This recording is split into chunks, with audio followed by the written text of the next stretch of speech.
I forgot to turn on meme box. Hang on very quickly. Hang on. This is me being an idiot. Just give me a second.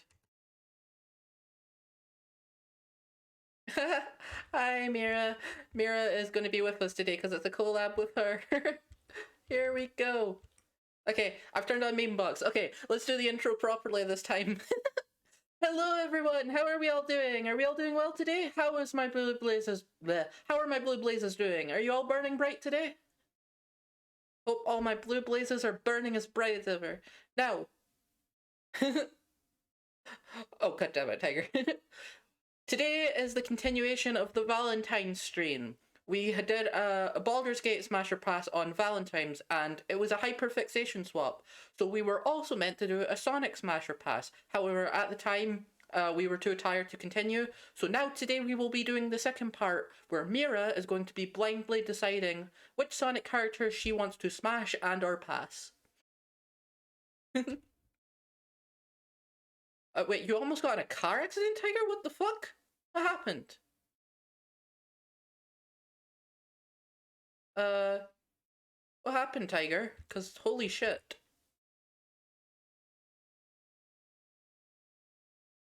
Okay, I'm gonna assume you're gonna be typing that out. While waiting on the answer to whatever that's about, yes, so first to note, there will be a special, there is a special bit goal today, a special kittle goal today. A lady just randomly decided to stop her car and park in the middle of the road. Jesus fucking Christ. Some people shouldn't be allowed to drive. Anyways, yes, there will be a special donation goal today. As anyone who was at the previous stream will remember, I nearly broke Mira by doing a Dommy Mommy voice. And I have decided it would be very funny that if I hit a certain amount of kittles, specifically 2,000 kittles, or the equivalent of 20 USD, I am going to do that Dommy Mommy voice for a solid 10 minutes straight and see if Mira can survive it, but only if we hit 2,000 kittles. We will see if we hit those while we're in the middle of the stream. In the meantime, you nearly slammed into her, but luckily stopped 2 inches away from hitting her, then flipped her the bird and went around before rocking out to Frank Sinatra. Also, I have not turned on TITS yet. I've not turned on the tits yet, so let me turn that on. You will get a brief flash of stuff appearing on the screen as I fix it. I am a very organized and definitely very, yeah, I am not the most organized person at all. Here's how it works. You can kind of see the overlay of the body. I need to shrink it down slightly because my mod... Actually, no, I should just move my model forward slightly. That would work better. There we go. That's much closer to the, to what it's meant to be. Oh god, now everyone's now everyone's flirting. Anyways. Is there anything anyone in my chat wants to talk about before we get started? Mira will be talking with her chat right now. She will be going over, she will be just generally conversing with her chat. We agreed we give it maybe 10 minutes of talking with our chats each before we jumped over to each other. So if there's anything else you guys want to talk about, feel free to talk about it now. I don't have much to say other than I am broke this week. I am kind of screwed money-wise this week, but I'll be fine in the long run. It's just somehow a bank account that was meant to have £600 in it managed to only have £6 in it. And as you can imagine, that's put more than a few people at some serious stress. Oh, also, today, I am in a new outfit. I got this outfit just yesterday. Since we're doing Sonic Smasher Pass, I behold to your Rouge the Bat, Rouge the Bat outfit. Oh, I will have to reset tits now that I've done that. I'll have to reset my tits upon doing that. Give me a second. Pull that down. Pull the view back up so that I can check that it's still aligned. Aligned enough. You're planning a Walking Dead D&D game? Oh, that's fucking awesome. And you did not tell me about your Hungarian Dairy Queen work for WWE. Yes, I'm aware the new WWE game came out. I'm actually a fan of the WWE game, so I haven't played the last few in the last few years, but I was a big fan of them more in the early 2000s era. I always kept up with them. Mainly because I was like playing Rey Mysterio. I had like a weird kid crush on Rey Mysterio for some reason, and I don't know why. uh, but I really need to catch up on those games, and especially now that I'm a streamer, maybe I'll make it maybe I'll make it a goal to try and keep up with those games more consistently. I'm just not a fan of 2K, the company that makes them. I have a lot of issues with 2K as a company in general. Uh, Same company that owns GTA, Rockstar, Take Two Interactive. They have made some interesting decisions over the years. Uh, but I've got, I've got a lot of excitement. I've got one of my besties waiting on me. I am very excited for today overall. Oh, and yes, tits will be active today, so I'm going to ask maybe don't use the ultimate smugness unless it's very, very appropriate. Like, try and use general judgment on it, because keep in mind that Mira does not have the visual for TITS. She does not have the tits visual, which means that she will be very confused if I just start suddenly yelling out in pain from all the emotes hitting me. Your guy's name is Wyatt, but his wrestling name is Salami Man. He's a chef-based professional wrestler who's working in an amateur circuit in the hopes of making it to the big leagues to support his parents. He also works part-time at a Dairy Queen and is Employee of the Month there for 3 months going. Manga. Get a manga going. I want it. I want the manga for Salami Man. I want the big fat salami. I mean, what? Oh god, this outfit is doing things to me. Also, I will say, this outfit is questionable for the jiggle physics. It's not so bad here, but if I jump around enough, yeah, you can kind of see it there. This outfit came with pre-built jiggle physics in mind. We're hitting the 10-minute mark. So who is excited to just start this collab already? Who wants to go right into the collab? I just need to open up Mira's stream and let her know that I am also ready to start.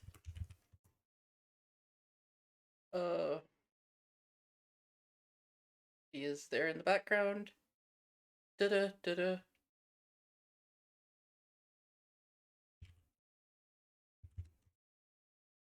Okay, I'm just sending her the message now.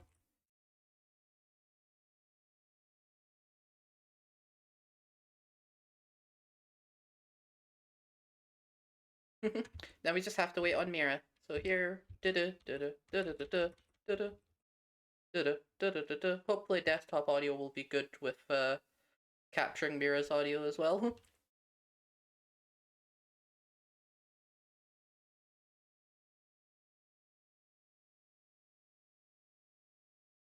Okay, I think she's just finishing up a conversation with someone else, so we're just waiting on her now. Taking a sip of Dr. Pepper. I am literally just like inspecting my nails, waiting on Mira right now. Hello?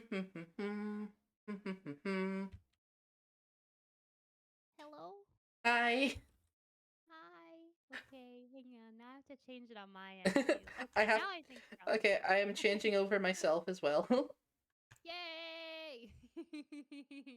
Oh fuck. Oh, there we go. There you are. Wasn't coming up on my screen for a second. Also, I know what I haven't done. I haven't set up screen capture on my end.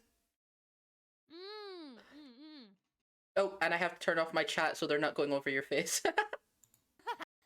Really? I think it could be fun. We wouldn't be able to see you after a while.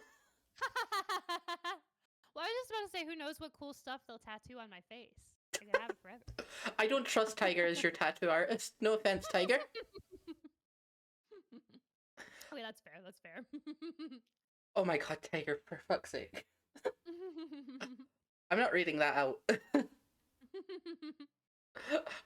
Hunter, I'm taking a picture of this really quick so I can look up the songs. We've been talking about so much Sonic music. I'm so excited. Oh, I've got that's literally one of the things when we do the lore stream is I'm going to introduce you to a ton of Sonic songs. Hell yeah. So don't go for I'm assuming Hunter has told you about some of them, and yeah, Hunter will have some very good suggestions, but I would like to introduce them to you on stream. Oh, Okay. Yep. Hunter says that he's already been indoctrinating me. Joke's on you, Hunter. I've been going at that for weeks now. But also, yes, I shouldn't get distracted. I really need to add a screen capture real quick. Hang on. Screen capture. Hello to Sonnie's chat. It's good to see you all again. Mash or pass. There we go. Mash or pass. And I just need to open the Sonic wiki in the background so I can get pictures for you. Okay, and now I just need to shrink the screen because I don't want it taking up literally everything. Hunter said, "I'll get to her first." JK. You're way too late for that, Hunter. I've been... Oh, for fuck's sake, hang on. Sorry, I am not organized at all today. You are good. I'm never organized, so... Shrink that down a bit. Move that up. Control... Oh, no, not control. Fuck. How has your chat been while I am fixing this? Good, good. We're no way! Ow, ow, fuck, ow, ow! What the hell? Mira, do you know what time it is? I see on your... I did not have tits set up in the screen, Tiger, sorry. Wait, holy shit! It's time for Mira to suffer. Why am I suffering? Sonnie, I'm scared. I didn't think they'd do it so soon. Okay, hey, I'm gonna finish fixing this and then I will explain. Oh God. While I'm doing this, how was your chat been? We're good. We're great. Hunter and I are chilling. Is it just you and Hunter today? Yeah. It's just me and Tiger today. Yes, good. We're having a great time. The process is half complete. I know, I'm half indoctrinated. Okay, I cannot get this to look amazing, so... That's alright. Look at that. You know what, that's good enough. I'm just gonna do... And... There, that makes it look decent enough. Andrea's just gonna be... And the editing is just gonna be like, what are you doing? Okay, now that that's all set up, and I just need to get... Okay, I'm in the Smasher Pass screen. Wait. Tiger said it's time for my anime lesbian awakening moment. Okay, because I need money this week, I set a special donation goal for kills, which is what I call bits. Okay. And I told them, based on what happened last time, is that, long story short, this is gonna happen for the next 10 minutes. No! No, I'm gonna be so distracted. It was meant to be for a lot later, but, it's happening now. I will go easy on you to start with. Please. I won't go beyond this for now. Oh, what's up, Dark? Dark's also here, Sonnie. Hi, Dark. Oh my gosh, I'm scared though. I'm very scared, but it's gonna be great. I just have to try to not break. I'm not surprised you're scared. No. Okay. I can't help myself. Okay. Hang on. Oh, fuck it. There we go. Okay. Yeah, okay. I have to start a timer. I think it's already been roughly a minute, so... I'm opening the clock. Also, I'm sorry. Take away the L and it's much more appropriate for this voice.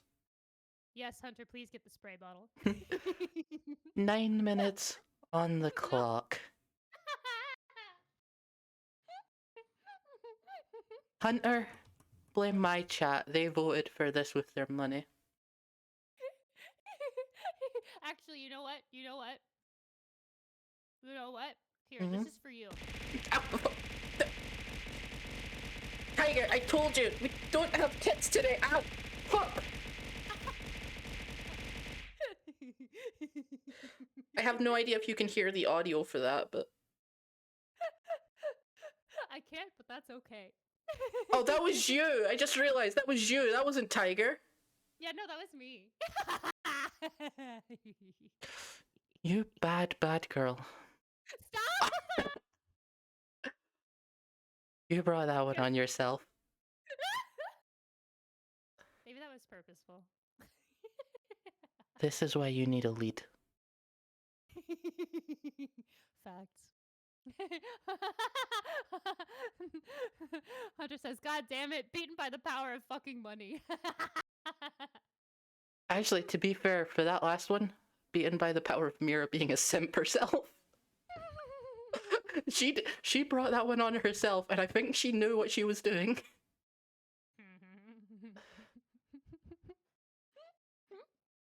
Very naughty girl. She just said fuck. Yeah, facts. She was corrupted long ago. Also, if you notice that I keep leaning over the corner, it's because to do this voice properly, I need to get close to the mic. I got you. You know what? I'll put it here for now. 7 minutes on the clock. All right. Let's get started. Yay! This is going to be so weird in the highlights video. All right. Let's start simple. We'll start with the main hedgehog himself because that just makes sense. So, Sonic himself, smash or pass, blind, go. Okay. Sonic himself. Hunter said the big blue bastard himself. Very much living up to his name. I think I'm not a furry, but smash. Oh? He's iconic. He's iconic, so basically you're doing it for the clout.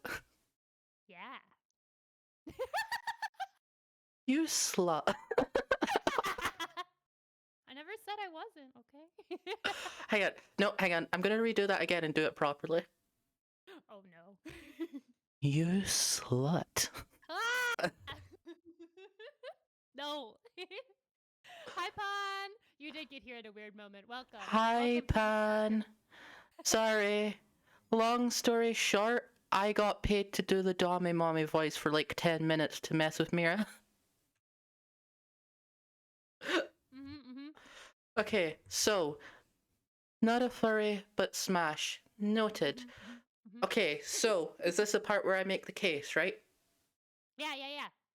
Okay, so his actual personality is always described as being like the wind, as like a metaphor that is used quite a lot, because he is carefree, he's always on the move, and he never sticks around in one place because, as he would put it, life never stops moving, and neither do I.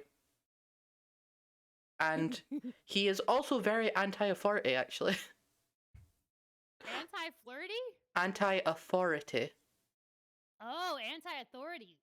In one of That's the hot.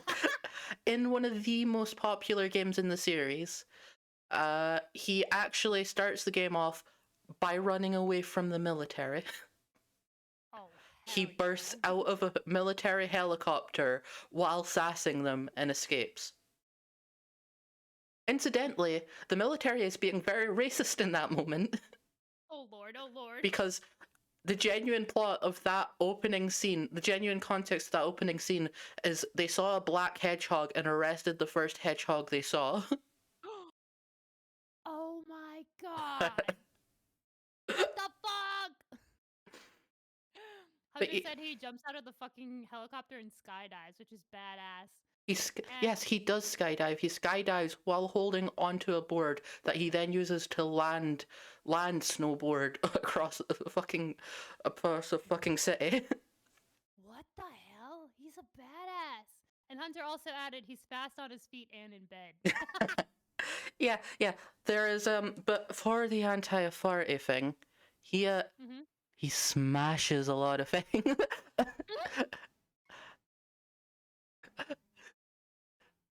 smashes a lot of things. Like, I could smash you. Oh my god, chill! Ah! I'm overwhelmed. 3 minutes on the clock, cutie.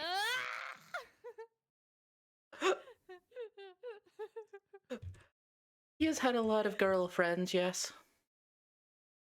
Alright. But, yes, so, sorry.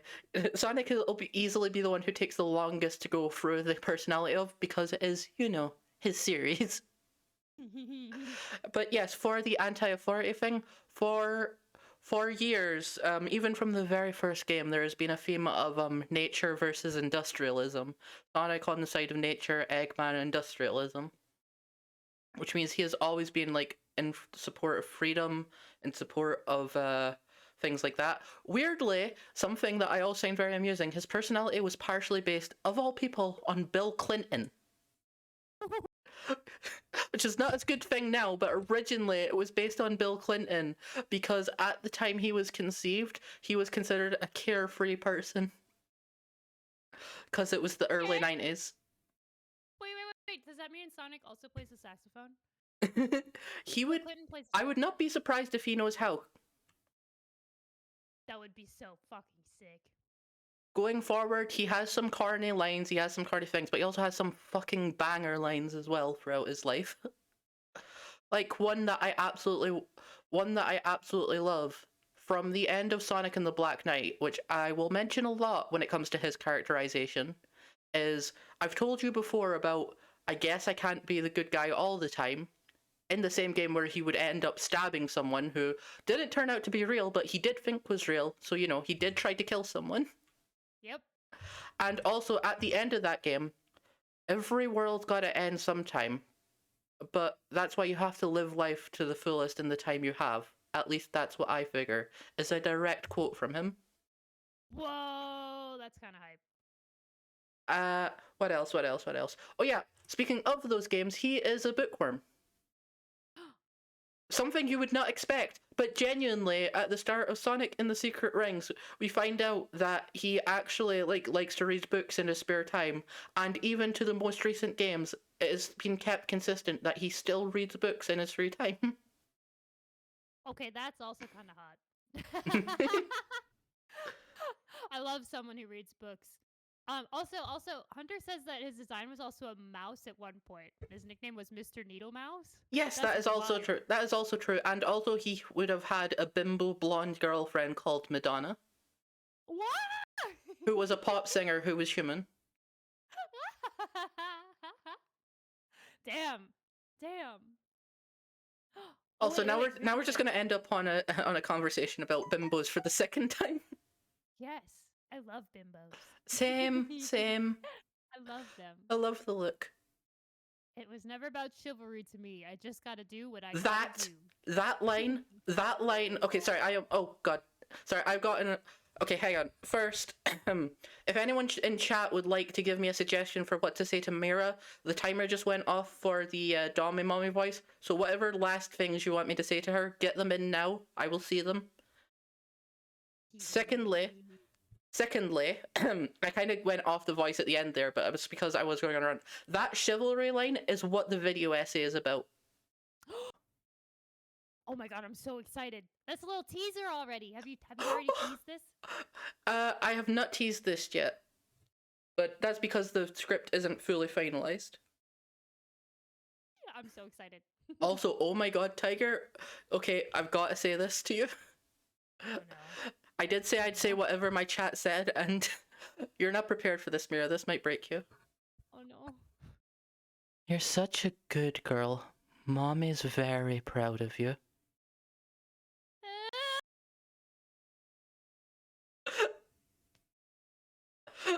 Mira? Tiger, what the fuck? You still there? Tiger, what the fuck? Who told Tiger I like being called a good girl? You're a very good girl. Yeah, you said it, not me. Can I say that to you? I fully invite you to do it. No, wait, no. I said you are a good girl. Oh my god, are you heavy breathing over there?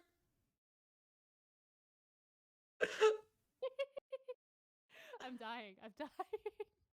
Uh, Fuck! we've broken her already. This is amazing.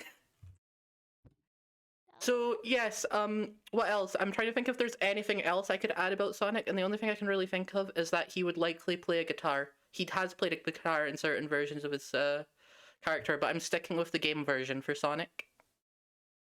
Okay, that's also so hype. It's so hype. He's so cool. Honestly, I might move him up. Oh, He's got a lot of appealing attributes.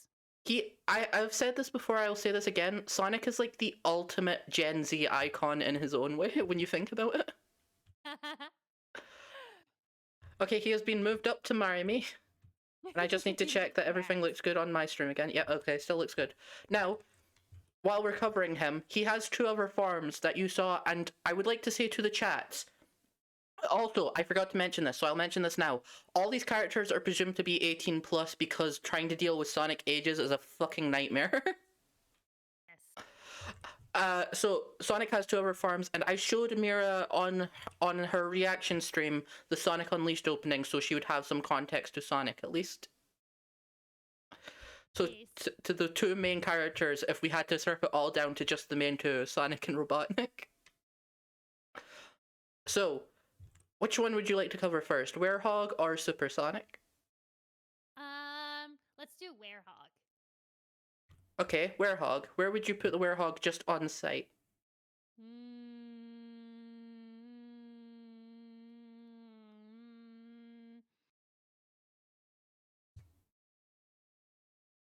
Smash. It is worth noting that there is no real personality change with Werehog Sonic. No. The only thing that is really added is he gets a much growlier, gravelier, deeper voice, as you heard. And while he does in fact get like a lot more aggressive as a fighter because he gets super strength, he's got those big massive muscles while still being like super soft and furry. He gets super stretchy arms as well. He's got those claws.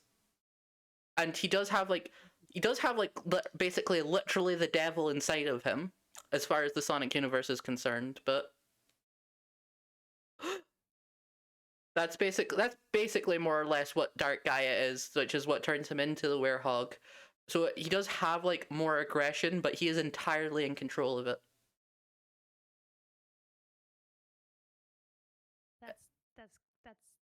That's kind of hot. I knew it was coming. Also, he could pin you down with one hand with ease. I saw the way your eyes lit up. Also, hi Bill. Hi Bill. Hang on, sorry, Sonnie. Hi Bill. Welcome to the stream. Today is the day I'm indoctrinated into being a Sonic simp, I guess, because this is what's happening. He's moved up also now. Oh my god.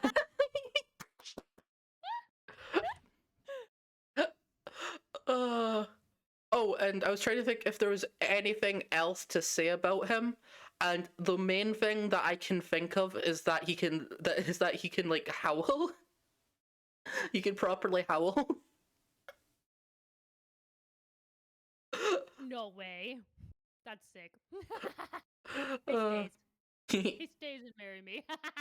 Now, Supersonic, and this is fun. This is one of the few times I'm gonna get to do like a full-on lore dump on you before the lore stream, because this is important context. Yeah, actually, Hunter said Supersonic is just the hella serious version of Sonic, so I'm curious to hear. That depends on how you phrase it for hella serious, because I wouldn't say serious, but I get what Hunter's going for.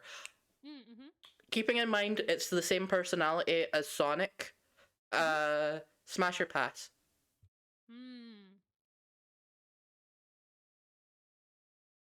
Probably Smash. Alright. Yeah. Okay, I'm gonna put in just I'm not a furry but Smash for the moment. Yeah, that's where I put him for now too. Okay, I would like you to know oh, and Tiger had something to say about the Werehog, by the way. Oh yeah. He can also stretch his arms and legs, which means he can control his length. Oh my god! I don't think Mira's a furry, by the way, Tiger, as far as I know. I'm not really a furry, but you know, that's Give it time. Kind of cool. I'll corrupt you.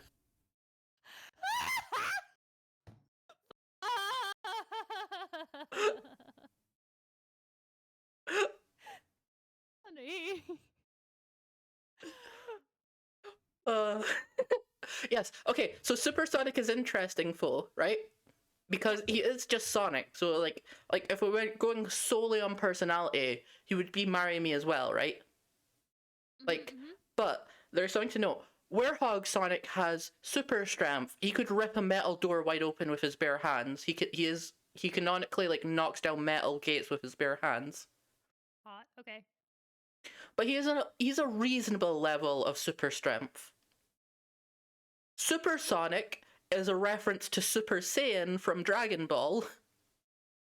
And Supersonic is, among other things, invincible, invulnerable, and has enough strength to literally kill multiple gods.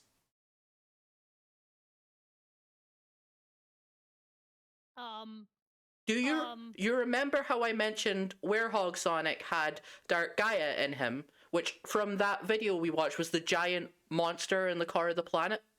Yeah. Dark Gaia is something that Werehog Sonic would not have been able to damage, and that Supersonic took out, well, not on his own, but did most of the work on taking out. And that was when he was weaker. What? Later on, he would fight a creature that literally spent its time eating time. Earlier in his life, he beat a god that came from not a god, an entity that came from the very same thing that powered the emeralds that turned him into Supersonic. And in the most recent game, he defeated multiple giant, enormous creations. Giant. You saw some of them that you saw in the stream that you watched the other day. Literally made to defeat a god that's basically the apocalypse in a single entity. What the hell? Alright. Where here's up. Yep, the end is, as Hunter said, the end is basically death itself in the Sonic universe. That is so wild. But keep in mind, that amount of strength he has at all times, no matter what he does. Whoa. So I would just like to say, if he was smashing you, it would either be the greatest smashing of your life and or the final smashing of your life. It just makes it more exciting. Also, Hunter said, it depends on whether or not you want to say the Chaos Emeralds causes his dick to get bigger as well. Well, you know, they do grant wishes, so... I'm actually... Hang on. I'm doing the math in my head. It would make sense. Yeah, no, there is a genuine, really good chance that, not even a joke, he would be more well-endowed in supersonic form. It's not something that they would ever cover to try to maintain an age rating, but yeah, there's a good chance that is just a thing. I love how nicely you put that. Well endowed. more well endowed. Supersonic became a thing less than a year after the first time Goku went Super Saiyan. Yeah, it is still a reference to Super Saiyan 4 because Yuji Naka, the creator of Sonic, actually loved Dragon Ball. And I'll never get over the fact that about a year ago, Yuji Naka also got arrested for, I can't remember what it was. It was like insider trading or something. Oh, shit. Which is so hilariously antithetical to Sonic at the same time when I was talking about the anti-authority thing before. Anti-corporate, anti-everything, that happens. Oh my god. I will read that out when we get to him then, Tiger. Hunter also said, do we even want to reference Hypersonic? Well, I don't have him on the list, but Hypersonic is basically if Supersonic went supersonic. Holy shit. Hypersonic is like the big red panic button of everything has gone to shit and we are not surviving this. Holy shit. I also could have included Supersonic 2 / Cyber Corrupted Supersonic from Sonic Frontiers, or Darkspine Sonic, or Excalibur Sonic, but like at that point there would be way too many Sonics. There's a lot of Sonic forms, but also Tiger said, Mira, I don't know how to tell you this, but you're doing a Sonic Smasher pass list. You're a furry. Although I will say, by definition of a furry, if you like a furry character, you are technically a furry. So a lot more people are furries than they realize. Oh, cool. Furry is not just being sexually attracted to them. That's so interesting. I didn't know that definition. Sick. Yeah. I'm here for it. So, hang on. So if you, like, it's basically, like, do you like the idea of anthropomorphic animal characters? Just in general? Yeah. Yeah, that's kind of cool. Nah, yeah, then you're a furry. Okay, so we've did a video game canon. So now, as I said, I've got the list ready so that we could go through different things.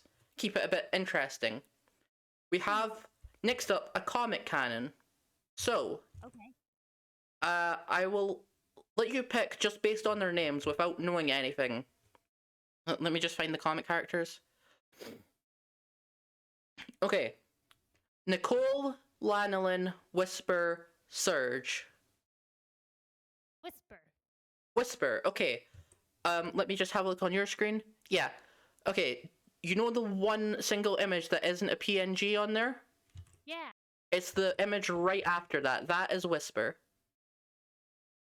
So let me just Sonic Wiki Whisper. I will get a picture of her for you. Okay, and DMs. Sent in DMs. Here we go. Okay, it's taking a moment. There we go. Aha.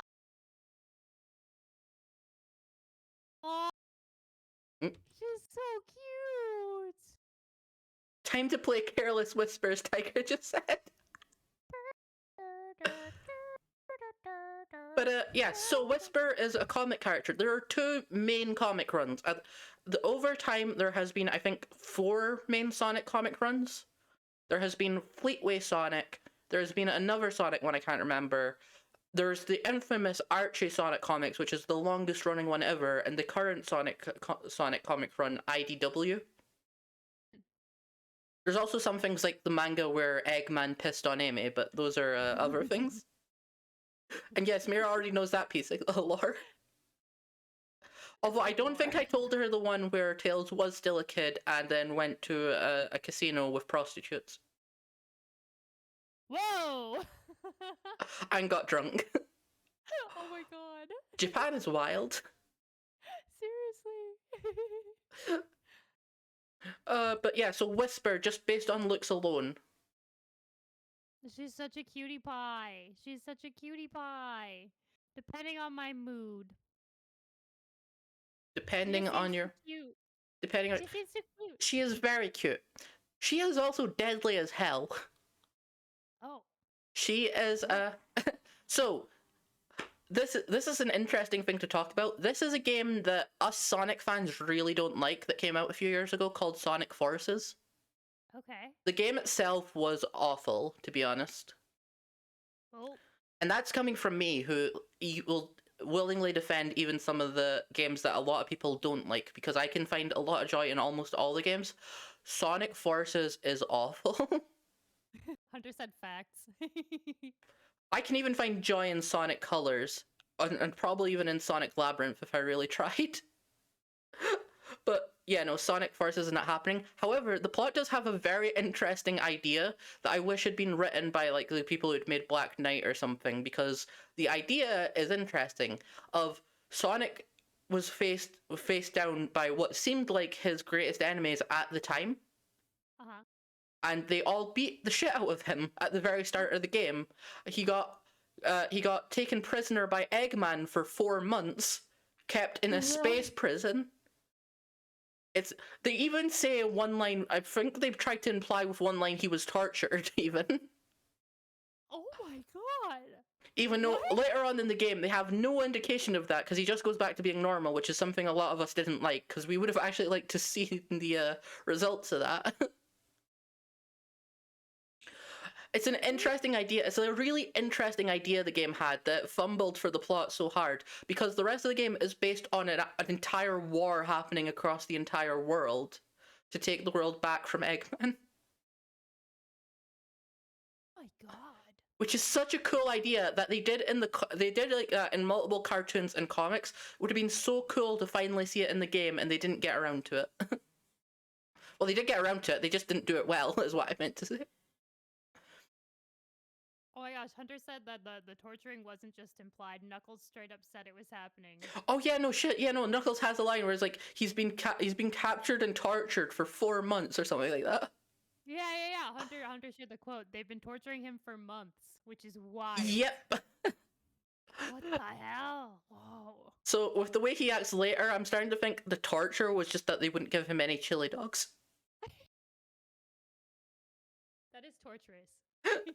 But so anyways, but yes, but from that game did spring the IDW comic series, which is an absolutely beloved comic series where Sonnie, sorry, I just read from Tiger. Sonnie, you were in Harney jail for 3 months. I'd say that's a worst fate. Whisper is not a cyborg, Tiger. You're thinking of money. Anyways, as I was saying, yeah, so the IDW comics sprang up, and they like take place like after Forces. And even though Forces itself wasn't great, the comics that like are based on it are fucking amazing. There's an entire zombie apocalypse arc in that comic run. I see now why Hunter said zombies in all caps. Yeah, well, actually, they're called zombots because it is basically it's a virus where if the metal touches you, it slowly coats your entire body, turning you into a robotic zombie.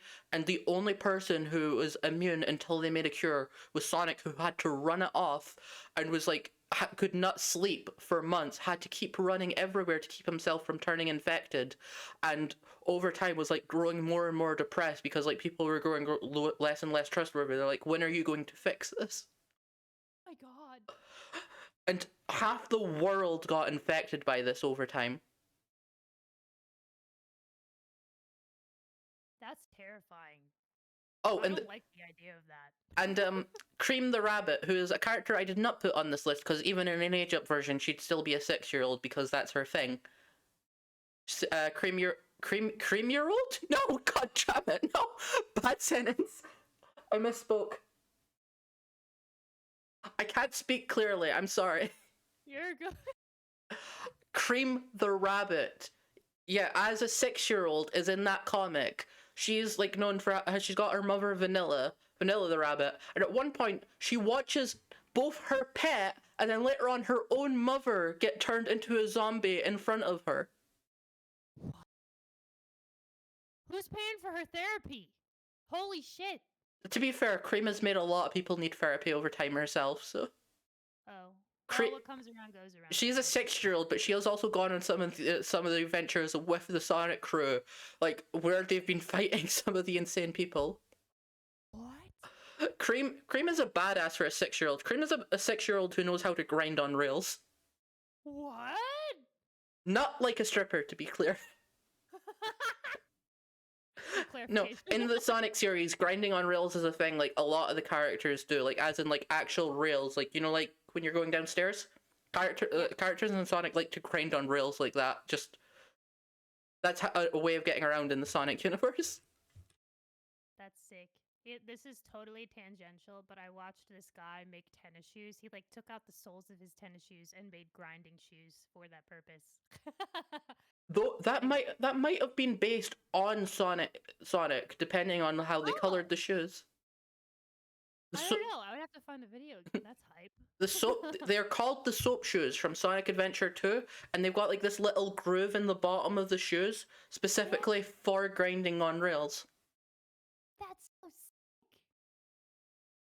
sick. That's exactly what this guy did. Oh no! Oh, Tiger clipped the fucking misspeak. Oh no. To be fair, in my defense, I still can't believe they named a character Cream the Rabbit. It sounds like a command rather than a... Oh God! I hadn't thought of it that way. Oh no. But anyways, that was a whole tangent. IDW Comics, Whisper's thing in that is during the war that happened during Forces before the game started, she had like a team of bounty hunters she was part of who were like her found family. Yeah.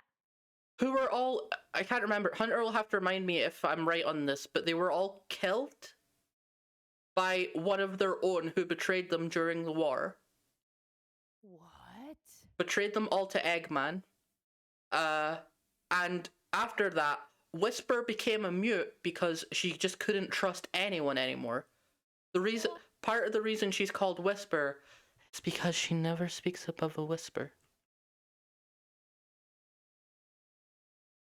Yeah, Hunter said, yeah, all of them were killed by Mimic who can shapeshift into anyone. Yep, that's right.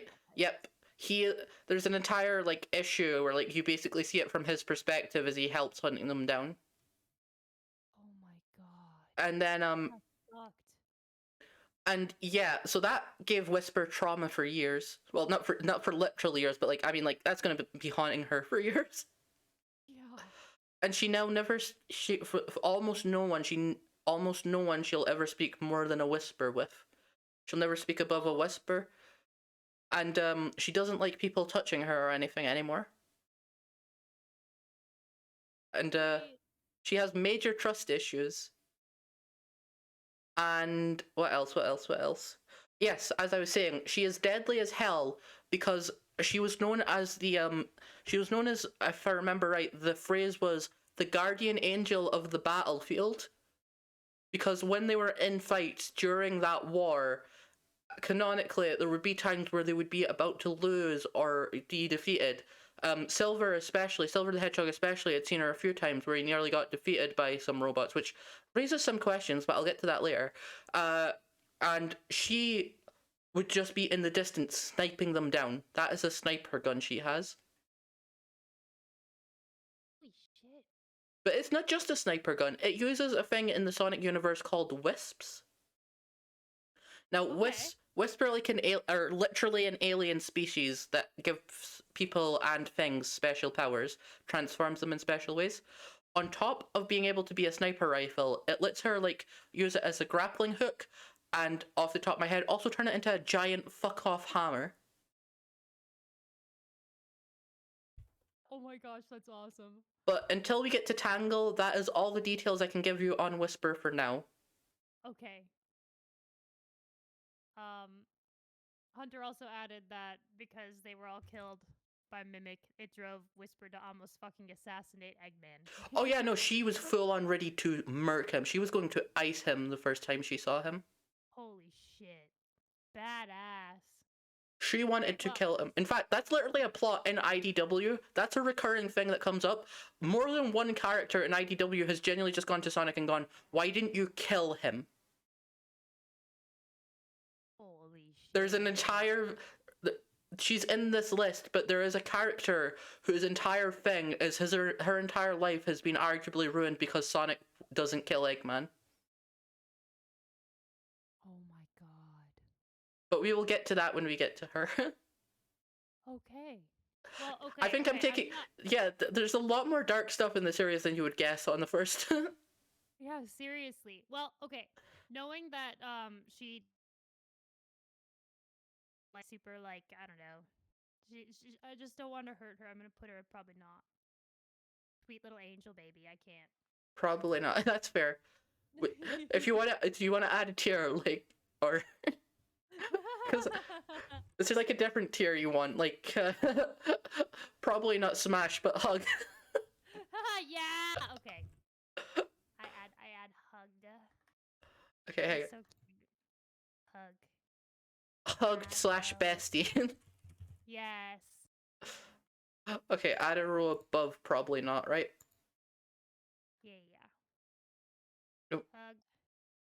I've messed up my colors, but that's okay. I fucked that up. Hang on.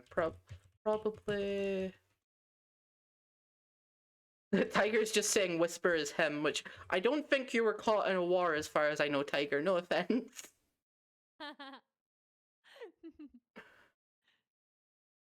Also, no, Hunter, Eggman is not next. He will not be here for a little while.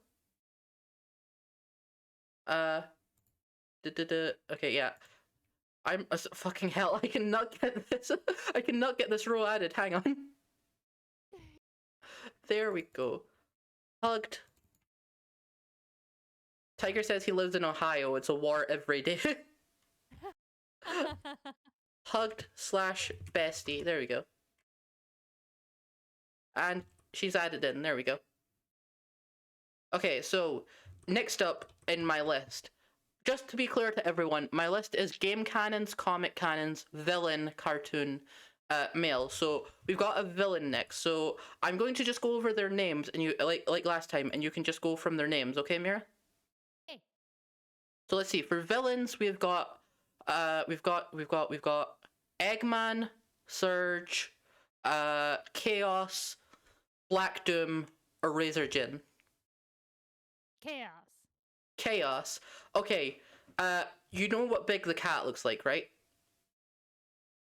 Yeah. Big fat blue cat. Okay, see beneath him. See the blue creature beneath him? Yeah. That is Chaos. Oh. I will get the picture of Chaos right now. Hang on. Just so you can see it in full resolution. Probably not what you were expecting. No, Hunter goes, the water tentacle monster who is a god of destruction. I'm gonna tell on myself so hard right now. Yes, there is a lot of tentacle porn of Chaos. Oh shit! Don't ask me how I know that. Oh my gosh. Whoa, you can see this guy's brain. Yep. Why? So, so, he was from the very first, well, okay, not the very first, but the very first 3D Sonic game that was like a major deal for being 3D, basically. Uh-huh. The first game on the Dreamcast, Sonic Adventure, which I still say is better than Sonic Adventure 2, and anyone else who thinks otherwise can come at me. That's just a separate thing. That's just my own thing. Sonic Adventure 2 is beloved, and do you know what, people? It's not that great. Anyways, now that I have made sure that I'm definitely going to be assassinated in my sleep. Anyways, Chaos is from Sonic Adventure 1, and yes, the Chaos Emeralds that turn Sonic into Super Sonic. So Super Sonic, I was meant to go into this lore thing before, I will explain now. Super Sonic becomes Super Sonic from the 7 Chaos Emeralds, which are 7 gems that have been in the game since the very first game. From the very first game, there was actually only 6 of them. But from the game 2 onwards, you had Super Sonic with the 7 Chaos Emeralds, and in the second game, it was just like a reference to Super Saiyan. It was just like a fun unlockable. But from Sonic 3 onwards, it started getting lore because they revealed Knuckles, who had a thing called the Master Emerald, and like even though it was all sprites, you could tell there was like a prophecy on the wall, and that was Super Sonic and everything. So that went on to the future, and eventually we found out that Knuckles had a tribe. Knuckles is the last echidna alive in the Sonic universe. Oh my god. Knuckles' entire species is extinct. Oh. Now there is some versions of like the story where like there are like echidnas like living in other dimensions with that, but as far as it matters for Knuckles, he is the last echidna. But we will get to him properly later. All you need to know is he's the last echidna, so he is dedicated to protecting the Master Emerald. And that is also a powerful thing. Chaos came from inside the Master Emerald. Holy. Also, I'm guessing Hunter said something because I can see you looking to the side. Yeah. Hunter said Knuckles fucked his cousin in the Archie comics. Oh yeah, and Rouge the Bat fucked his dad. Oh god! Whoa! There's some weird comic issues. Like the time that Sonic technically cucked Tails. What? Yeah, there's a lot to go through. We're not going to consider every comic issue canon, because if we did, there would be a lot to go through, like the time Sonic's own children got erased from existence. Huh? Or the time Knuckles became Jesus, Hunter said. Yeah. Okay, I am going to say this now, Hunter. Hunter, please don't go too much into Archie lore, because that is an entire stream of its own. The Ken Penders saga alone would take way too much time to go into, and if you keep bringing things up, it's going to take way too much time to explain to Mira. Okay, so follow-up stream. Eggman better. Sorry, Tiger just said Eggman better go and fucking marry. Self-employed, super smart, single dad, dummy fig, bitching mustache, overall super dilf. I think. I think you have your own things you need to address in your own mind now, Tiger. I'm glad you know what you like. Yes, no, we're really getting off topic, focusing on Chaos. Yeah. He came from the Master Emerald. And basically, Knuckles had no idea. And throughout the game, we'd find out that Chaos was the original protector of the Master Emerald, and the Chow who were around it, the Chow is one of the pets that Cream had, that I mentioned. I think I've showed you the Chow before. Yeah. They're the adorable little blue things. Eyes. Yeah. Anyways, so yes, there's the cute little Chow, and Knuckles, a kid in a tribe, basically, well, the tribe that Knuckles was from, went mad with power and tried to claim the Master Emerald for themselves to become all-powerful. They went from protecting it to trying to claim its power for themselves, because the leader of that tribe was a fucking jackass, who literally had his own daughter trampled to get to it. What the fuck? And not only did they trample over his daughter, they trampled all over the Chow as well. Which pissed off Chaos, who then wiped out the Echidna tribe. Holy shit. Yep, Chaos, in the game's universe, Chaos is literally the reason that the Echidna tribe is mostly extinct, because Chaos killed most of them. Like, it's off-screen and implied, but it's very much obvious that, yeah, no, Chaos is the reason the Echidna tribe are extinct. And he's the main villain of Sonic Adventure, even though he is, as you can tell from that backstory, he's a misunderstood villain, not a villain. Yeah.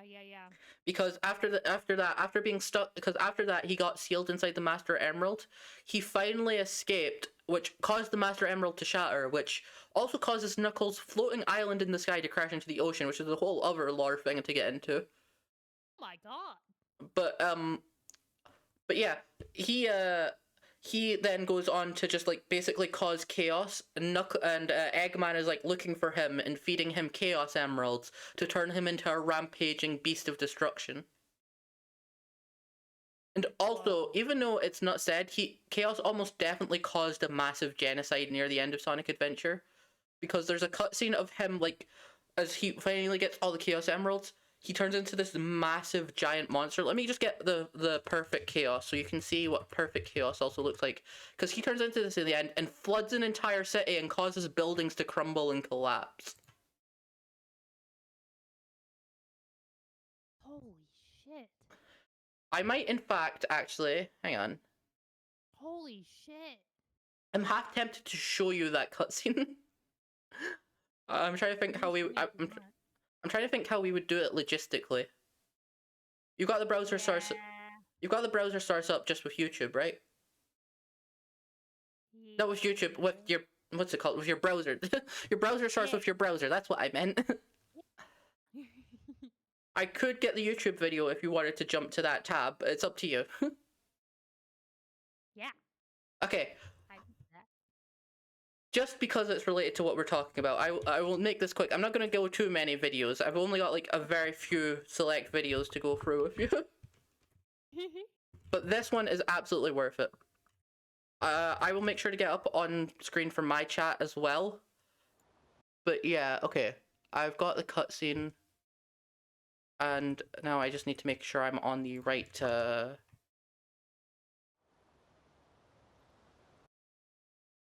yeah, okay, sorry, I'm just fixing it up on my screen real quick. I'll send you the link now so you can do the same. And then we'll just both say play at the same time, roughly. Probably is how we'll do it. Sweet. I will not go full screen for my chat just so that we can, because it'll be a nightmare to get my full screen working and then get back to the... Yeah. Let's see. Can I do? Oh no, I'm messing up. I'm just showing everybody my YouTube. Okay, that's better. Okay, hang on. I'm not going full screen anyways. There we go. Okay, I'm pressing play now. Me too.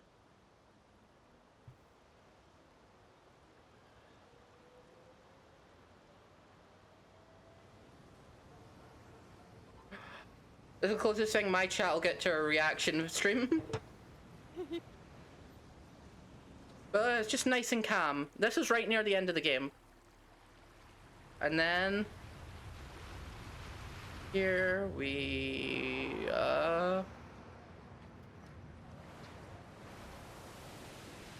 Here we go. You can kind of hear people talking in the background in that. Oh, there we go.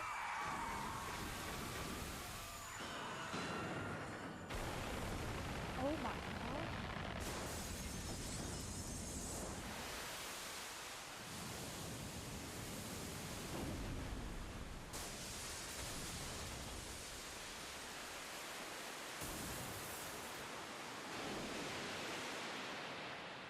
Holy shit. And yep. There is the final result. Oh my god. Oh, there he is.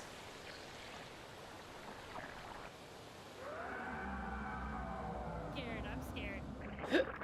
Hi, Chaos. So that's perfect, Chaos.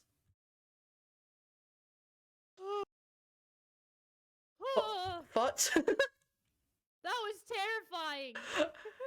That's what happens when he got all the Chaos Emeralds. What? And yeah, let's just address it now. There's no way 100 people at least didn't die from that. Probably way, way more. I get that he's like kind of misunderstood, but also like, what the bro? I'm sorry, he's chaos blast the shit out of that. And he's too scary. Basically, after that, they went that basically when Sonic went supersonic, he took the positive emotions of being supersonic and put them back into chaos and restored his mind. And after that, he just went back to being a peaceful protector of the Chow.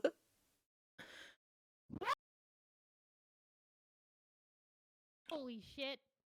But before that, holy shit, yeah. Holy shit. I'm glad he kind of has a redemption arc, but yeah. Also... Sometimes you forget with some of the sillier plots Eggman has later in the series that, yeah, no, he still has some fucking terrifyingly evil moments. Because you have to remember he's responsible for that. Also, I love how what you didn't see in that cutscene is what follows is him going, okay, now you're under my command, and then getting fucking smacked out the sky like Team Rocket. Oh my god. This is the one lesson that Eggman never learns, is he always tries to get massive, mindless creatures to do his bidding, and then gets fucking wrecked by them. Wait, he got shot with a laser? Oh my gosh. That's wild, Hunter. Oh my god. But yeah, so Chaos blast that shit out of existence. Yeah, that's where he is. Absolutely fair. Funful, right? Yeah.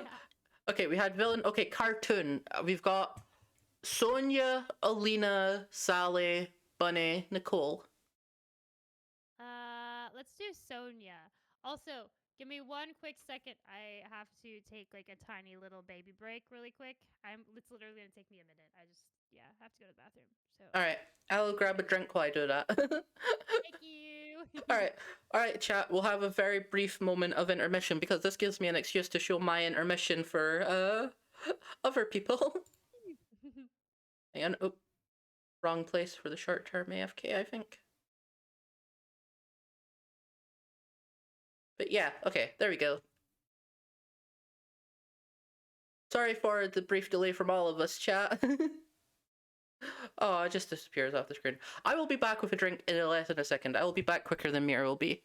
I promise.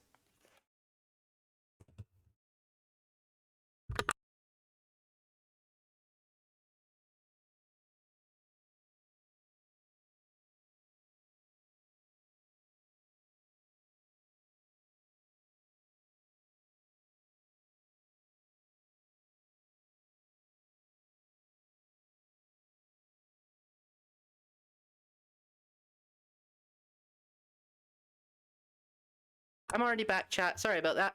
Hang on, let me just get Mira's chat up at the same time. Okay, so it's just Hunter and Mira's chat, I think, still right now. It's a chill day. It's not too many people watching on either side. No worries. I will turn off the short-term AFK now. And Tiger's redeeming a hydrate. I don't have any water today, Tiger, sorry. Normally when I get the McDonald's I normally do on a Tuesday, I also get a water along with it, and that's how I have the thing for hydrates. Because of the money issue, I don't have that today, so I'm just going to be stuck with the Dr. Pepper. So it's the closest thing you'll get to a hydrate, I'm afraid. And I'm nearly spilling it on myself, Jesus. Mira.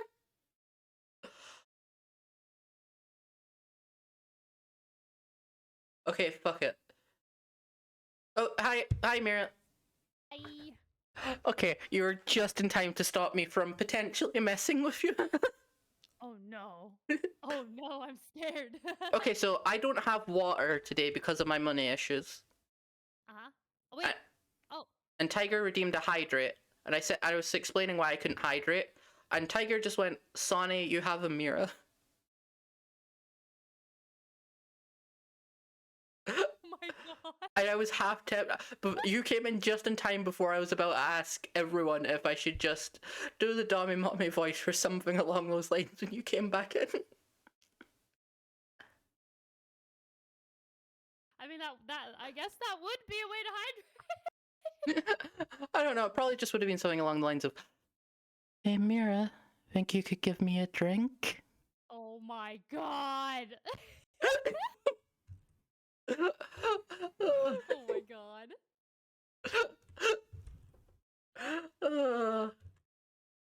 Hey, I will say though, she started me up on it earlier, so clearly she likes it too.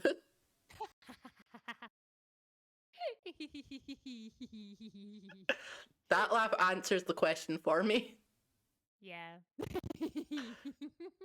Okay, fuck it. Only because that's a genuinely good line, Tiger, I will read that out. Oh boy. I'm so hot, Mira. Can you quench my thirst?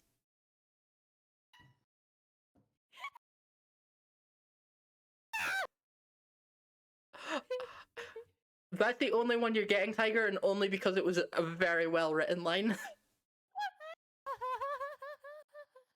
Oh my god. I think Mira appreciated it. Yeah. Now I should just, you know what I should do? I should just do an audiobook using the Dommy Mommy voice. I'm sure Mira would just buy 1,000 copies. Yeah, probably. Meanwhile, I have Hunter over here who says, "So we've arrived at Sonic's sister." Yes, Sonia. Okay, so you find Professor Pickle in your list, and 2 over is the pink girl is Sonia. Pink girl beside the giant fairy creature. Oh no, she's cute. Oh no, wrong one. I just saw on your stream. Wrong one. Yeah, that's Blaze the cat. If you just put her back to where she was, and then yeah, that's where she was. Okay, and then yeah, so the other way. So if you go, I don't know my lefts and rights. I'm so sorry. I'm dyslexic with directions, so don't worry about it. She's cute. Where would you put her, just from sight?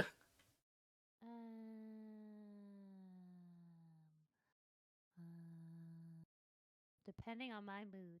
I need to hear more about her before I make a final decision. From the cartoons, she was from the cartoon Sonic Underground, which is the one that I told you about briefly, where they all had the medallions that turned into a guitar and a keytar that could fire lasers and the drum kit that could cause earthquakes. She had the keytar. Oh, hell yeah. And now Hunter Hunter will now sing with me because it is Sonic Law. No, I'm not actually going to sing because I'm not going to subject you to that. But I'm willing to bet, I'm almost willing to bet Hunter will have just put the first lines to the song somewhere in there. There we go. Triplets born. Throne awaits. Yes, there we go, Hunter. Yes, so I cannot sing it because I do not want to torture your ears, but The Sonic Underground theme song is fucking iconic, and the second the stream is done, we're gonna listen to it, okay? But the plot of Sonic Underground is that Sonic, Sonia, and Manic, Sonic Blue, Sonia Purple, Manic is a green hedgehog, he's not on the list. The plot is all three of them were born to Queen Alina, who, you know, so she's an actual queen, she's royalty. Sonic has been a prince in a lot. Oh, thank you for the subscription, Tiger. I really appreciate it. Gifted 1 tier 1 sub. I really appreciate that. Thank you so much. Oh god. Oh no, Tiger, please no. Tiger's now used a sub to force me to sing. Tiger, you know I'm a bad singer. This is not going to be good for anyone. That's okay. Okay, it's up to Mira. It's up to Mira because it's her eater, so I'll be tortured. Please. Oh, okay, fine. Please. Fine, I'm getting the song up. Yay!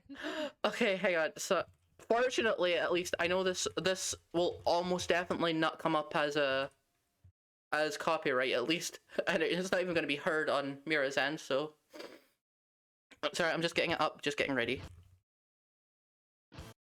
Yeah, turn the volume down a bit so it's not too loud. You've done this solely because you've been too mean to Mira and need to even things out. Okay, fine, I'm getting ready. I'll let Mira count me down. Okay. 3, 2, 1. Okay, and here we go. Triplets spawn, the throne awaits, a sea of wands of a deadly fate. Give up your children, separate, bide your time, lie in wait. Sonic Underground, Sonic Underground. It made a vow their mother will be found. The children grow, learn what's right, freedom of the freedom fight. Nick their mother, you knows they do.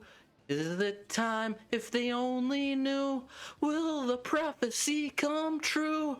Sonic Underground, Sonic Underground. Long for my children, but I have to wait. To act too soon could seal their fate. They made a vow their mother will be found. Sonic Underground. Yes, I know the entire song off by heart. I fumbled it in the middle, but I apologize profusely for that. That was awesome! Also, I see Hunter added more lyrics.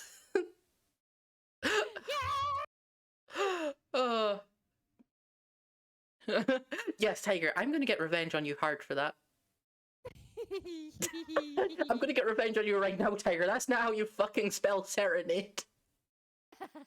Tiger tried to title the clip Sonnie Serenades Mira, but he's written it as Serenades.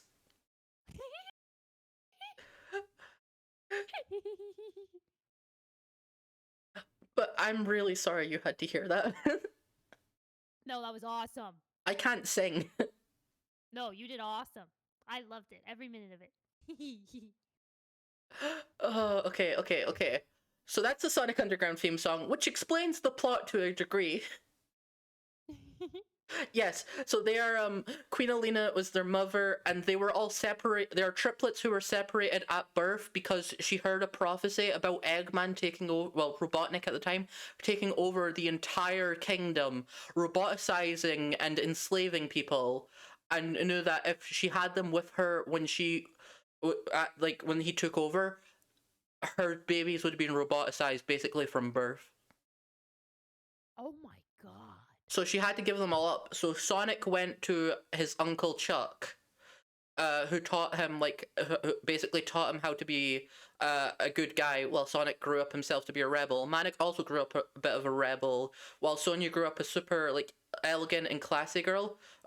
Sonic grew up as, a good guy who's, a bit of a rebel, but for the most part, he was related to the actual, freedom fighters and that. Whereas Manic grew up as, a thief and a bit of a con man. And they all ended up meeting up, and the fun part is, on top of, coming together and making the freedom fighters, they also just so happen to also decide to form a band because of their medallions. That's awesome. And so the whole show is about them finding trying to find their mother, and like fighting Eggman over time. Hi Spidey, welcome in. Yeah, so trying to find their mother, and Sonia is super classy. She's super nice. She's kind of your typical rich girly girl, basically.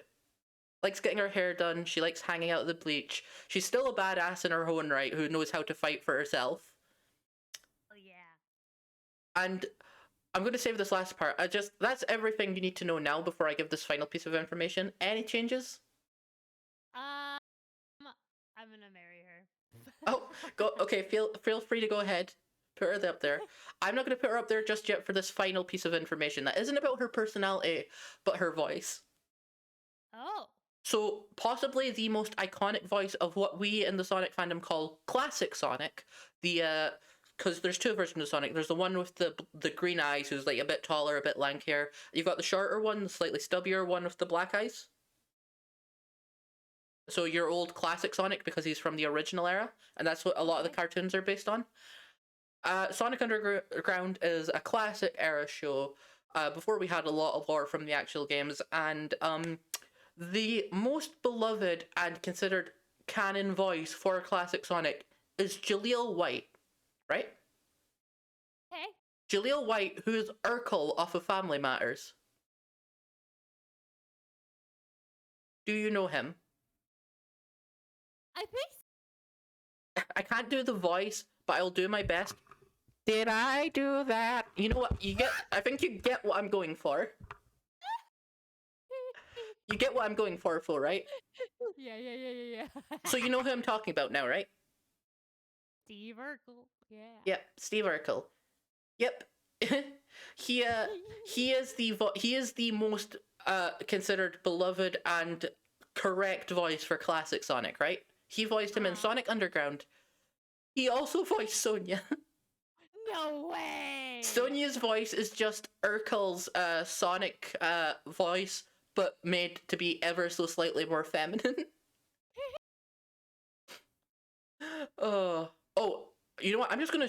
You know what? I was gonna say something, but I've decided after the stream, I'm just gonna show you all the cartoon theme songs because they're all bangers. Hell yeah!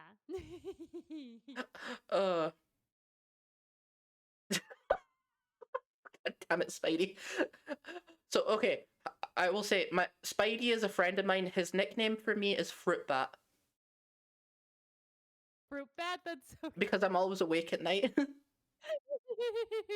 So that's when I'm saying Fruit Bat, that's where that's from. Fruit Bat, you sounded like a grandma doing her best Sonic impression, respectfully. so cute. I mean, you're not wrong, yeah. Also, actually, I just realized Fruit Bat is accurate. Today I'm dressed like Rouge. Rouge the Fruit Bat. So cute.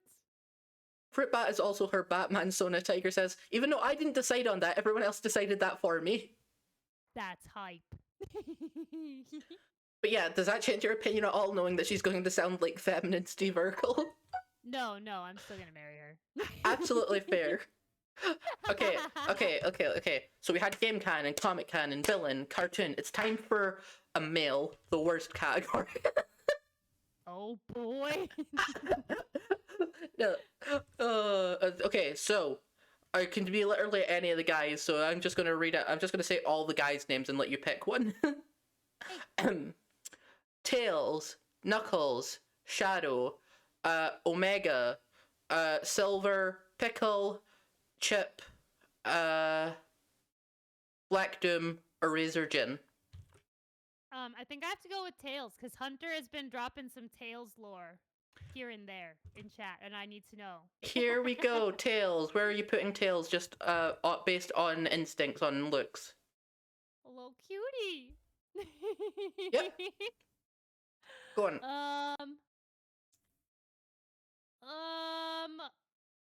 I am also excited to share lore on him too. I'm gonna say depending on my mood. Depending on your mood? So cute.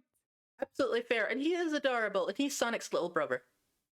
Oh, he's so cute. So Hunter said 300 IQ. also, as Tiger said earlier, perfect for the stepsisters interested in shagging their little bros but wanting to also embrace their inner furry. Oh my god! Jesus! Okay, so Tails lore, you ready? I'm ready. Miles Tails Prower is his name. Tails is a nickname. His real name is Miles Prower, as in miles per hour. And he is a two-tailed fox, which is just a straight-up mutation. Foxes in the Sonic universe do not normally have two tails. He is sometimes referred to as a kitsune, like the nine-tailed foxes. But he is like just a fox who has like a mutation that he got bullied for constantly. He was bullied and abused by like other people until Sonic found him and chased off his bullies, at which point he developed a bit of a hero worship complex about Sonic and just started following him. Sonic did try to initially like get away from him, like Sonic tried to like avoid him like following him, but Tails was able to keep up by like winding up his tails together, and like he can fly with his tails by doing that. But also he found out by winding his tails together and then like using them as a propeller, he is able to keep up with Sonic. He is not as fast as Sonic, but he's able to keep up behind him.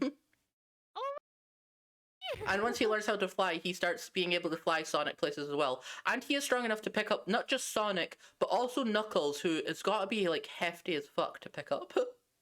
At the same time, he picks them both up at the same time. That's hype.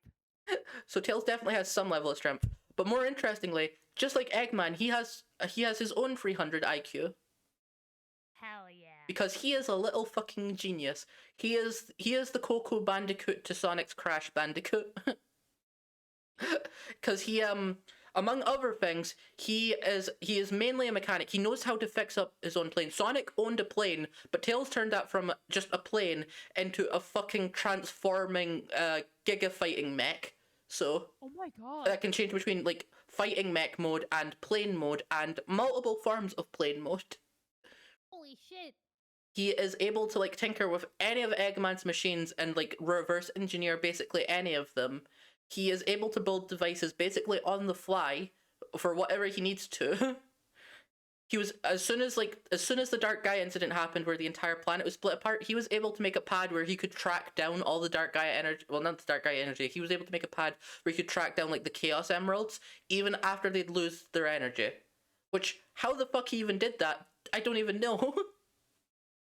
Tails is a mega genius, and that's just in the games. If we were to go into like the actual comic lore, God knows the insane shit he has done. He is basically in terms of intelligence, he's just Eggman if he was good, and Eggman is in fact a genius, so yeah. What else? Oh yeah, also yes, he is an adorable little cutie, and originally he was like he was originally like scared of fighting, and he'd like hide behind and be like, "No, Sonic, help me!" Originally, like if he got stuck in a fight, but over the course of Sonic Adventure, he learned to fight for himself.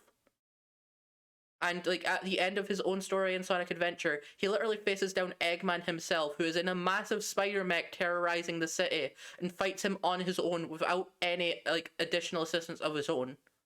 He doesn't even have any of his own mechs or anything. He takes Eggman on just by his own merit. Oh my god, what? Holy shit. By the end of Sonic Adventure 2, there is a moment where Tails genuinely thinks Eggman just killed Sonic, and Tails goes up to Eggman to fight him. He is ready to throw fucking hands. Because he knows that Sonic doesn't want him to mourn, he wants him to fight Eggman, so he goes to fight Eggman.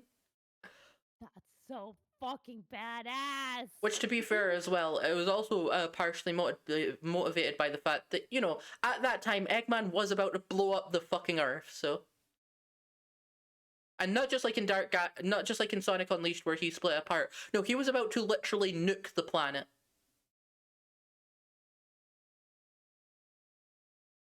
In fact, in Sonic lore, Sorry, there's going to be a lot of stuff that comes about Eggman before we even get to him. But I do need to share this one. There is the meme of him pissing on the moon, which is, yeah, that's a thing. But that cutscene that was dubbed over, much more importantly, canonically, was him actually destroying half of the fucking moon. He shot the moon with a cannon that destroyed half of the moon. Huh? He shot the moon. He blew up half the moon as a warning shot. Oh, posture check. Thank you, Spidey. Yeah, Tails is an underrated badass, and if for anyone who's become straight up faster, more capable than Sonic, yeah, it would make sense for it to be Tails. Tails is such a oh, he's so cool. So, anything to say now? Smash. Hard smash. Smash.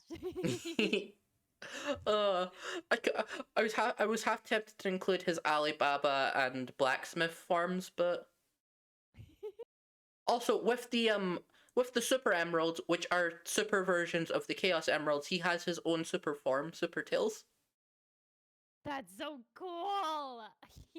But also, yes, just while I remember to mention it, so I won't go too into detail, but I just want you to know, in the storybook series, because what the storybook series does is it goes, okay, Sonic's in these storybook worlds, here's all the other characters who are like portrayed by counterparts of all his friends that he knows. Oh.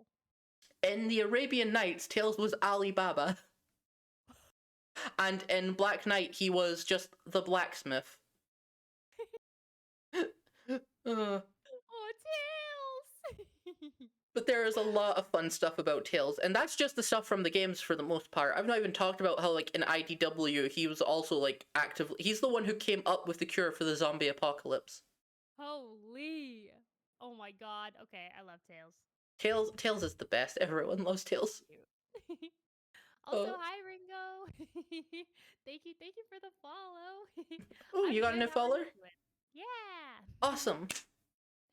I'm good. How are you? I'm having fun. I am learning so much about Sonic. I literally before now I knew like next to nothing except for what Sonnie has been slowly teaching me. And she's a great teacher, so. Look, it comes partially from the fact that I love every part of the series, even the dumb parts. But to be fair, there's a lot of parts that like deserve a lot more respect than they get as well. I don't necessarily agree with this statement, but I do think a lot of people will agree with this statement that a friend of mine came up with. And you know what? I will give them this, even if I don't personally agree with it, because I do enjoy the games. I know it's not to everyone, but they did say Sonic is amazing in any medium that isn't a video game, and I don't agree with that outright. But I do get what they were going for, and when it comes to the story and like the characters and that, yeah, there's a lot of good shit there.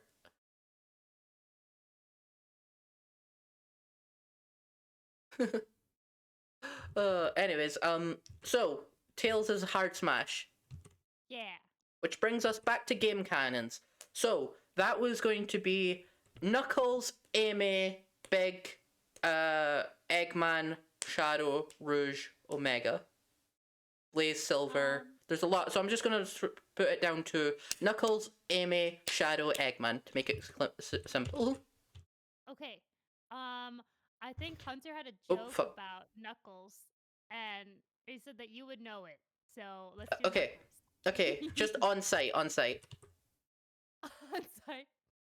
What? Hunter just said his joke. He says Knuckles canonically has a four-headed penis. That took me off guard. Well, that's because he's an echidna, which is a real animal, which has 4 penises on its forehead. What? That's a real life animal fact. What? Okay, hang on. I'm going to be very careful I don't accidentally look this up on stream. But okay, first I'm going to send you a picture of Knuckles, and then I will see if I can get a picture of an echidna. Holy shit, that's wild. Echidna. Tails is so cool, Ringo. And we're doing Smash or Pass without worrying about like age and stuff because age is really complicated in Sonic. So everyone here is like 18 plus. So Yeah, so okay, so you can't really see it with these pictures, but I think okay, yeah, so this is what an echidna looks like in real life, by the way. Oh lordy, oh lordy, oh lordy. Oh my god! It's a very weird looking thing. Yeah! I think they have like a sheath, and that's where their multi cocks are hidden on their forehead.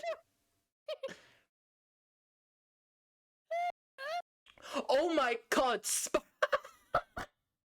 Spark has said possibly the funniest thing I've ever read. Oh Nickel. god, oh god. Okay, so you see those red things he has on his head?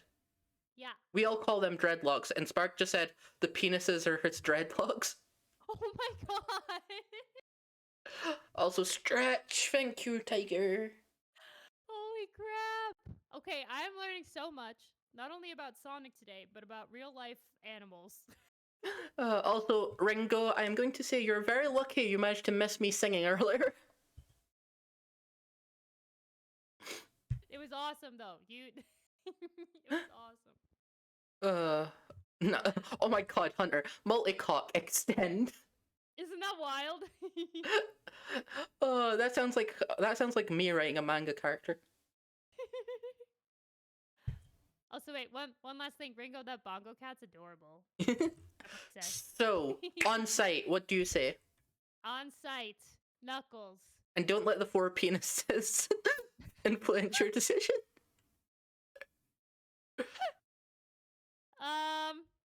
Smash. Smash. Okay, be honest. Did they? It's hard to unknow the 4 penises, okay?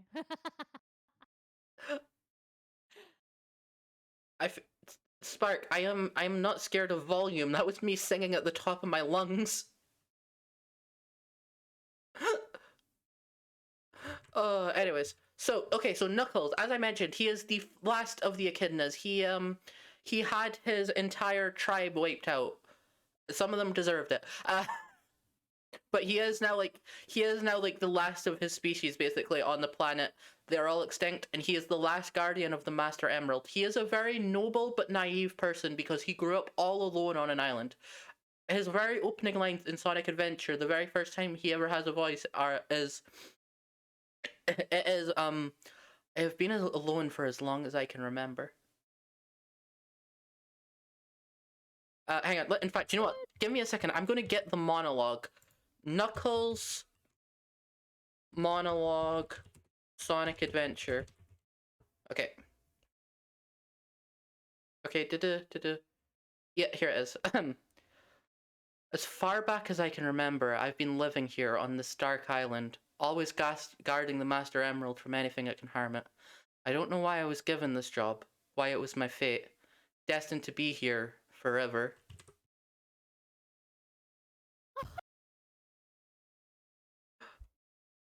And then, yeah, so his whole thing is he spends most of his time on the island guarding the Master Emerald, and except in recent years where he's just kind of forgotten about it.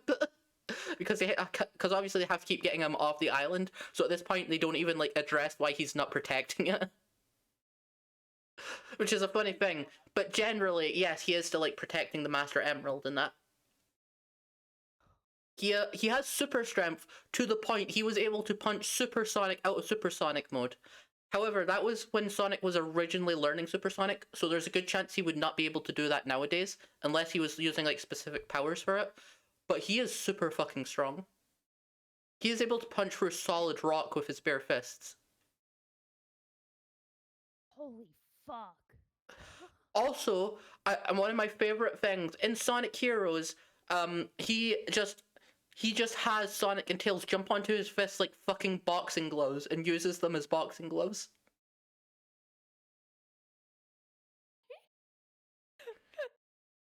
Also, everyone loves his shout because it's something like She-Rock Ha, but because of the way he pronounces it, it sounds like when he's starting it, it sounds like he's going, shit, Rock Ha.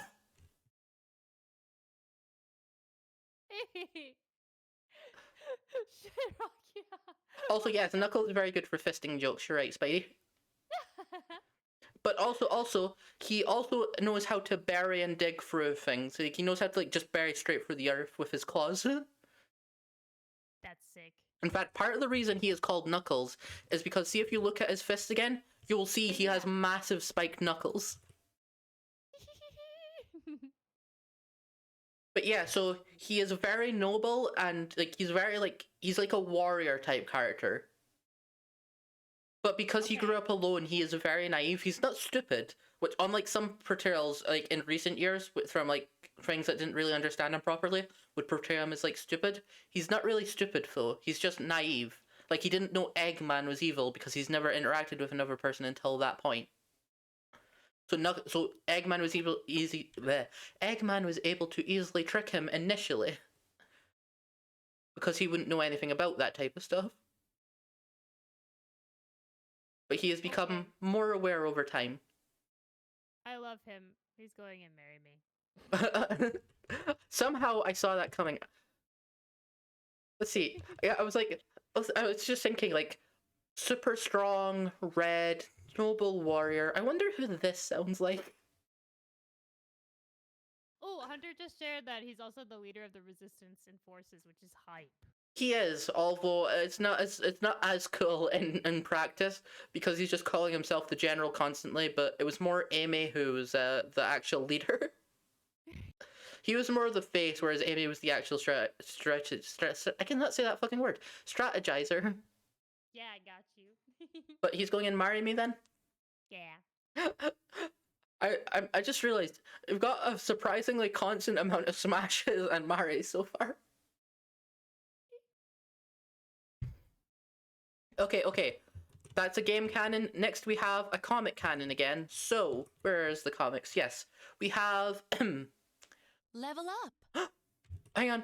I got another sub. Woo! Thank you, Tiger, for the tier 1 sub that has gone to Spidey, and the last one went to Zack and Sonic.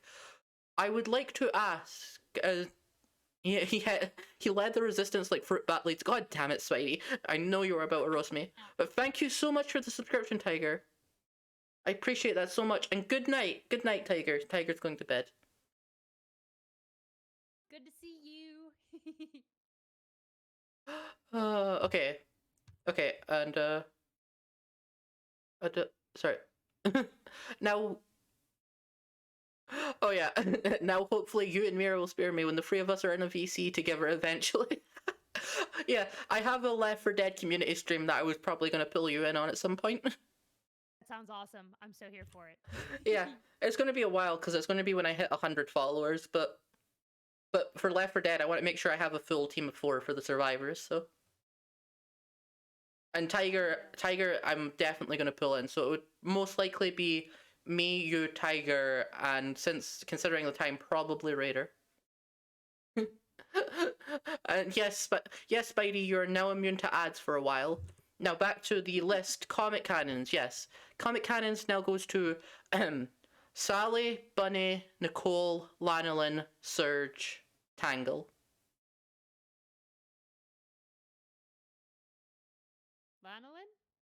Lanolin, she's she's an easy one to point out. She's the only one who doesn't have a PNG and has a background in her picture. Oh, she looks sick. Let me get her up. Lanolin the sheep. Oh, she's so cute. Now, this is a character I don't actually know as much about because I haven't got to her point in the IDW comics yet. But here's that picture of her in our DM so you can see it more properly. Oh, she's so cute. I will, in fact, for this one, I'm actually going to put it on stream as well. I'm going to put this one on stream as well, just so that my chat can actually see what... Because the other ones I think are all fine on stream. The Lanolin one is not a very good picture. Give me a second. But yes, she is from IDW, and I think she came after the Resistance finished up. Just reading from the... just reading quickly from the wiki. Where is it? Yeah. When Sonic was defending Riverside from badniks, Lanolin alerted him and Amy rose of an invasion force in the west side of town. So she's basically someone who's like been helping the Resistance like find out about attacks and that. And that's awesome. Yes, I love her design, by the way, the sheep design. With general image, there we go. Add source. Add a new source instead. Image. And smash already? Yeah. Okay, I'm not going to keep this on screen for long, but to my chat, there is what Lanolin looks like. Now that you've got the image for her for the moment. And then I'll send that to Andrea later. I'll probably send all these images to Andrea just so she can flash them up on screen. Oh yeah. Okay, I'm Also, Ringo, all of your emotes are adorable. So, Oh my god. Sorry, go ahead. Sorry. Smash, you said? Smash. Okay, now you can say the thing about emotes. I was just making sure I put it in the right place. I have to know why this puppy has an apple on his head. I have to know. That's all. He's so cute. Okay. So I'm just going to read, so for Lanolin, I'm just going to read off the wiki page because I don't have as much of a personal connection to her. Yeah. Lanolin, personality. Lanolin has a helpful and hardworking mindset. She's willing to do many tasks for the restoration, which is what the event was called where they started fixing the world after Eggman's war and after the Zomba arc. They called it the restoration. Okay. She is willing to do many tasks for the restoration, which is when she was brought in. She's good at following orders, but is very formal about it. As such, Jewel and the others have to remind her not to act as so official when greeting them. Lanolin also appears to get startled easily, whether it be from badniks, which is what they call enemies in the Sonic universe, or being called to by her boss. She also prefers to make sure she and her group are prepared and have a plan ready before going in for any task. She is also flabbergasted by the recklessness of people like Sonic and Tangle. She prefers to do things that don't have a lot of risk, but is willing to put herself in danger when needed. And she recognizes when when others are hurting, and she's offered to willing a left hand. I can't speak today, apparently. And she has also admitted to having an issue with being bossy. Okay. I think she's staying in Smash for me. That is absolutely fair. Yeah, I couldn't give her as much of a thing because I don't know much about her myself. Every other character on this list I can give you a whole thing on, but so let's see. Next in the list is a villain. Okay, so also I heard you gasp. Did you see another emote? Oh my gosh, no, I have the background. So the emote isn't a dog. It's Ringo, and they're the leader of the apple thieves. And a raccoon. So there's an apple on their head, which is hype. Ringo, that's awesome. I love. Oh, come on, Spark. Spark just said, "When could you ever speak?" Oh! Damn. I'll tell you when I can. Damn it, no. Fuck. Rip. I'll tell you when I could speak. When I'm teasing Mira about being a good girl. Stop. Sonnie. Yes? No! A very good girl. That's too much. That's too much. You It's too much. love it, though, right? I love it. Yeah, you do. Yeah. Okay, we have to move on, or I'm gonna become. I love breaking that out on you. Okay, it's villains next. Okay, we have Villains. We have Eggman, Black Doom, Eraser Jin. I've just realized King Arthur is missing from this list. Shit. Damn it. Oh well. We will do him as an honorary one in a minute.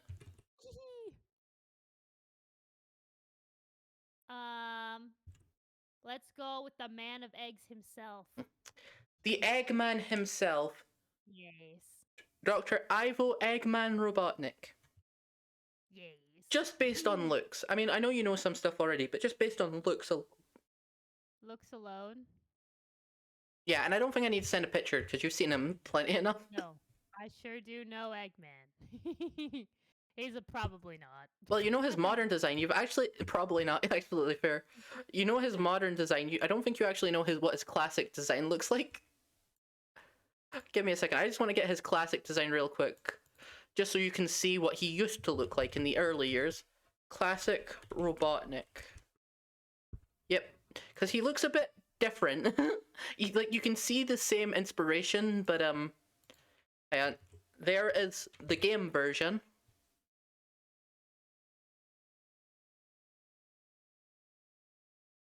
Anything to say to that? He's cheesing. And then I have to share what SatAM Robotnik looks like, who had the most terrifying voice ever, by the way. Oh my god, he's already scary looking. It is. Oh my god. I like Game better. He's cheesing at Yeah. least. Yeah. So, but yes, Eggman. Yeah, no, in the SatAM universe, Eggman or Robotnik. I'm so used to calling him Eggman now. SatAM Robotnik. SatAM just standing for Saturday morning because that's what we called the cartoon because it was on at Saturday morning. SatAM Robotnik was he was terrifying with his voice because he had that he had like a really deep growl in that version. It was like because like I love Mike Pollock. That's the game version. Mike Pollock's voice is fucking iconic. Like, I think we can agree that Eggman's voice in the games is amazing, right? And he's had that for 20 years, so it's the definitive voice. But like, SatAM Robotnik was like more along the lines of like, I'm just gonna see if I can do this. That meddling hedgehog. Something along those lines. Whoa. Maybe a bit, slightly less growl, a bit more deep bass, but terrifying nonetheless. Seriously. Hunter said that SatAM Robotnik was also very sadistic. Oh yeah, no, he was, because his whole thing was he was the most intense on roboticizing people, and in that show, Bunny, who is in this list, and we will get to, is only half roboticized. Oh. And she can never go back to having her organic limbs, as far as we know. Oh. Yeah, we will get to her. We will get to Bunny. But by the way, yes, she's a cyborg called Bunny Rabot. But no, we're focusing on Eggman now. So, Eggman, probably not. Yeah, absolutely fair. So, let's just go over his list of crimes, shall we? Let's just go game by game, because obviously we're going to focus on game canon Eggman. So, first game, roboticizes little defenseless woodland critters. Second game, roboticizes the little defenseless woodland critters. Third game, roboticizes defenseless little woodland critters. His whole thing in the first like classic games was he would take defenseless animals like actual squirrels and that, not like the slightly humanoid ones like Sonic, but actual squirrels like we've got in real life and that. And he would stuff them into robots and that as power sources against their will. What the fuck? Basically enslaving any woodland critters he could find to make into his robot army. What the fuck? From Sonic 3, he was also trying to steal the Master Emerald, a source of unlimited power. And as we established, if the Master Emerald is taken out, that will then cause the entire island to fall and lose all its properties, which could potentially kill a lot of life on the island. After that, what else? He created Metal Sonic, which is a metal version, it's a robot version of Sonic, who is just as fast as him and is convinced it's the real version, which also basically has, like, weirdly become Robotnik's son recently. Basically become his son, but a son that he kind of abuses, so... yes, so... Metal Sonic would also go on to cause so many fucking issues. He was also very awful, but we won't get to him. He's not on the list. But just know that he created like another massive villain. So moving on from that, in Sonic Adventure, he may have been responsible for unleashing chaos. He was definitely responsible for turning chaos into that giant monster we saw at the end, which, you know, definitely killed like a good 100 people, right? You still there, Mira? Yep. Sorry, you were silent.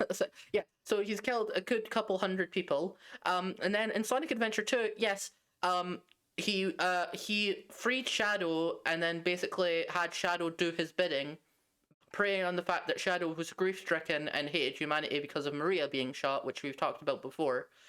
Preying on that grief to get Shadow to help him try and enslave humanity again. they got up to the Ark, which is where Shadow was from, got the Arc Cannon running. The Arc Cannon, which he then, yes, blew up half the moon with as a warning shot, and threatened to shoot at the planet if they didn't all comply with all his demands. And he would have done it. He also unleashed Shadow's prototype, which is a giant mindless lizard that did try to destroy the planet. Sonic Heroes, he didn't actually technically do anything because he was actually kidnapped in that game, and it was Metal Sonic pretending to be him, so we can kind of give him a pass for that game.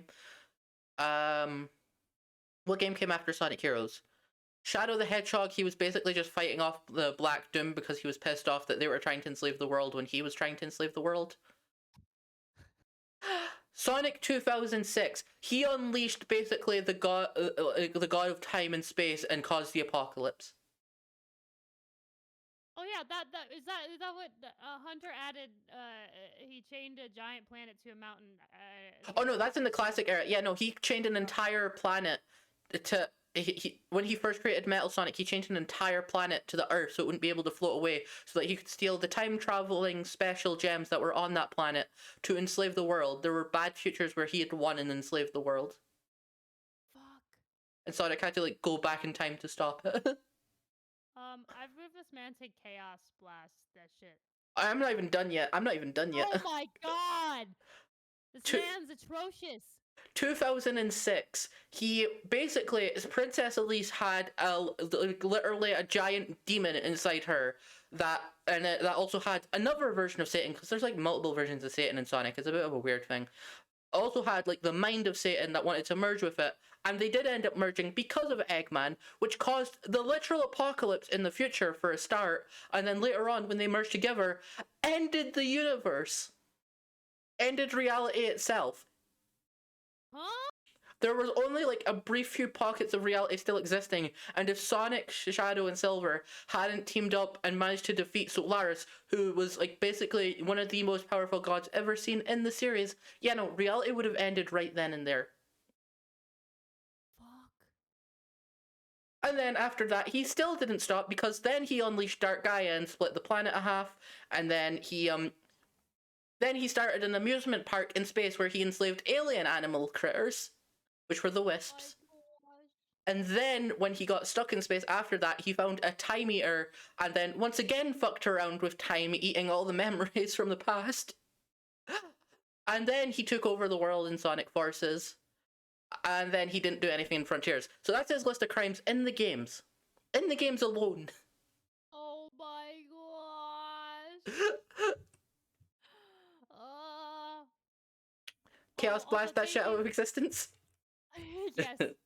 Yeah, I'm over him. Also, Ringo, thank you. Thanks for popping in. And thank you for the lurk. Hopefully I'll see you soon. We can agree, though, that Goofy design aside, he's a fucking mega villain. Yeah. This guy's fucked up. Like, he's a Goofy on the surface. He's like a very fun and charismatic villain, but good god, his actual crimes are terrifying. He's horrible. Hunter said, to quote Eggman, he casually eats dimensions for lunch. Also, in Sonic Boom, an admittedly very funny joke is that he has a PhD in evil. What? Oh no, wait, hang on. Oh Sorry, he also has the single best line in the Sonic X anime/cartoon in the English dub, because he broke into the White House. He broke into the White House, and when they asked, how did you get past security, he just casually drops the line, and he never explains after this, so he just treats this as like the actual explanation. He just goes, I acted like I was a bar of soap and gave them the slip, and just refused to elaborate beyond that. Oh my god. Eggman has like amazing charisma.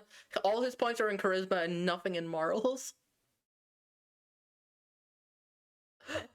Anyways, so that's Eggman. I don't think I'd be able to convince you on him anymore.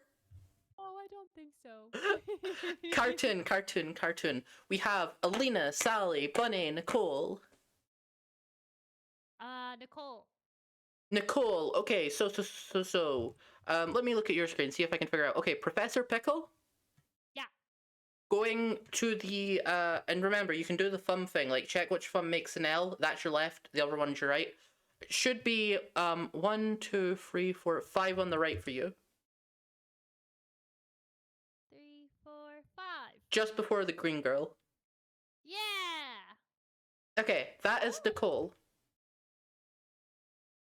So What a cool look. yeah, so in so just based on design alone, let me see if I can get the picture of her. Nicole Sonic Wiki. Okay, Nicole and picture, sending it now. She's an AI, Hunter said? She is, and I will explain that in a minute. She is Nicole the HoloLinks. Oh my gosh. So there's a picture of her in DMs. Hang on, I have to move the cat. Mhm. Come on. Little stinker. Okay. Whoa, she looks cool. So just on site. And no worries, Spidey. No worries if you had to leave for a bit. She looks so cool. I think I don't know why, but she has bestie vibes to me, so that's where I'm gonna put her. That kind of makes sense, honestly. Yeah. So in okay, bestie. Okay, so yeah, so she is an AI. So in the Sonic Sat AM cartoon, Sally Acorn, who is the I'll get to her. But basically, she has a pad that has Nicole on it as like a hologram AI that gives them missions and it like explains stuff to them. It's like, here's what Eggman's doing. Here's how you can stop him. Here's some things you can do. Blah blah blah. She's just an AI in it. But in the Archie comics, after a while, she became like half sentient. She like Sally like woke up one night, went through the room and just found Nicole with an actual body through the room. Holy shit. So as an AI, so as like a pure AI, she was very like kind and just straightforward. I was getting missions in that. She is like nice. Like Sally had a friendship with her, but she was like very robotic. Where she got more of a personality once she actually like came to being a person. Personality. Originally, Nicole's behavior was completely logic oriented, with logic being the only motivation behind any decision, and she seemed to lack autonomy. As time went on, though, Nicole became more lifelike and currently possesses many of the traits of a living being, in which she is fully regarded as by her friends. She is friendly, helpful, and a loyal member of the freedom fighters, having helped her friends at her own risk more than once. She is able to also express concern and support for others, and feel guilty at the risk of mental stability of her friends when restoring their old memories, and not without the ability to mock or express defiance. She is, however, still like out of touch with the lifelike side of herself, frank the more logical thought processes of a machine, because she is not used to being not human, but you know, a sentient creature. She sounds cool. You like her? I like her. I'm sticking with bestie. Also, Hunter shared that Nicole's the cause of one of his favorite reactions in the entire franchise. Oh, Yo, Nicole. And then Sonic, my main hedgehog. What up? I didn't know about that. I'm the Archie. So, the Archie comics is one of the few things I am genuinely behind on. That's hype. The comics are the hardest part to catch up on because there's a lot of comics. Oh my gosh. Uh. That was from Sat AM? Oh! Okay, yeah, no, maybe I just forgot then. It's been a while since I've watched Saturday Morning. To be fair, it's been a while since I've watched Sat AM. There's a lot of Sonic cartoons because there's The Adventures of Sonic the Hedgehog, Sonic Sat AM, Sonic Underground, Sonic X, Sonic Prime, Sonic Boom. I think there might actually be one more I'm forgetting. Holy crap. Because they were discussing Sally's birthday beforehand. Anyways. Anyways. So, bestie. No, that was just me referring to you. Oh. No, it wasn't me, but I just wanted to mess with you.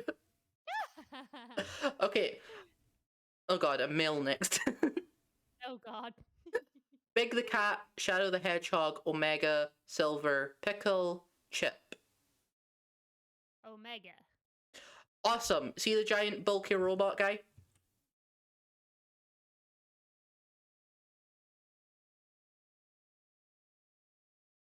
Yeah.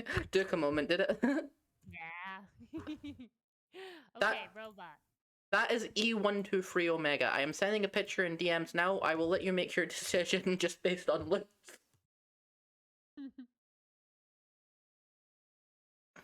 Hunter, what's I must consume weed, huh? That will be a reference to a meme. Oh, oh, oh. So, just based on looks?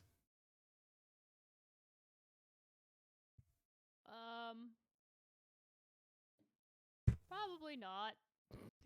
Probably not. Now, before I even get into his personality, I have to say something. He is able to transform his parts and put more parts in, so all I have to say is, consider this. With the giant hands, consider the size of the dildos.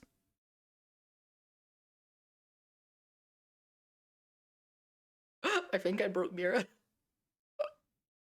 We can't hear you, Mira. Oh my god. Well, I can hear you anyways. I'm dying. I'm crying. I'm dying. I'm laughing. Hunter just piles on. Consider the size of his metal cock in all caps. Well, to be fair, he could literally. See, the thing is, he has some level of not shape shifting, but long story short, the fibers in his body probably could, all form into one bad dragon. Oh god. God. Alternatively, one hell of a butt plug. 4'11" vibrator, Spidey just said. Also, fun fact, all the Sonic characters for the most part are about 3 foot in height. They're all of them? Well, they're all varying levels upon that, but like Sonic is 3 foot and everyone else is kind of based around that. Okay. So, Hunter, oh my god. what did Hunter say? His semen would just be oil. You want a thick, white, sticky liquid? Sorry, we can only do black. Oh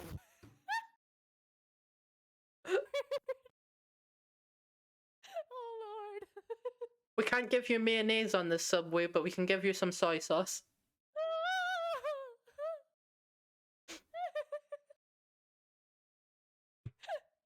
Oh my god. So his actual personality. So he was a robot who was created by Dr. Eggman. He was introduced in Sonic Heroes. His name is E123 Omega because he's from the E series, which is a whole series of robots that Eggman made.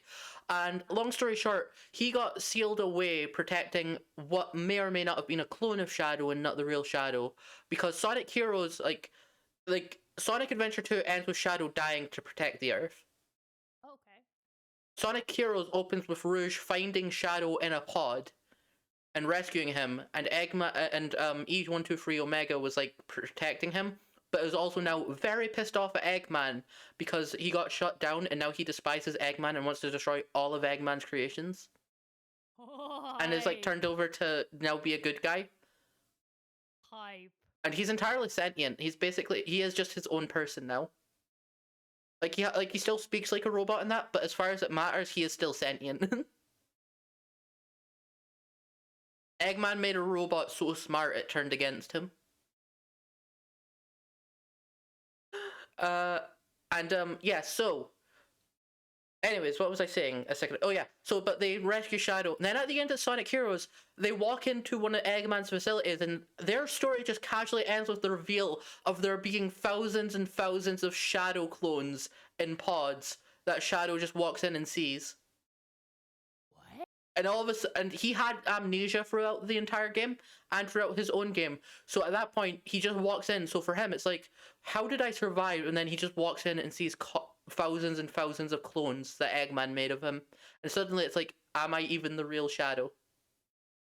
Holy shit. That's fucked up. The Shadow androids, as they are called. Whoa. Wait, Hunter says that plot point is never brought up again? Huh? After Shadow the Hedgehog, it's never brought up again, yeah. What? It's kind of a... Just drop that, not...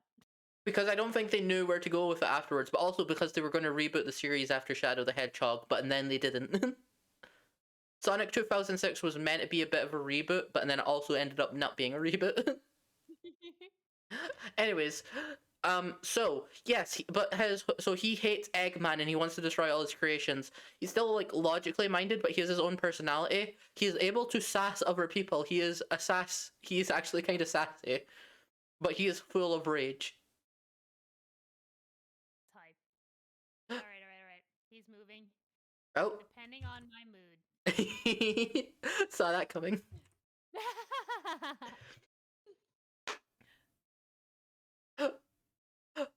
Sorry, I'm laughing. One of his lines is, "I will destroy all Eggman robots." I am just now imagining. Sorry, and I'm sorry for this ahead of time. I will destroy all Demoness pussy.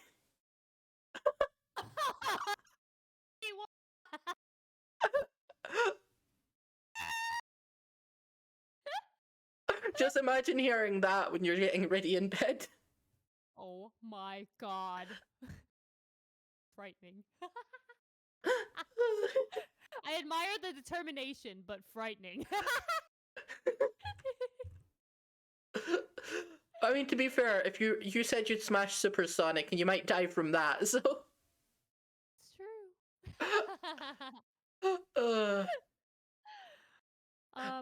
But I feel like it's different when it's on purpose, you know? If you're seeking out to destroy Demon-S pussy and you tell me that, that's like pretty intense and direct. Versus Supersonic, it just might happen by happenstance.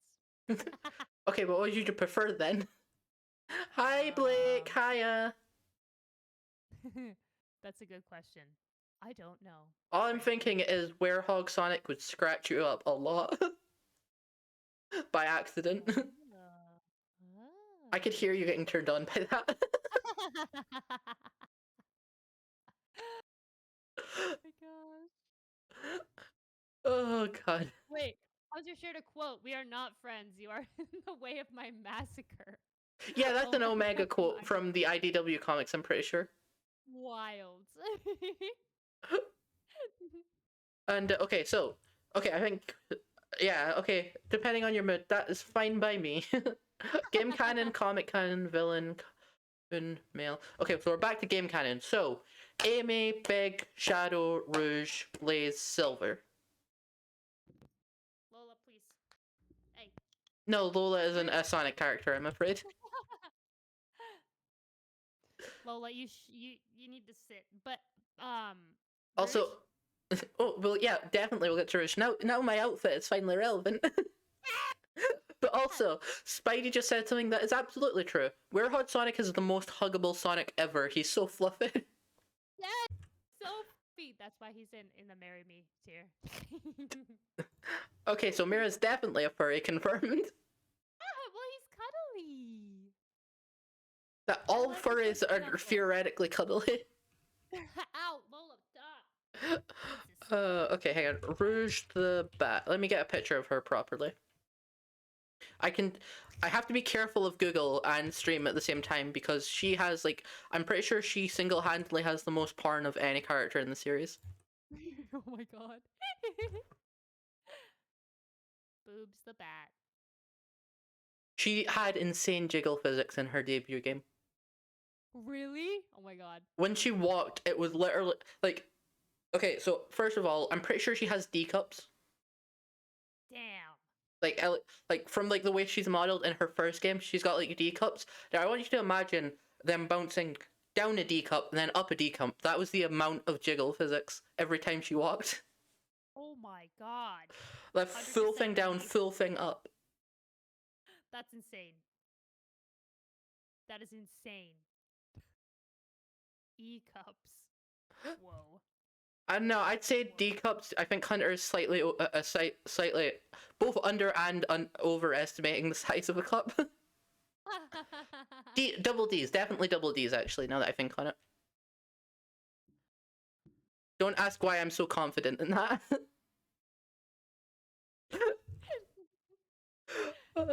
Okay, but Rouge the Bat. So just on site. Oh yeah. Oh yeah. Oh yeah. Oh yeah. Marry me. Oh, wow, really? Yeah. Her outfit's sick, okay? She looks awesome. She's hot. Her outfit is good. Ahem. Marry me. Mira? Ahem. Okay, so good to Marry know. me. If you insist. Oh, good. I'm glad you took it that way. Well, but how else would I take it?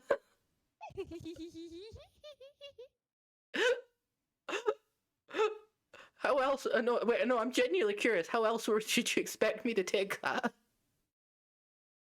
No. Marry me. All right, it's coming off your credit card, Phil.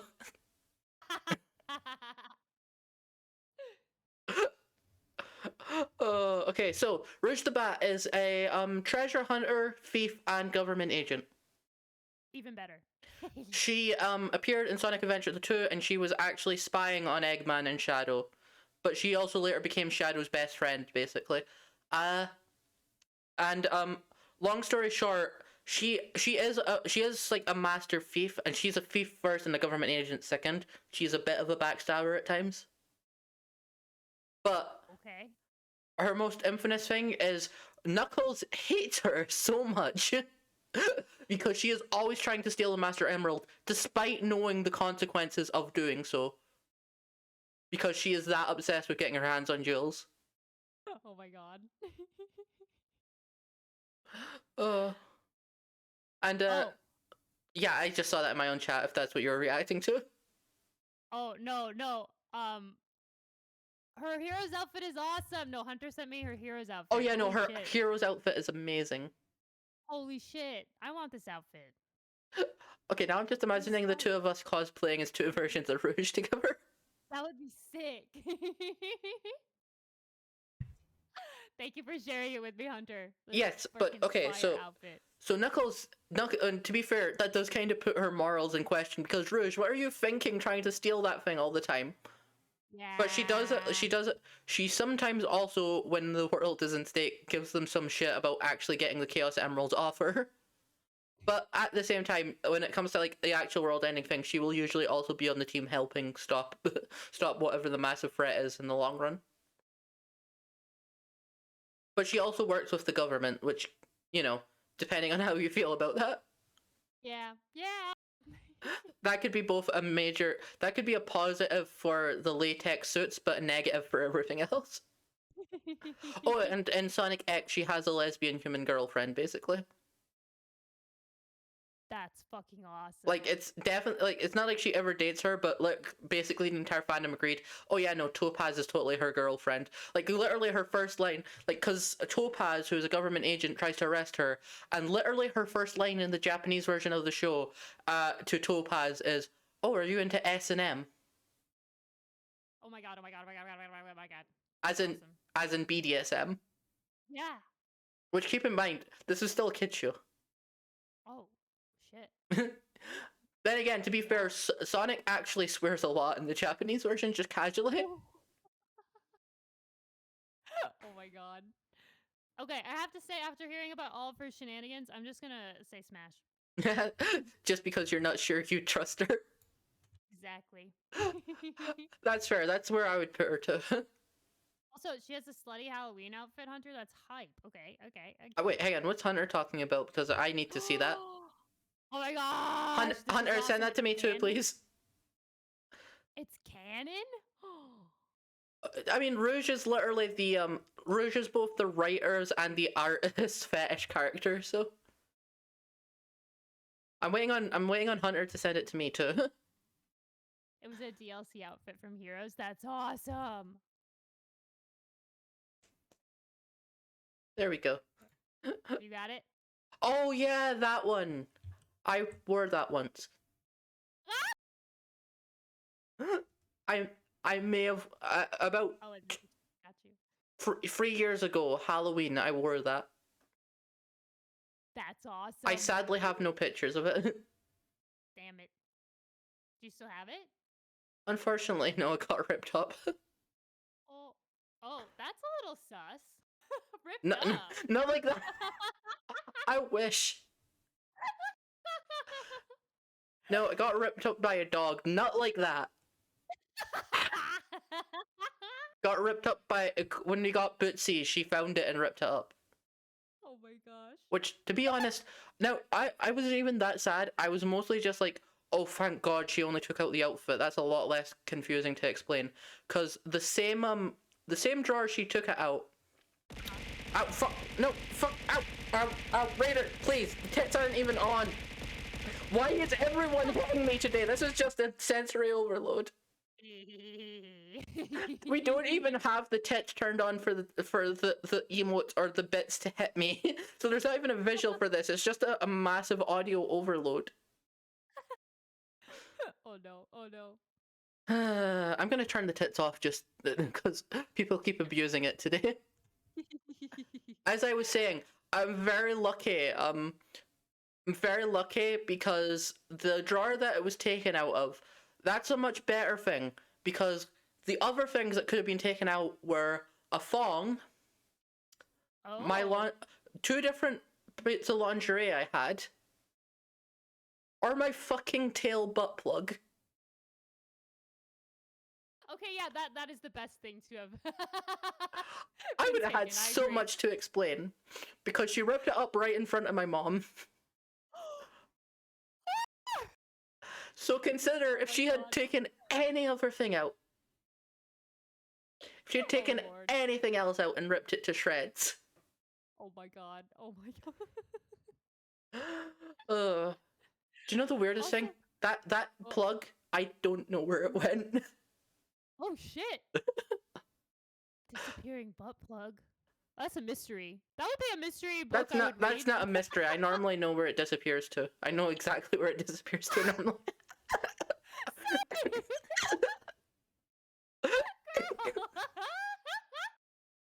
Oh my god. Also, Edward, thank you for the follow. Welcome in. Dog ate your You came homework. in at a fun time. Dog ate your homework. Worse, dog ate my butt plug. Ringo goes, wait, butt plug? Did I hear that right? You are correct. Yes. I have no shame. And then Hunter goes, Sonic the Hedgehog, mystery of the missing butt plug. Look, to be fair, I really don't see any point in having shame over it. So No, you shouldn't. You shouldn't. I've honestly found that having shame over those kind of things just leads to more issues than just being honest about it. Facts. Agreed. I love it. Anyway, that was a game canon. So we're comic canon. We have Sally, Bunny, Surge, Tangle.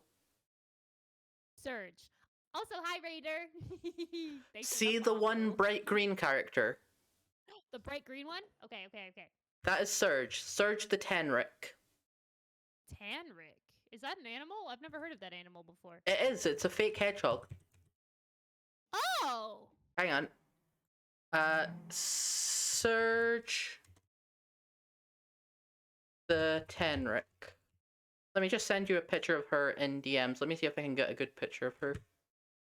Because whenever I look her up, I always just end up with fan art when I'm trying to get like panels. Is there any good panel of her? Like she doesn't always look the best in her panels because they're always giving her like a super evil face. Do you know what? That's good.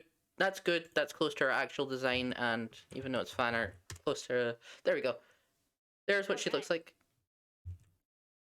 Whoa, she looks sick.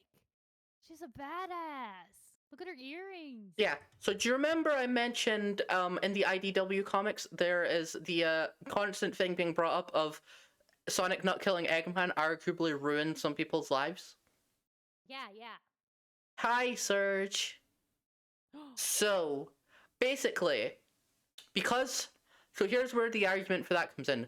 Because Sonic has said the reason he doesn't kill Eggman is he doesn't believe he has the right to take away anyone's quote-unquote freedom to that degree. Because the one thing I love about Sonic, no matter like the actual thing, is he has his own ideals and he sticks by them no matter what.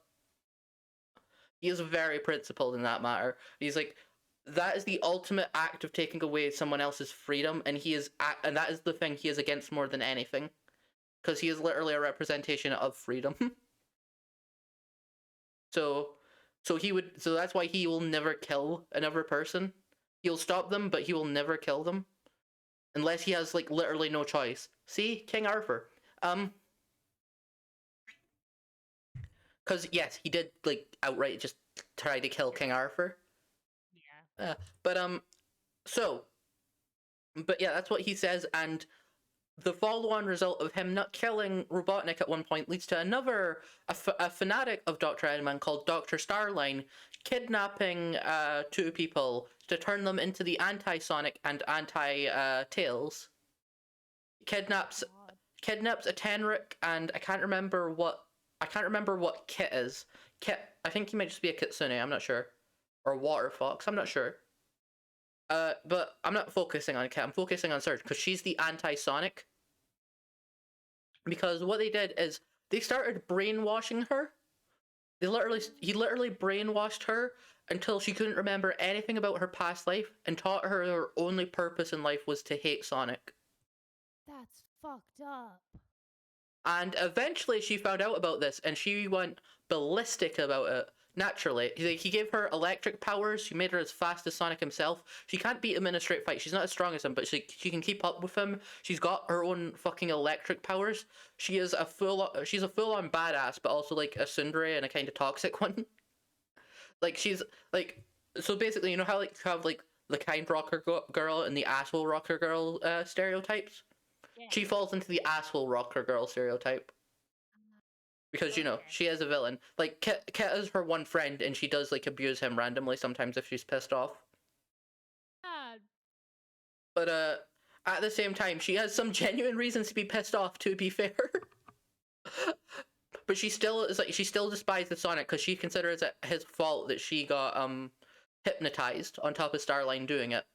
And she also I can't remember if I remember the line exactly right, but she basically at one point went to Kit, it's everyone else's fault, so we're gonna have to kill them all.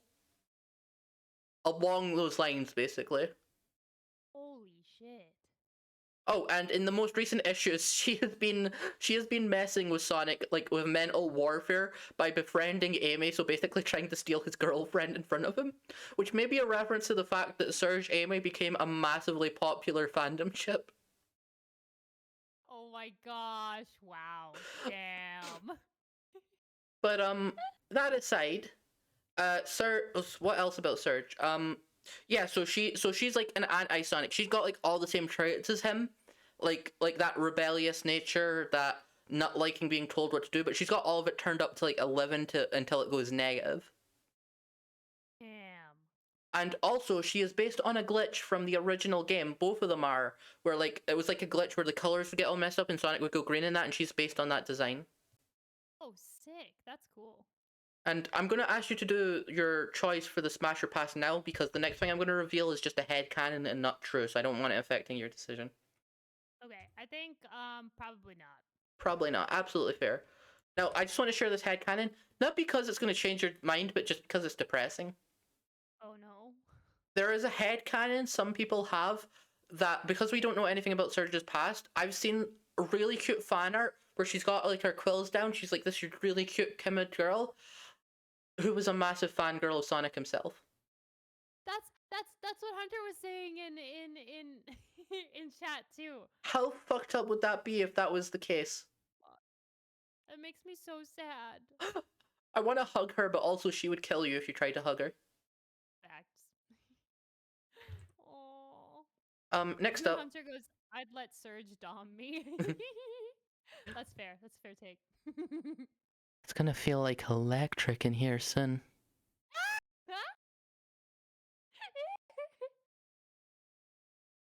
Don't you feel the spark? Oh my god, stop! I'm overwhelmed. She's a real bad girl. Okay, so who did I have next? A cartoon character. Okay. Alina, Sally, Bunny. You may notice the comic and cartoon characters have had overlap, by the way. Yeah. Okay. Alina, Sally, Bunny. Alina. Alina. Okay, so two to the right from Professor Pickle with the Bum, purple hair. bum, bum, bum. Okay. Let me just I could not find a good picture of her for the life of me that like showed her design off well without looking unintentionally ugly.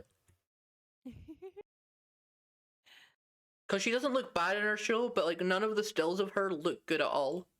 Maybe this one. I'll show you this one. Because they had a very different design principle during Sonic Underground compared to later in the series.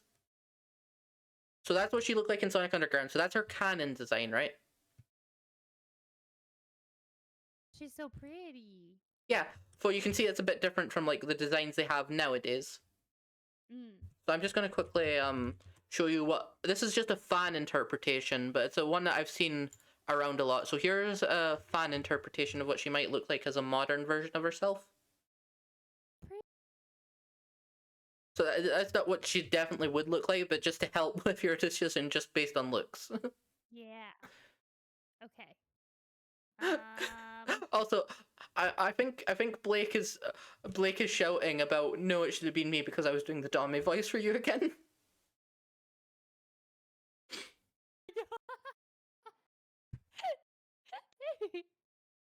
The smug won't do anything anymore, Raider. I turned off my tits.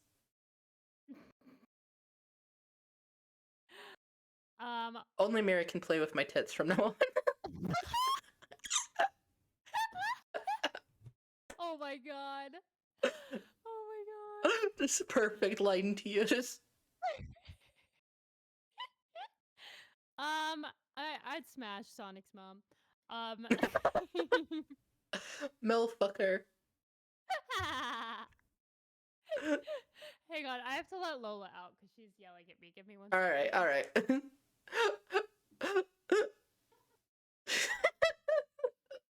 Okay, chat, and Mira's chat too. Alina is from Saturday Morning, Bernadette is from the Archie comics. Yeah, I'm not talking about Bernadette Hunter. When I was sending the modern design, that was just a modern design of Alina. I did make sure it was Alina. But yes, also, no, Sonic has 4 moms. 4 moms? That's sick. He has Queen Alina from Sonic Underground. In the Archie comics, they gave him a mom called Bernadette, who is the most boring version, to be honest. In the Sonic movies, oh no, if you count the movies, technically he probably has actually like 5 moms. Because he has this giant owl that I can't really watch the start of the movie because of, called Longclaw. Because she's like too close to like an actual owl, so it freaks me out at the start of the movie. So I have to look away during that part. But called Longclaw, who was like his mother figure, but she was also a massive owl, so definitely he had a human. Not human. He had a hedgehog mother, and then later in the movie, because it's one of those movies where like they go into the human world, he's basically adopted by a human mom. Oh So Sonic has had like 5 moms at least, and we still don't know who his mom is in the games. That's awesome. I love a man who has many moms. Holy shit, Blake! No. Oh no. I'm not reading that out. I can't read that out. All right, now I have to look. There's no reason. Oh my god! There's no need.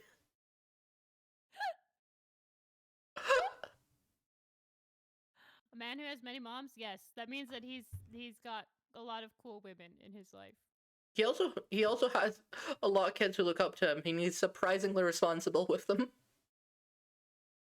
He is not father energy, but he is big brother energy. Yes. Although he low-key basically adopted Tails and has been looking after him for years, so he knows how to. Like Tails, yeah, Tails, like, cause like when Sonic and Tails met, Tails was just a kid, and he was all alone as well. So Sonic did basically adopt Tails, and he has been looking after him as the responsible figure for years. So even though they're like brothers, even though they call themselves brothers, Sonic has basically had to act in the father figure role for him at times as well. Oh my gosh. Vanilla is not on the list, Hunter, because I could only fit 30 people on it to match with Mira's list. And if I'd done the full amount of characters I wanted to include, there would be at least 60. So yeah, so Queen Alina. There's really not that much I can add on that we haven't really talked about already, because yeah, she's looks good. She gave up her kids at birth so that they wouldn't get roboticized. She never really got to saw them, and we sadly never really saw her in the show because the show ended just after they found their mother before it could go on to another season. Like just before they found their mother, sorry. And we got occasional glimpses of her like in the background, and she'd always be like looking after them, and she'd like sometimes like even sneak to them and give them advice and that, so she clearly loved them. But we never really got much on her personality, sadly. Probably would not surprise you to know there's a lot of fan art of them just hanging out with their mother because people really wanted them together. That's so cute. Oh my gosh. So, what do you think? I'm gonna keep her in Smash. Alright. You don't want her royal title? Nah. I'm good. Alright, okay. So after that was a cartoon, which means we're on to another male. Big the Cat, Shadow, Silver, Professor Pickle, Chip. Chip. Okay. So one to the right of Professor Pickle, that is Chip. Oh. He looks happy. He is tiny. You should know he is like barely a foot tall, if that. He is. Hang on. Let me just. Chip and Sonic. I'm gonna get a picture of him beside Sonic so that you can see the size difference. Let me see if I can get like a. Yeah, here we go. Here is like a picture from the actual game. It's a bit low quality, but so you can see the size difference. Yeah. Oh my god, he's tiny. And here is the here's what he actually looks like. Oh my gosh. Oh my gosh. Is he holding wait, in that picture with Sonic, is he holding an ice cream cone? Yes. Oh my god, bestie. He is obsessed with ice cream and food in general. Bestie. He is absolutely addicted to chocolate and ice cream. Same bestie. So, Chip, I can tell you, even if we hadn't had that whole thing about every character being 18 plus, he would definitely be legal. Okay. Because he is, probably as old as the Earth itself. Oh, holy shit. At least. Okay, so, do you remember when I showed you the opening to Sonic Unleashed? It ends with Sonic getting thrown out an airlock into space.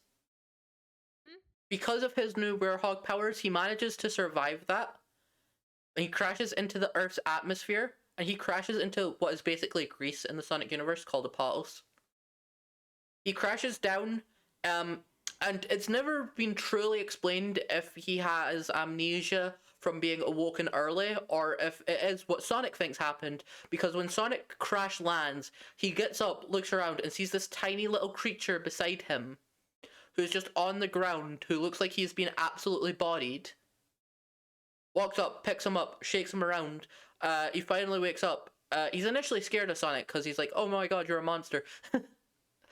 But then then they become friends, and he's like, and Sonic just goes, what's your name? And he goes, I can't remember. And Sonic's immediate reaction is, oh shit, did I fall on him and knock his memories out?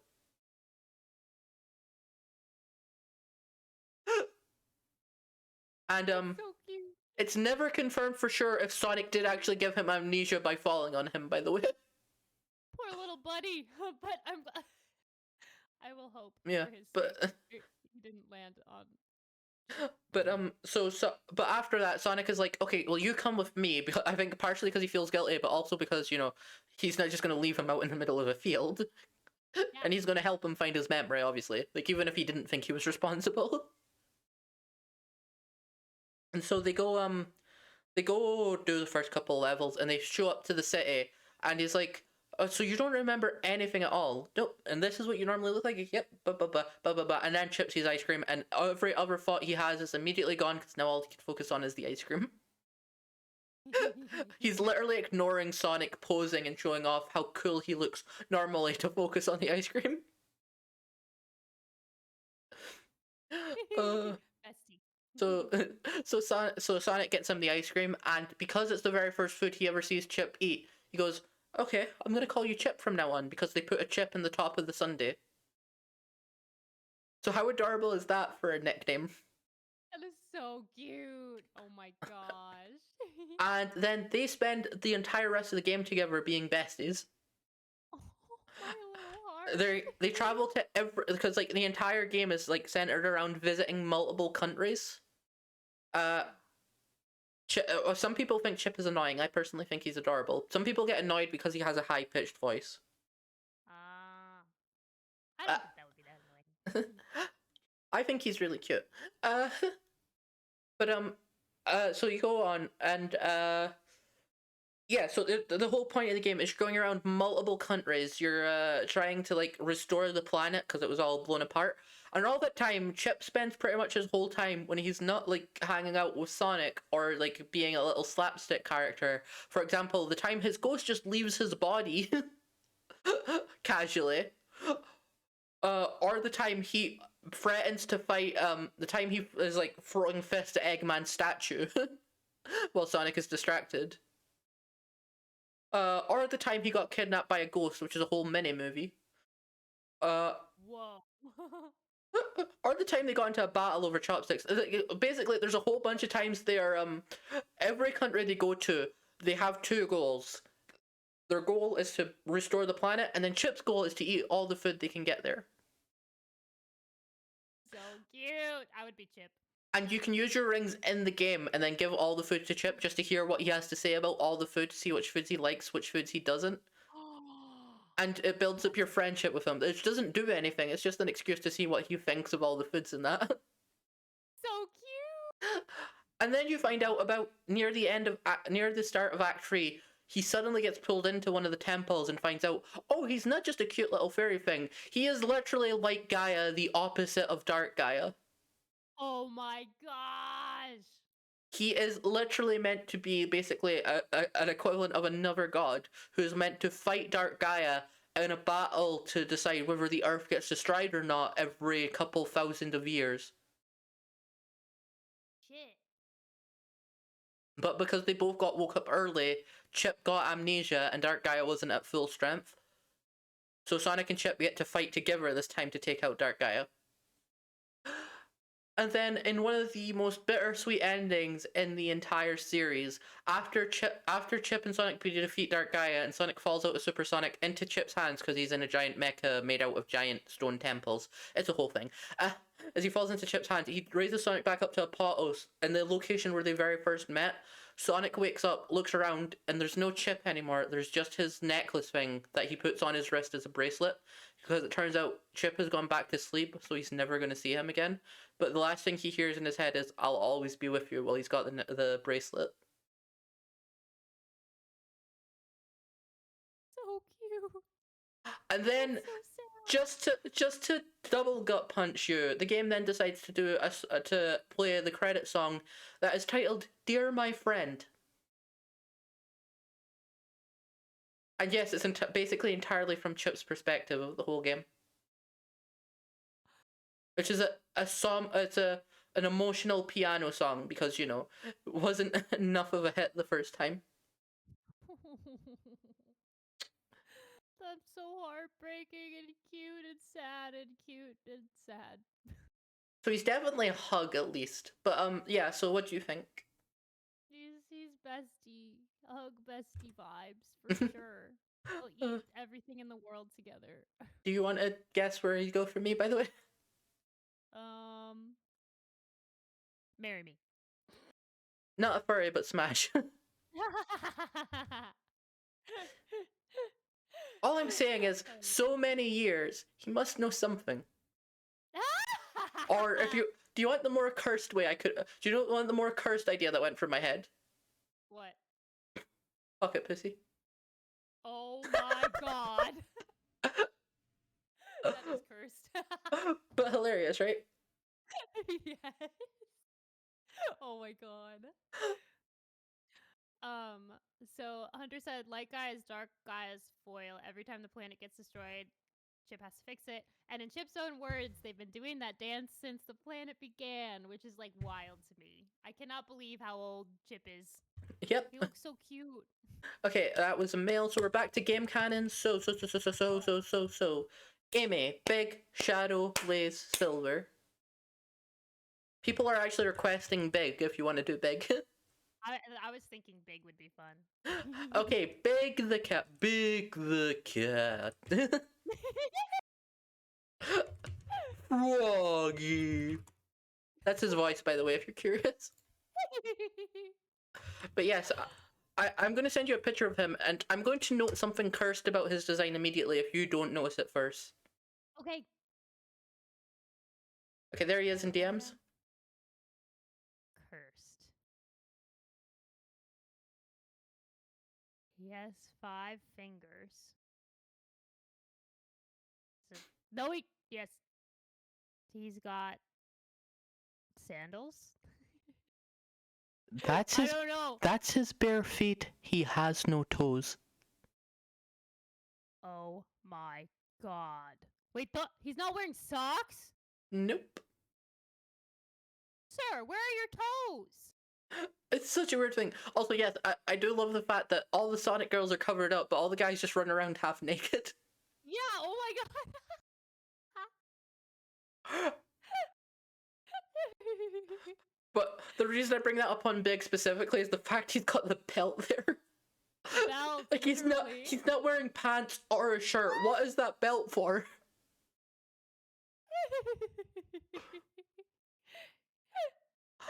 I'm half convinced that is him locking up his sheath and it's a kink thing. Either that or he needs some very special equipment because Big was named that for a reason. All right, we're putting him in I'm not a furry but smash. Oh my god. Really? He's kind of got like a chill dad energy with the sandals, even if he doesn't have toes. To be fair, that's also where I would put him. So, as for his actual personality, he is his kind of thing is like kind of being like a bit slow, a bit like froggy, because he just keeps constantly losing his pet frog, and his only gameplay loop is just fishing and trying to get his frog back constantly. But the frog keeps running away from him. And it's like, is the frog even wanting to be here, Big? You keep losing this damn frog. And Sonic Heroes gave him an unintentionally really bad looking image. Because as far as we know, he is an adult, but he is in Team Rose, which was Amy Rose and 6-year-old Cream the rabbit.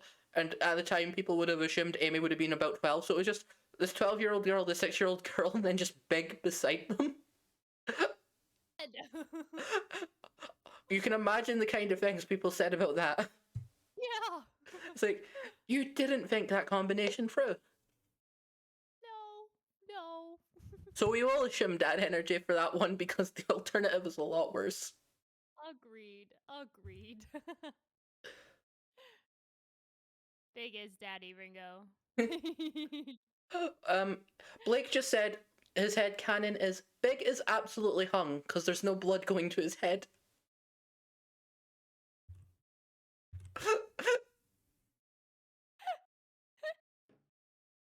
Okay, yeah, but I Big, can get down with that. Big is one of those people everyone either loves or doesn't love. My personal opinion is that Big is an eldritch horror beyond time. Because, I swear to God, okay, and so in Sonic Adventure 1, blah blah blah, he does his fishing stuff, it's fine. In Sonic Adventure 2, things start to get a little weird because he's not a playable character, but he keeps showing up in the background of every single level. Oh? He's like a cameo. And it starts off fine. It starts off like Sonic is running away from the military who are chasing him down in a truck. A truck that they would later then put buzzsaws on in Sonic Generations, but... That's concerning. but he's in the background, and then he's in the background of Knuckles' level, and then he's in the background of Rouge's level. And then they go out into space, and somehow Big is just floating out in space, staring into one of the windows, staring at them. And then, as if that wasn't weird enough, we get to the storybook games. We get to Sonic and the Secret Rings, where Sonic goes to an entirely different fucking dimension, keep in mind. He's been brought into another dimension entirely, and Big the fucking cat, not a counterpart, Big himself keeps showing up in this dimension without warning as random cameos in the background, in every level. How the fuck is he doing that? Because Sonic got there with magic. How did Big get there? And how did he get back out? And then in Sonic Frontiers, he just casually shows up in yet another different dimension he shouldn't have been in. Okay, Big's an icon, and he's you know what? I agree with your theory. An Eldritch Horror Beyond Time. But yes, I have one other thing to say for are you keeping him in Smash? I'm keeping him there. Okay, this was just going to support that. All I was going to say is, I was trying to decide whether I should like say it like I was trying to decide whether I should say it for work or just say it as explicitly as possible. Your choice. Let's go all out, explicitly as possible. Imagine that amount of weight crushing against you as he's piping you. Oh my god. Into it. Yep. He'd be very huggable, but also he could crush you. And Oh yeah. go for it, Daddy Big. I had to do at least once.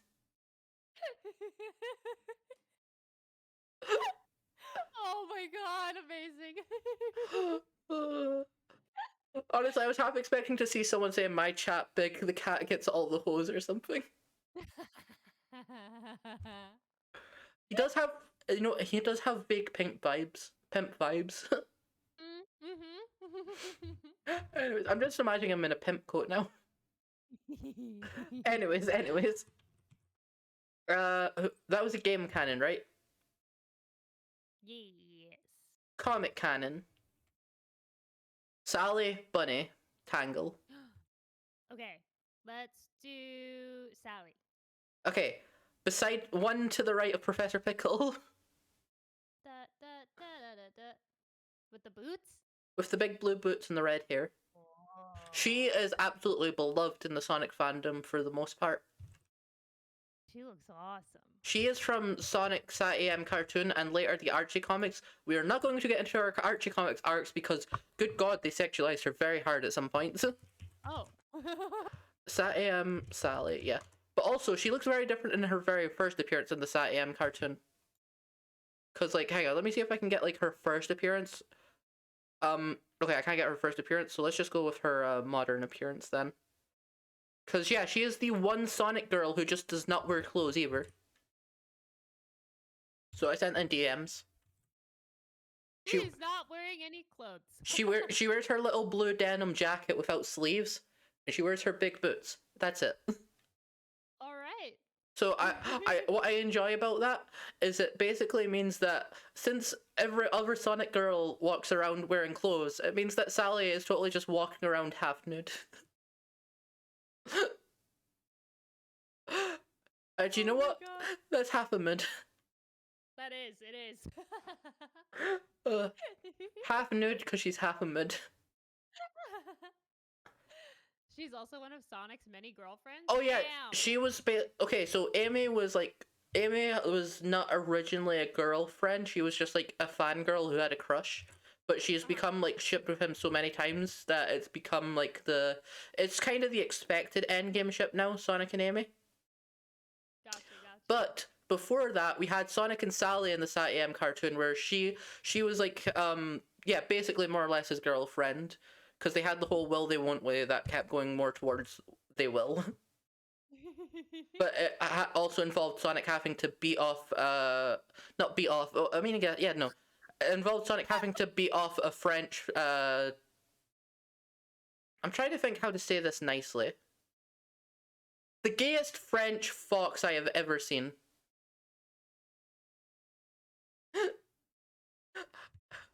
And that's me using gay nicely as in, like, flamboyant. Because I don't want that to be misconstrued.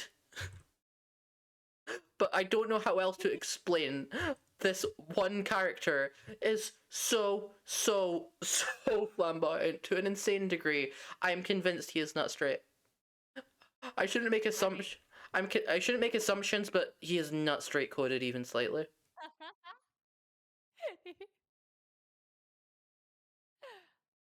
Okay, okay, wait, so he had to beat off? I'm sure Antoine would have loved it. I mean, what?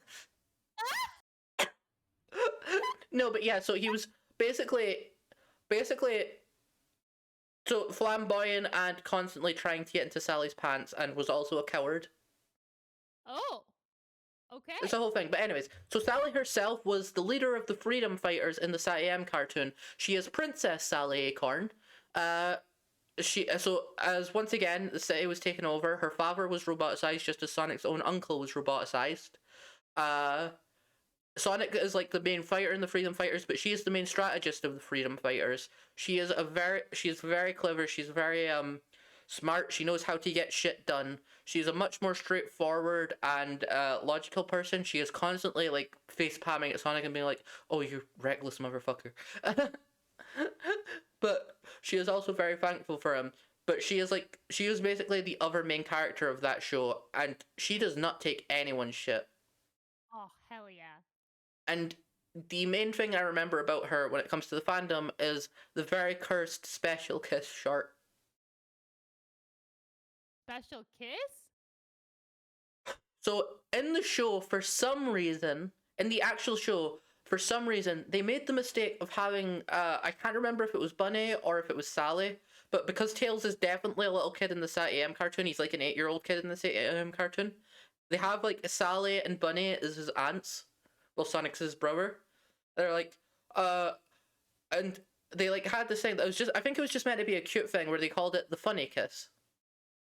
Okay. But when you think about it, that's a very sus name. Yeah, it is. And you can bet someone took a shot of that and just went, just took that moment of Tails asking for the funny kiss, and then it just cuts to Sally in bed smoking a cigarette. Oh, Lord. Oh, no. So cursed. So cursed.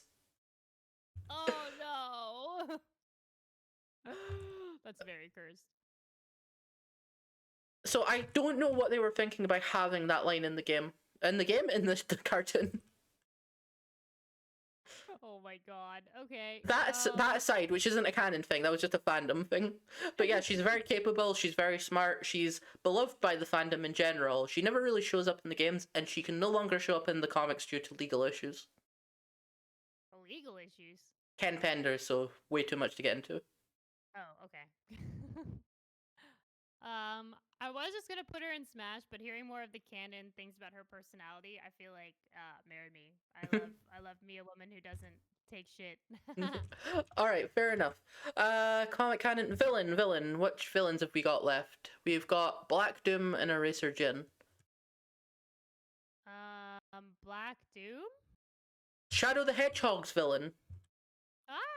So Black Doom, I will need to show you both his forms, because I've got his main form there, but I also need to show you his squid tentacle porn form. Oh lord. So okay, so here's the picture that is on there and what he looks like normally. Here's his full form. Whoa. But he also has what is called the Doom's Eye form, which is just Black Doom as just that. That Starro-looking motherfucker. He looks like a cross between a starfish and a biblical angel. This is crazy. But the one above is the one that's on the Smasher Pass. Just based on looks, what do you think? Looks alone. Okay. I'm scared, but not in a good way. I'm gonna say Chaos blast the shit out of existence. Please, please, please. Yeah, okay, absolutely fair. He is from a race of alien called the Black Arms. Okay. Which led to one of the funniest led to one of the most constant running jokes and misconceptions from Shadow the Hedgehog, because for some reason they just kept saying the black aliens whenever they referred to them. which led to some hilariously off-color lines when they're heard out of context, like, we need to keep gunning down the black aliens. Oh my god! Shh. The black aliens are invading. There were so many bad ones out of context. Oh my god. But, Oh my god, Hunter, you got auto-modded for that. Oh my god. but also, I love, one of my favorite jokes is that the general in that game who, like, hates Shadow, because Shadow is, in fact, part of the Black Arms, alien race, technically, because of his backstory, which is a whole thing to get into. But because he's technically part of them, I love that there's a joke that, oh yeah, no, the general's just racist and that's why you hate Shadow.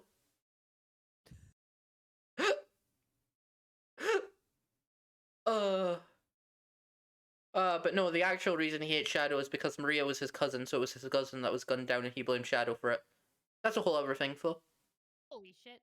Even though, it was his own military organization that gunned her down. Maria's lore is so dark.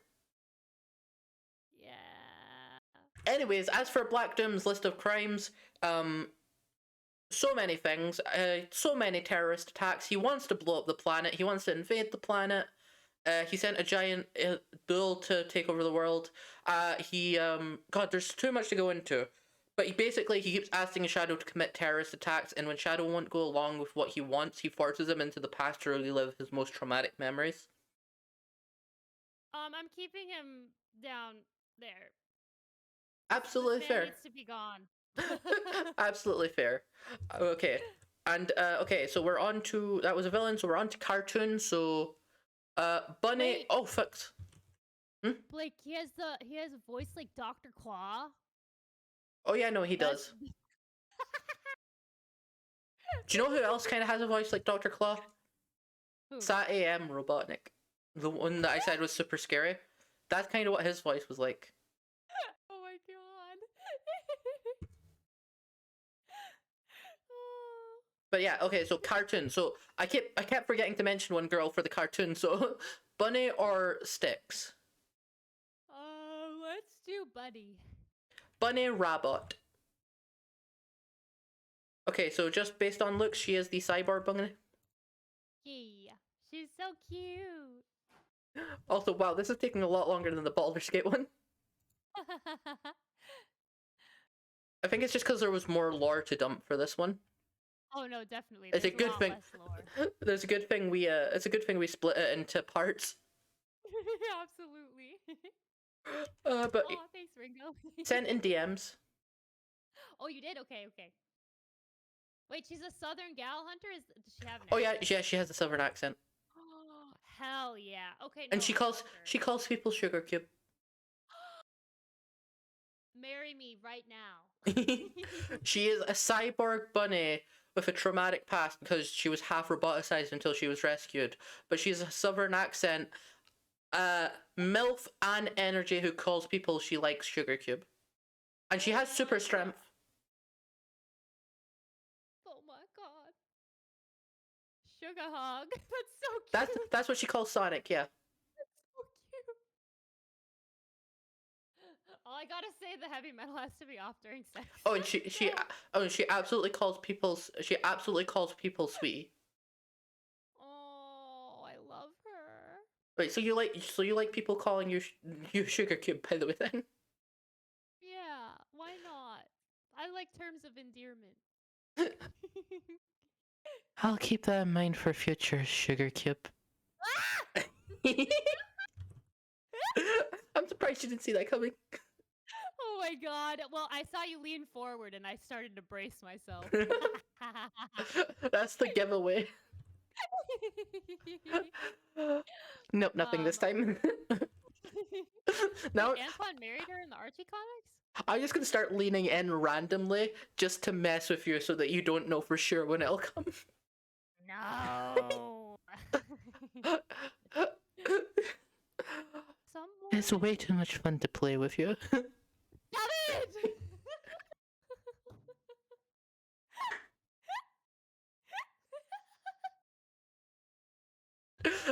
Lordy. Do you think your face IRL is as red as your hair on your model right now? Yes, absolutely. So Bunny Rabbit. Okay, so marry me. Yes. Absolutely fair and absolutely valid. That is also where I would put her. I love her. It should have been me. I should have been the one to marry her. Damn it. Can we make that a poly? Will you share? What? Or were you reading chat? I thought you were saying that. No, I'm reading chat. But I agree it should have been me too. God damn it. My question still stands then. Polly? Yeah. Maybe. Oh, you're getting possessive, are you? Okay, so that was a cartoon. Cartoon. Another male. Shadow, Silver, Pickle. Silver. Okay, she should be just the fourth one now in the list in general. White fur. Big spiky white fur. The marijuana hair, as the fandom loves to call it. Marijuana hair. Okay, all right. Okay, so yeah, that's Silver the Hedgehog, just on site. Let me see. On site? Yeah. I can send you a picture. I can send you a proper picture of him. Hang on. Yeah, that would be awesome. You know what, that's a good render. Yeah, that one. Here we go. There we go. Oh, cool. Yeah, he has psychic powers, and that's all I'll say, so that you can still base him on looks. Oh, he looks awesome. Okay, depending on my mood. Depending on your mood. Okay, so Silver the Hedgehog is a hedgehog from the future. Whoa. We are not sure exactly how many years into the future, but he is from an apocalyptic future. Oh, shit. He first debuted in Sonic 06, where the entire city was engulfed in flames, where the entire city had been drowned in lava because that demon that was inside Elise had been released, so the entire world was bathed in flames. Silver had never seen any greenery in his life. Holy shit. When he went back to the past, he genuinely got stopped and stunned just by seeing trees and grass. He did not grow up in a good future, because he grew up in a future where he was constantly having to fight off a giant demon for the sake of others. It kept appearing and destroying things, and he's the main person who kept going to stop it with the help of Blaze. He was basically the only line of defense, arguably because of his powers. In certain canons, it's kind of assumed that he is literally forced to do it because of his powers. He is basically forced to be a hero because he's the only one strong enough to do it. Because of he's very naive, but more innocent than Knuckles. He's not a warrior. He's a much more naive person who just doesn't know what's going on, but he knows that he has to do, so he does his best to be a hero. And in Sonic 06, he's tricked by, again, basically the equivalent of the devil. He's tricked into thinking that Sonic is the one who caused the apocalypse. Which was technically true, but not in the way he thought it was, and he goes back in time to try and kill Sonic. Fuck. Whereupon he has a whole arc about... thank you, Spidey, for the hydrate, but I cannot hydrate right now. He has a whole arc about basically, is it okay to kill someone even if I know it'll lead to a better future? Which he actually doesn't know that at the time, but obviously he thinks he knows that, so... Give him a hug. And he would then later on in the game go on to join Shadow and Sonic and, literally saving the entirety of reality. But also he went back to his future after learning everything from the past and finally defeated that demon for good in his future. Yeah. Which is great. Except Blaze died doing it. So he lost his only friend. Oh my So now that's he is all alone in the future, which is still completely destroyed. It just doesn't have the demon in it anymore. But like the grass will barely start to grow again finally. It'll take a long time for anything to get repaired. And then we find out from that point on, oh, Silver is kind of cursed because every time he stops one apocalypse, another one takes its place in the future. Another one?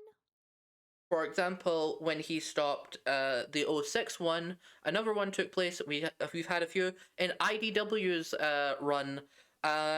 Another one took over where Metal Sonic was in control and the future was destroyed. And then when they stopped that in the past, another one happened, which was the zombie apocalypse, where it never got stopped in Silver's future. And then he came back again, etc., etc. It keeps happening to this poor hedgehog. My God, no. Hunter added, it's not confirmed if Blaze died, just implied she died. Highly implied, extremely implied. Highly implied. Okay. Like you literally watch you know that thing where you're like where they fade out, like where a character fades from existence. She literally does that, so it's like, okay, let's like maybe she went back to her own dimension, but no matter what, as far as we know, basically, yeah, Silver just lost his best friend forever. That's so sad. I just want to give him a hug. He's going to. He gets to meet her again in the comics, but for the games, yeah. Oh my God. So where do you want him? He's in the hug tier. I just want to give him hugs. You don't want to smash him, you just want to hug him? I just want to give him a hug. He's had a hard time. Absolutely fair. Next up is a game canon again, right? Yay. Amy, Shadow, Blaze. Let's do Blaze because I don't know anything about her other than what I just learned. Yeah, so Blaze is interesting because there's an entire divide because of Sonic 06 versus her debut game. Because in Sonic 06, they say she's from the future, but in Sonic Rush, where she first appeared, they say she's from another dimension. Oh. Which is a major canonicity issue that still hasn't been resolved to this day. We're going to assume they tend to go with the dimension thing more and just don't comment on Silver and Blaze being friends, so we're going to go with the dimension idea. Okay. So Blaze the cat is from another dimension where she is a princess. And she is also, she's basically Sonic's counterpart. So let me just send a picture of her. Yeah, sending it in DMs. Blaze the cat has her own version of the Chaos Emeralds in her dimension called the Soul Emeralds. Oh, yeah, she's really cute, right? Oh my God, I love her. Yeah, everyone does. Oh. Oh. Marry me. Already? Yeah, she's so pretty and so cute. Yeah, okay, so, yeah, I should have asked that before I started going off on a tangent, but I really love Blaze. So she's from another dimension, she's a princess, she has her own version of the Chaos Emeralds called the Soul Emeralds, that when she uses them, she turns into a form called Burning Blaze, because she has pyro powers. She has fire powers. Oh my God. And that's sick. She is not afraid of she's not afraid of water like most cats, and unlike Sonic, who is afraid of water. She is not afraid of water like most cats, but she is afraid of heights. And this has never been confirmed, but there's a really cool fan theory that the reason she's scared of heights is because of her pyro powers, because the higher you get, the less oxygen. The less oxygen, she has no powers. Whoa. That's a sick theory. I love that. But yes, so she has fire powers, and she's able to run roughly as fast as Sonic, because, you know, she's a rival to Sonic. When she first appeared, she was like, I don't need no friends. She was like, I don't see the point in having friends, because she was like a very duty-driven person. She is Sonic's counterpart, but she's kind of his opposite. He's a free-spirited, rebellious, fun-loving guy. She's a very duty-driven, formal, and closed-off individual. And it probably won't surprise you that Sonic basically looked at her and went, I'm gonna become her friend, and she's gonna learn what it's like to have friends now. And they had a whole fight. Also, she has one of the best themes in the series because it's got Spanish guitar in it. Hell yeah. Hunter also said she has a super form called Burning Blaze, which is Yeah, that's the Soul Emerald form. Oh, that's a Soul Emerald. Also, she's not confirmed to be Sonic's girlfriend, but she is one of the most shipped with Sonic, and after him, Silver. The Silver one will be obvious because of the whole best friend thing in that, because she was with him throughout that whole game. As for Sonic, partially because he was like, yeah, I'm going to help you open up and all that, and also because at the very end of Sonic Rush, her debut game, when she needs to go back to her dimension, she is about to float into her dimension, stops, turns around, floats up to Super Sonic, hugs him, which a lot of people took as a kiss because of the sprites. They couldn't tell if it was a hug or a kiss. And then she went off into her own dimension. Oh my god, she's so cool! And then in Sonic Rush Adventure, she was like really happy to see him again. She's like always super duty driven, but she does enjoy like spending time with Sonic, to the point that like when she visits his dimension, sometimes he will literally just like grab her and just take her to explore anywhere around any of the places he's been to. Like they just like to hang out together. That's so precious. So she's Also, not the most. Oh, sorry, you go. No, Hunter sent me a photo or like an image of her, and she looks so freaking cool with Burning Blaze. Oh yeah, and also she has in the storybook series, she is Percival the Knight, Sir Percival. Percival? Even though she's not a guy, she's still a girl. She's just there were just like in the storybook thing for Sonic, they were just like, yeah, there's no reason she can't also be Sir Percival. That's awesome. And I love that they definitely knew about the shipping in that one, because right at the end of their fight, she nearly falls to her death into a pit of lava, and Sonic catches her before she can fall too far. Oh, also, Knuckles is also another knight, and I just want to say this without context, and I'm not going to explain this until we get to the lore stream. But Knuckles is Gawain, and after Sonic beats him, he tries to kill himself. Yeah, that's a thing. God. Anyways, I will get back to that sometime in future. I just wanted you to hear that without context. And I don't mean like it's implied. I mean he straight up puts his own blade to his neck until Sonic catches it out with his hand. Oh my god. What the hell? Huh? Yeah, that's actually in the game. Okay, well we need to schedule this lore stream because I'm intrigued.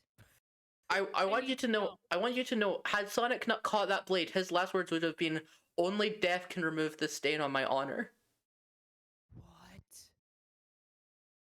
So. Oh my god. Yeah. But anyway, but he catches Blaze because she's falling to the pit. Sorry, he catches Percival because she's falling to the pit. Different character, but same counterpart. And they definitely knew about the shipping because she goes like, "Why did you save me?" And he goes, "I guess Wim is my other master." And she starts blushing, and then Caliburn, Sonic's talking sword, just goes, "Save the hugs and kisses for later." And Sonic's immediate reaction is, "What? You jealous?" And if you cannot tell me they didn't know. Oh my gosh. Oh my gosh. So still a marry me? Yes, absolutely. Absolutely. I think you've fallen in love with her, which is absolutely fair. I love her. I love her very much. To be fair, I absolutely adore Blaze too. She's one of my favorites. like Hunter. Oh, sorry. I'm gonna save this question until we're done with the thing. But you asked your question for Hunter. I was just gonna say a cameo would be sick in the lore stream, but I'd have to talk to Sonnie about it. So It'd be so fun. It'd be cool, but at the same time, I'd have so much stuff to go over that having another guest on at the same time might get a little confusing. Because I'd have so much to cover. Hunter, you know what I would do? If I was specifically doing an Archie section, I'd pull you in to cover my gaps in knowledge. But for other stuff, I'd prefer to do it like one-on-one with me and Mira. So let's see. Next up is, because we had game canon, so comic canon should be oh, we're all out of no, so we got one left, it's Tangle. So at the very end of the list, that's Tangle. Tangle the lemur. Thick shoes. Let me just get the picture of her and send it in DMs.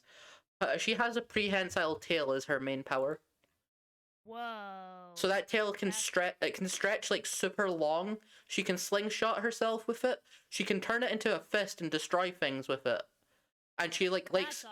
she likes turning it into a fist and giving people fist bumps with her tail. She's giving me bestie vibes. Okay, put her in bestie. Ready for her personality? Yeah. Okay, I absolutely love Tangle because she is a reckless little dork.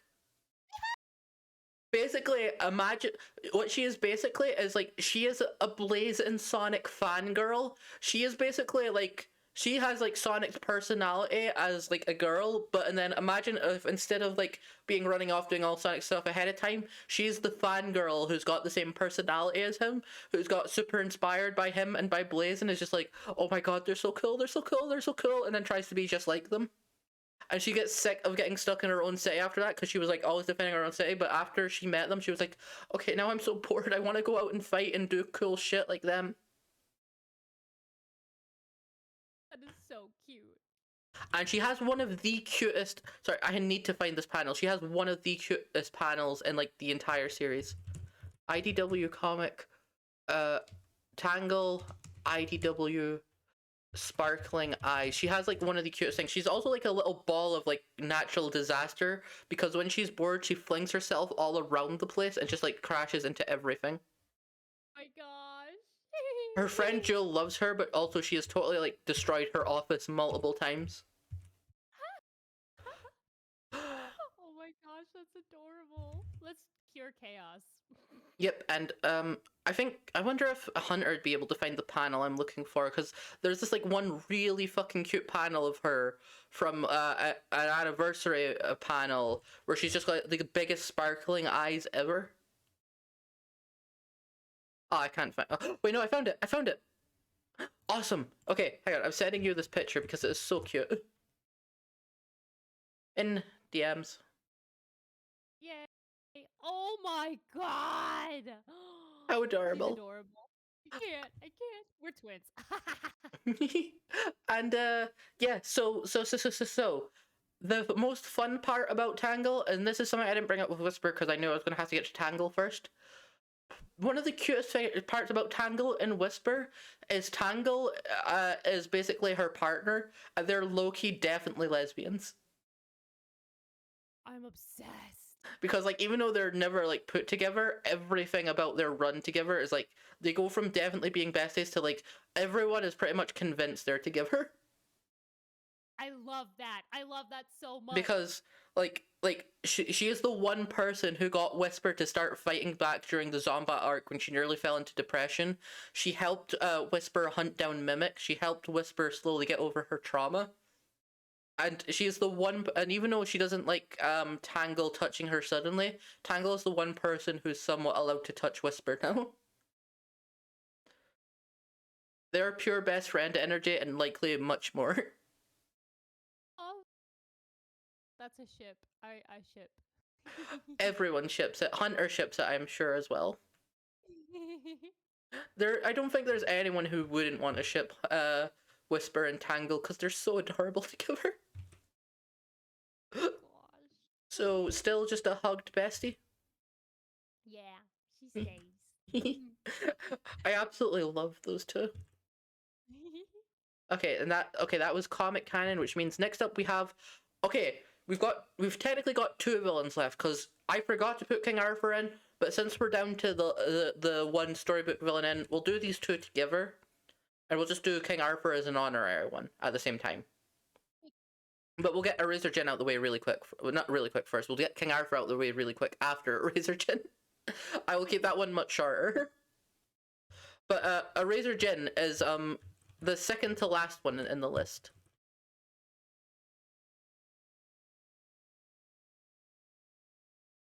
Big buff guy. Oh, I accidentally scrolled down on my screen. Is that his hair or a hat? I don't know. Oh, I hit the wrong button. As Spidey said, Tangle and Whisper are the least street Sonic characters. But yeah, did you find the guy? The guy. Big buff guy. Eraser Jin.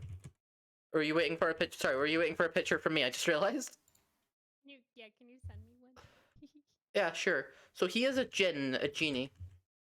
Oh. He is the genie of the lamp, but he's not your Robin Williams genie. He's not gonna sing "Never Had a Friend Like Me." That's really too bad. Nope. So there's what he looks like. Okay. Whoa! Oh, it is. It's his hair, not a hat. Whoa! Also, I love a razor Jin. His main weapon is a massive razor.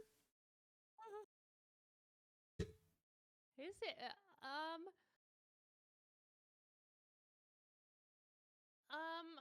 I'm like not like.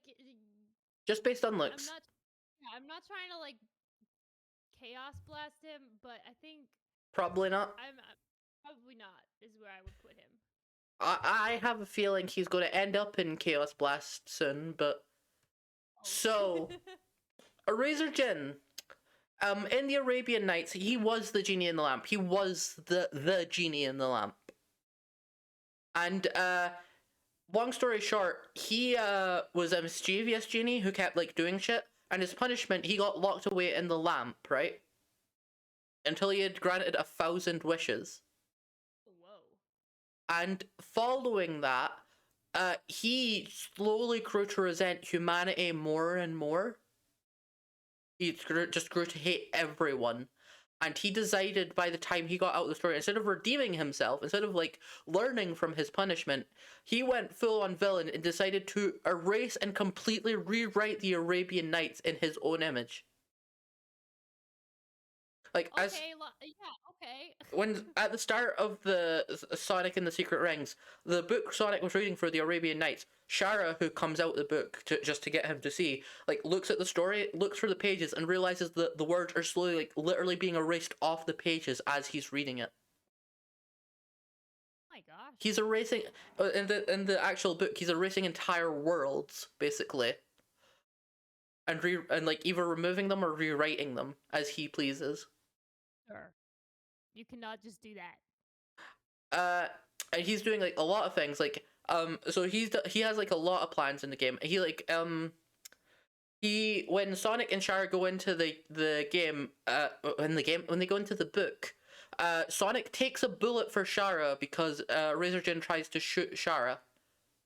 Well, not shoot Shara. He uses a spell called I can't remember what the spell is called, but basically it puts a flame on Sonic's heart. That is countdown to his death. And he basically tells Sonic, if you don't get all the world rings, which is the collectible in that game to replace the Chaos Emeralds, if you don't get all 7 world rings within a certain amount of time, when that flame runs out, you will die. And he was going to do that to Shara, but Sonic took the bullet for her. And he's chaos blasted now.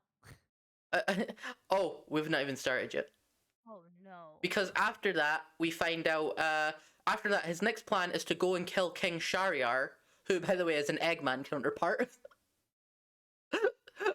So the second Sonic finds that out, he goes from, like, going to save him to going, do we have to? I like how even after, like, Eraser Jin sends a pterodactyl, because for some reason in this version of the Arabian Nights, dinosaurs exist. Oh, shit. Eraser Jin sends a pterodactyl after King Shahryar,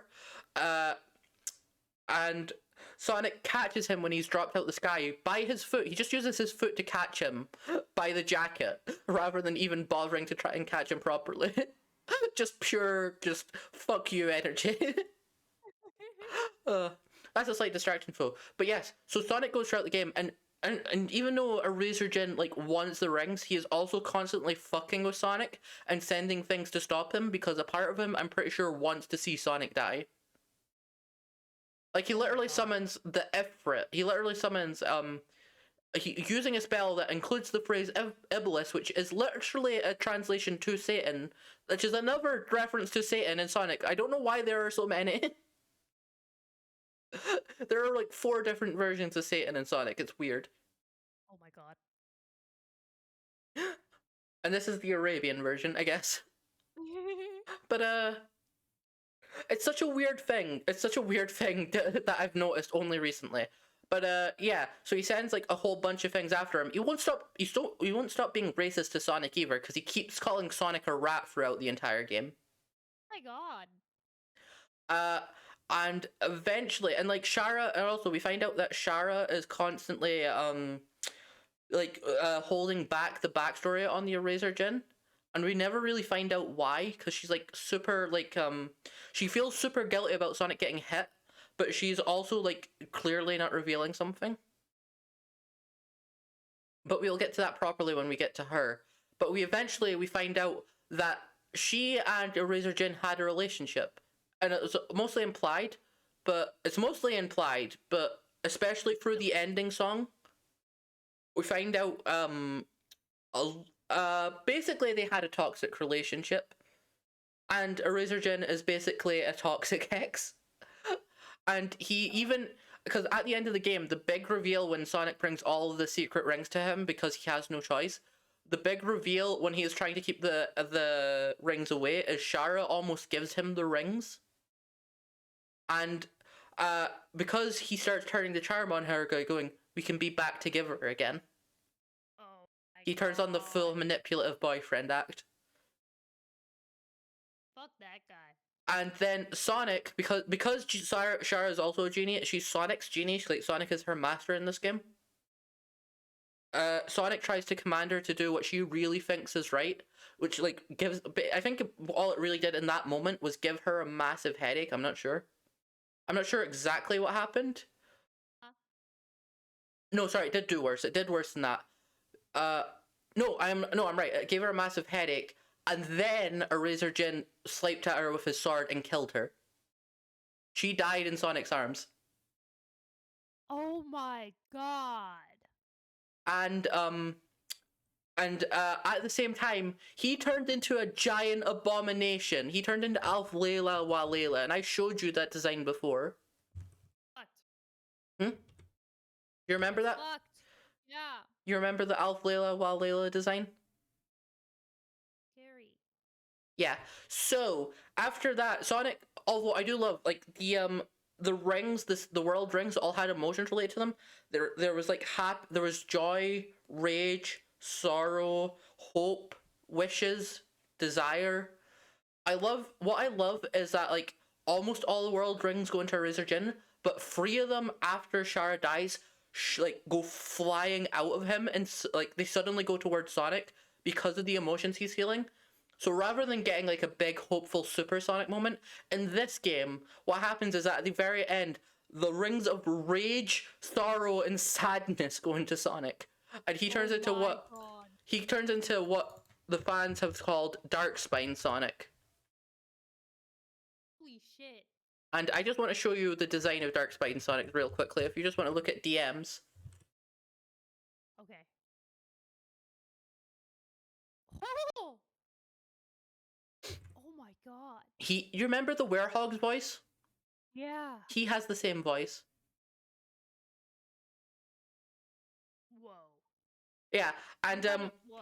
and he's a brawler, because he full on like basically his way of fighting Eraser Gin is getting up to him and punching him in the heart over and over. Holy shit. Like literally his attack is like he clenches his fingers into like a claw shape and then strikes it right down into Eraser Gin's heart. Oh my god. Brutal but awesome. Fucking deserved. That guy's an asshole. And then after Sonic finally defeats him, by the way, with a great one-liner, your tale is finished, Eraser. Next time try writing a better story. Which I just love. Shitted on him. Damn, he really like But it's not even the best one-liner he pulls off, because after defeating him, he's literally on his knees and he still refuses to go down, because he starts promising that he will just come back again and again, because he is immortal, so he cannot be defeated. He is literally bragging about it, so he just says he will just keep doing this again and again. And then Sonic pulls out the lamp. Just stone cold staring at him. So, you have to grant 3 wishes, right?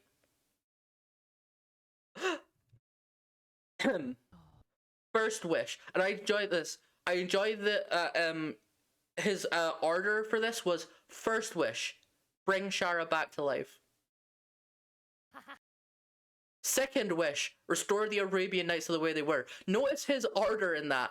He said Shara first. I love that. Fuck yeah. And then the Arabian Nights. And then finally, you're going to be trapped in this lamp forever, like you were in Days of Old. A genius. But at least to possibly one of my all-time favorite one-liners in this entire series, which is why I went off on this tangent. Because as he is being sucked into it, he starts trying to, like, he starts doing, like, his one last villain monologue, and he just starts screaming, and he has to get one last racist remark in, screaming, Oh, Lord. "Can't be defeated by a filthy rat." And Sonic just, Oh my god. all Sonic does is just to shake his head, just like, this motherfucker, just silently shaking his head, and then just pulls up the lamp, lets him get sucked in, holds it up. I told you, I'm not a rat. There's a flame on the top of the lamp that he just blows out and just, I'm a hedgehog. Perfect one-liner. Oh yeah. I need to show you that scene right after we finish the stream because it's really important you see that one. Oh my god, I love it. But yeah, so that's the Eraser Jin. That guy's an asshole. Of He the sucks. villains we have talked about so far, who do you think is the worst? Eggman. Okay, but who's second worst then? Because all I'm going to say is at least Eggman has charisma and has worked with Sonic before. No, that's true. That's true. And in fairness, as far as we know, Eggman has never been a manipulative ex, at least. That's true. That's true. I just think Eggman has an impressive evil career. And that's what makes him bad. His giant space penis is a massive plus. But I think aside from Eggman, it's definitely this Jin guy, the Razor Jin. He sucks. He's And then freaking King the worst. Arthur. King Arthur is a very straightforward one because he doesn't have as much intentionally doesn't have as much personality. He does have a fucking cool design though. This is King Arthur. Also, hi Toaster. Oh, hang on. Let me see if I can get a better picture. Thank you, Sonnie. There we go. That should be a better picture. I do say yes to Big the cat, but Silver just needs a hug. I don't want to smash him. He's got a tortured past. I just want to give him. I want to give him a big hug. Okay, he's been through a lot. So there's King Arthur. Okay, awesome. Also, Toaster says that the list doesn't have Trip. Who's Trip? A character who was only introduced in the most recent Sonic game, and she's a classic character, so I considered including her, but I decided there were more important characters to include for the meantime. Ah, gotcha. Who knows, maybe someday we'll do like one with like more obscure characters. But I already went into a bit of an obscure pool for some of them here. But yeah, I sent King Arthur in DMs. Yeah, he's got his big ass sword.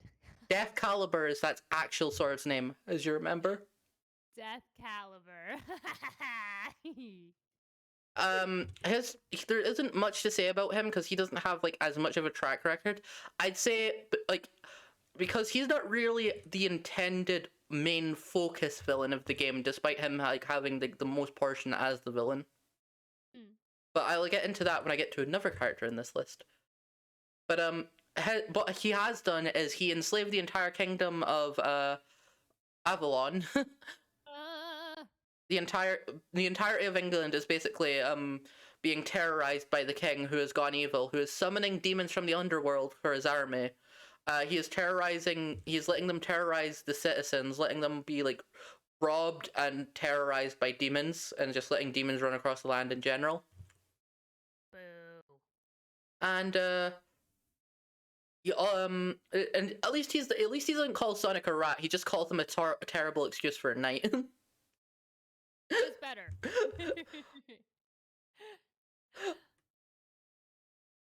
But yeah. The only cool thing about him is his sword. Okay, so what would you say? I would say Chaos Blast for sure. And Okay, then I would say smash the sword. all right. Okay, I should have put Caliburn on this list. Then you could have said yes to smashing one of the swords. Okay, I'll put him on the future list then. Okay, but I will say he has that game I've mentioned has the video essay for my favorite cutscene of all time.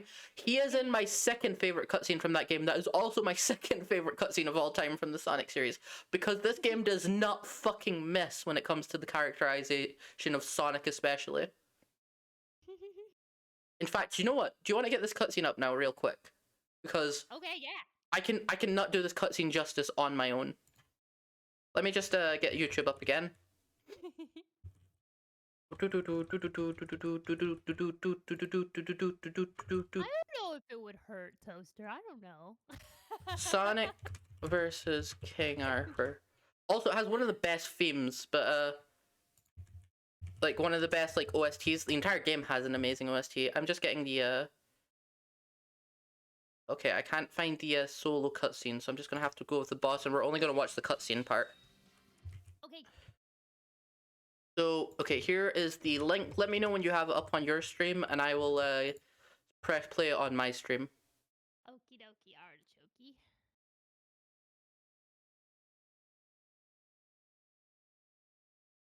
Oh. Oh, what? I did the wrong thing. I copy pasted the link. Whoop. What did you do? What did you do, Mira? Nothing. It's fine. It's fine. What did you do? I What did did you it. do? Did you replace me with the link for a moment? No, I did not do that actually. But I did accidentally paste your entire name, but it's just your stream name. Okay, that isn't so bad. No. Okay, I have it. I don't need you secretly revealing I'm just Zella in a skin suit. Okay, on count of three. 1, 2, 2, 3. 3. Oh, I need to fix my. Never mind.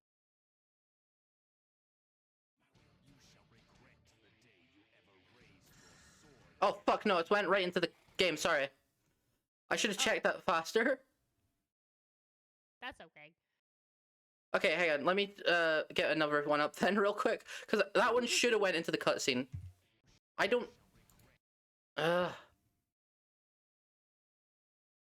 Okay, this is it. Okay, this is it. Sorry about that. Sorry about that, everyone. Okay, there's the actual one. I think I got my links mixed around. This time I'm not gonna mess it up. This time I did it correctly. Okay. Okay, on the count of 3. Yeah.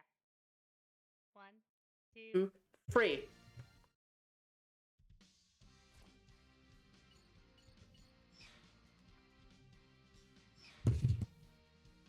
Takes a second to start because it's just going through the menus, but it does have the cutscene I checked.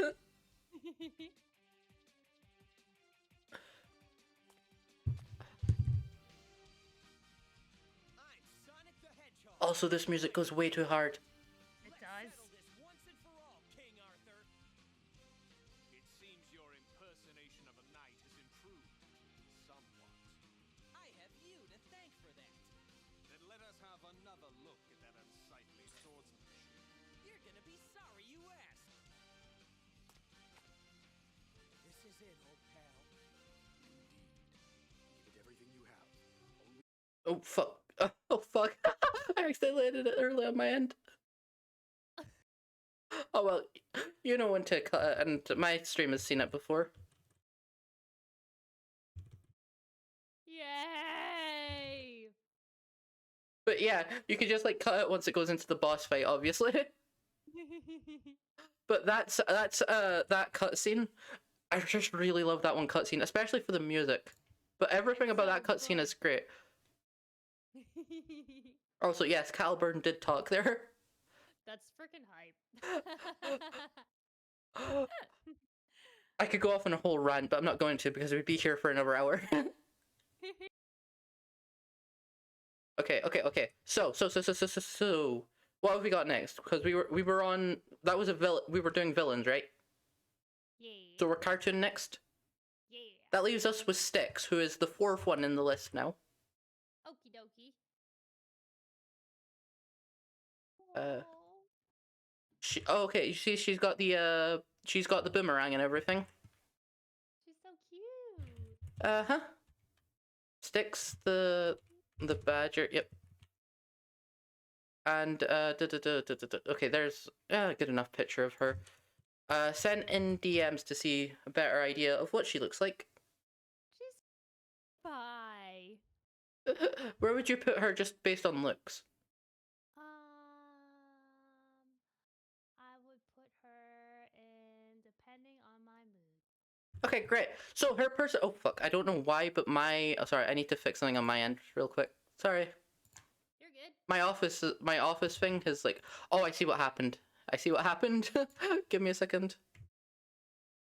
There we go. Fixed. Okay, so depending on your mood, great. So for her personality, she is insane.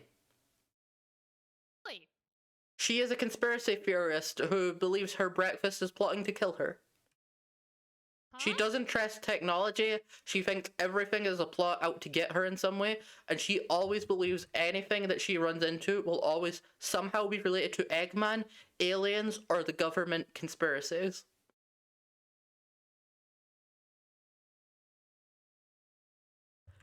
Do you remember that? Wow. Remember I showed you the out of context Sonic Boom clips, and I had that one clip that had Sonnie, Mira, and basically that's how we met? She is the character who ran away screaming because someone said hi. She is like that all the time, high energy. My breakfast is plotting to kill me. Oh my god. What do you think now? Probably not. She'd be into some kinky stuff. Yeah, I could see that. Either that, or she'd think it's vanilla stuff that's just to protect you and it's some kinky stuff. No. You see, you have to have the knives on the double-ended dildo because that's how you fight off the monsters.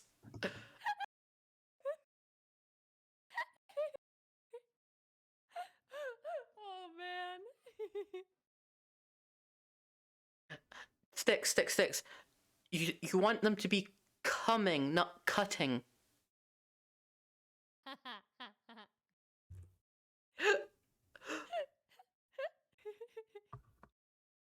How you got to swords? Well, no idea how you came to that conclusion.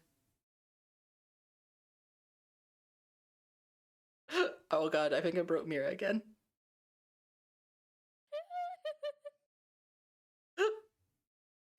You okay?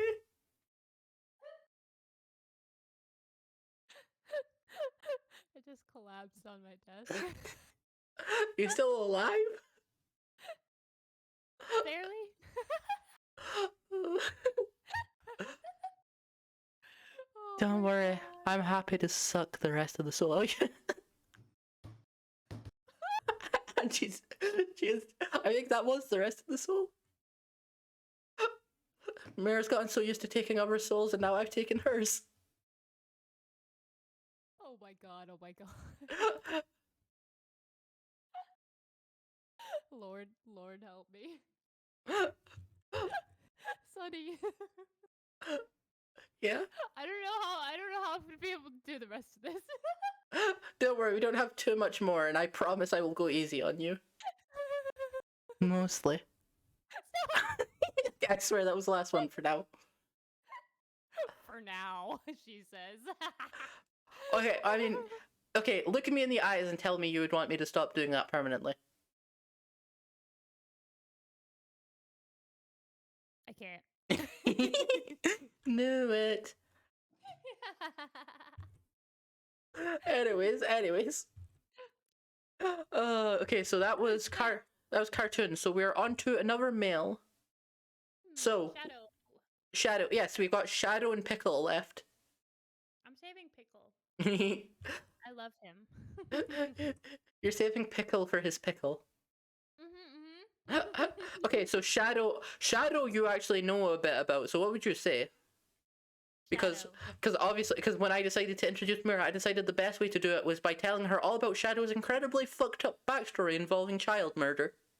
Yep. Which I am so excited for the movie and the game this year, where we'll get to see it twice more, hopefully. Shadow's kind of an edgelord.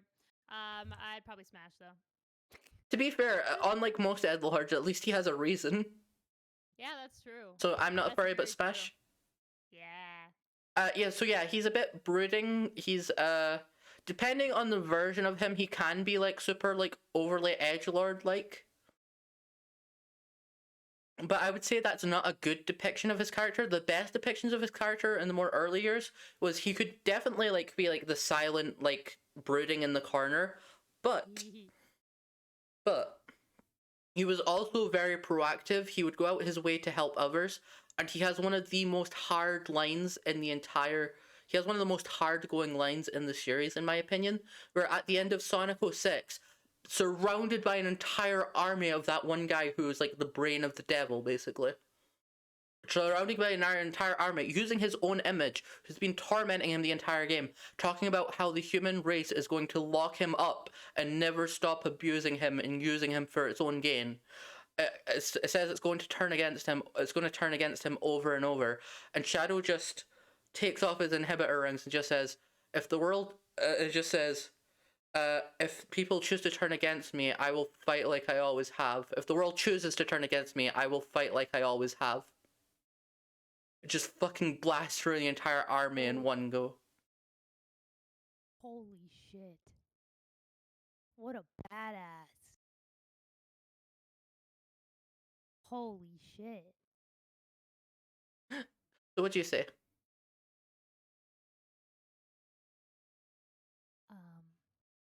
I kind of love him. Putting him in Dreamy. I saw it coming a mile away. Am I that predictable? Damn. I mean, there's a reason I started indoctrinating you by starting with Shadow. No offense, Twilight Girl. Guilty as charged. Guilty as charged. Don't worry, it makes you scream, and I love hearing you scream.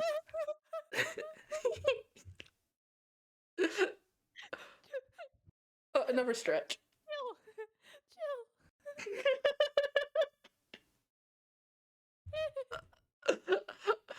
I bet you're glad that I semi-prepared you last night now. Yeah. Okay, before we get onto the final round, I would like to just go to the character at the very end of the list here in the hoodie. That is Hatsune Miku. Oh my god. Is she in a Sonic game, or is she just dressed up for funsies? She has had multiple collaborations with Sonic, and Sega technically own her. Whoa. They own her game rights. Whoa.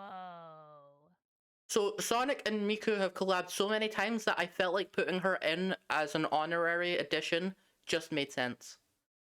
She even in one of her own games has a Sonic hoodie as official outfit. Oh my god. That's so I cannot give you anything on her personality, but yes, Sonic and Miku are just have collabed multiple times, and there's multiple headcanons and that about them. One of my favorites being that they are ride or die best friends. That's so cute. I love Hatsune Miku. So, what'd you say? This one's entirely on looks. I just wanted to include it just for the fun fact about the collabs. She's so cute. Normally, when it comes to Miku, I'm a depending on your mood type of gal. So, depending on the mood, then. Yay. All right. Now we've got to the last 5. We've got 3 game. We've got 4. No, they're all game canons. So we've got 1 guy, 4 girls. All right. Which is not the title of my new porno, but it is it is my plans for the future. I mean, what?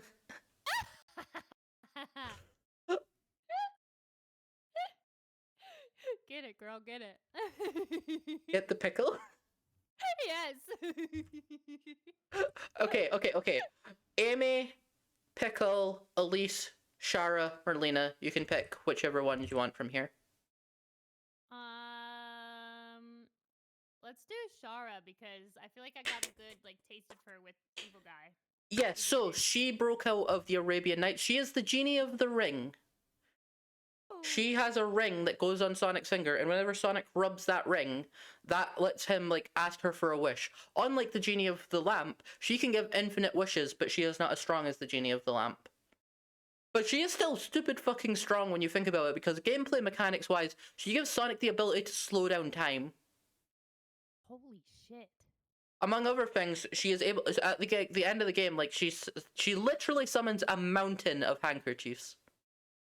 Which, when you think about the amount of those being spawned in, that's kind of insane. The only thing that we know for sure she cannot do, the only thing we know for sure that she cannot do is remove the flame that is killing Sonic. And yeah, she used to date Eraser Jin. So basically, she asked Sonic, "Please help me save the world from Eraser Jin."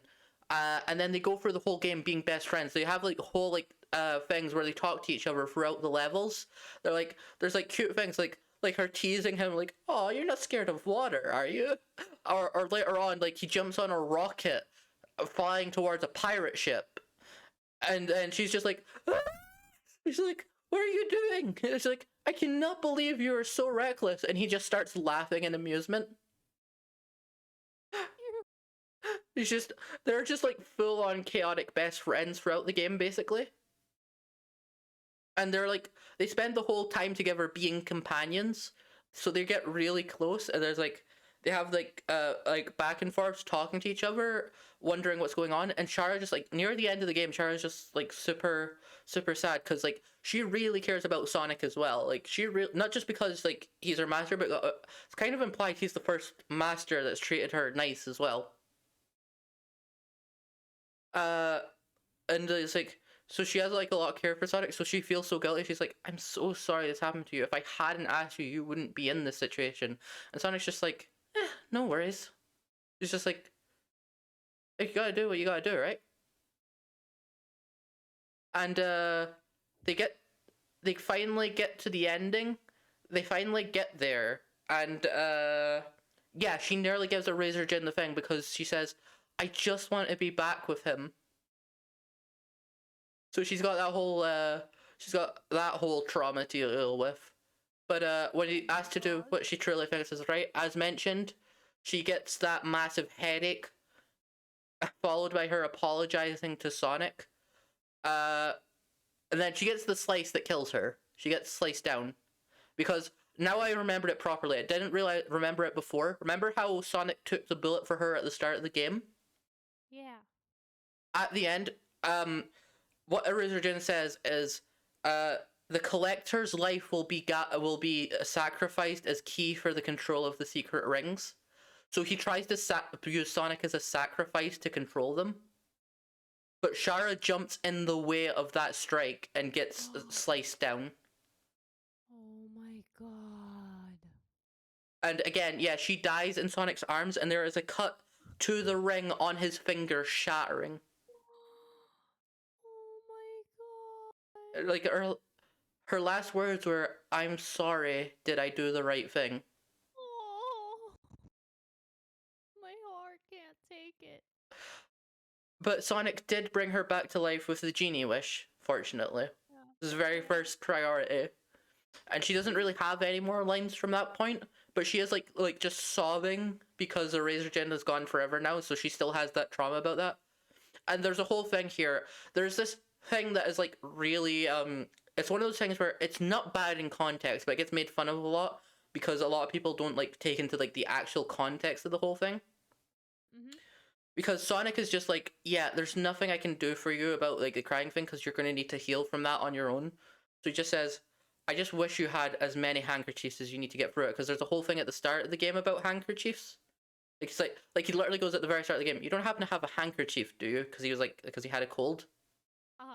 And she's just like, "Be serious." And then it gets to the end of the game, and she's like, "Sorry." He's just like goes, "I wish you had as many handkerchiefs as you need to get through this," which is where the mountain of handkerchiefs come from. And I guess like played as this really corny, I guess like berated as this really corny, stupid moment, but it's not taking into account like the actual context of why he's saying that, that being a bookend and everything. Oh, cute. I love that as a bookend. Oh, So what do you think of Shara? oh, I think she's so cute. Gosh darn it. I feel like I just want to be her bestie. So bestie hugs. Yeah. She is one of my waifus, definitely. I'm a massive Shara simp, and I'm not ashamed of it. It's fair, it's fair. I know the whole reason I was making sure we were okay with YouTube videos is Merlina, but I will ask if you want to go for the other three first. Yeah, let's do the other three first, and then So which one? let's do Amy. Amy, yeah, fine, for the last furry of the group. Amy Rose. Just based on sight, I don't think I need to get a picture of her up because she's clear enough in that picture. She's so cute. I'm not afraid of Smash. Not furry, but Smash. So Amy Rose is a bit of a feisty girl. She's a massive Sonic fangirl who wouldn't stop chasing him down. But she has like mellowed out over the years. She's had like a few like takes on her personality, but overall, I'd say the main personality she has now is she's still a major Sonic fangirl. She is like obsessed with love in general. She's a girl who like loves and loves magic. That she has her tarot cards. So ever since like the first game, she's always had this lore about having tarot cards that she can actually genuinely tell the future with. They're so cool. She knows when danger is coming in that because of her tarot cards, and I've showed you some of the things she can do with them. They're so cool. She has her massive Pico hammer, and this was like the uncomfortable thing for Amy for a few years. Is like this is a thing I'm glad they removed, as they used to have this thing where if she saw Sonic with another girl, that she'd get pissed off and chase him down with the hammer. And I'm glad they kind of took that out because that wasn't really at all that funny, to be honest. Yeah. It's one of those things where it's like comedy of the time. I'm like, I know why it was funny to them at the time, but it doesn't really feel funny anymore. Yep, agreed. But fortunately, they've removed that for now. But she still has the hammer, so she's a badass who once knocked an entire airship off course with one strike. Holy shit. She is insanely strong. Oh my god. But she's very feisty. She knows what she wants and she goes for it, and she never gives up on trying to get it. But she still cares about everything. Like even though she's a massive Sonic fangirl and obsessed with him, she is not afraid to like if she is on someone else's side, she's not afraid to jump in front of him and like stop him from attacking them.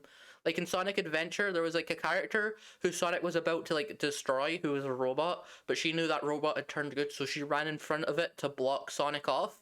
Just went, "You do not take him out." I love her. Marry me. Spidey's asking a bit of a feisty girl. Okay, yeah, she's majorly feisty. I love it. She has full spirit and pep, but she's also very happy-go-lucky as well.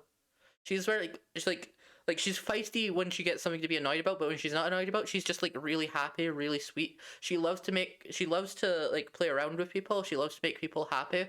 And like the second you mention love to her, so it's like she's in love with love. She will like go full on just like a super fangirl for anything related to love.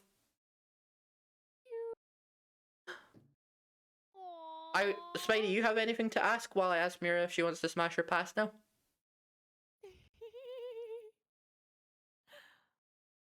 Also, Spidey, thank you for the follow. Oh. This is so sweet.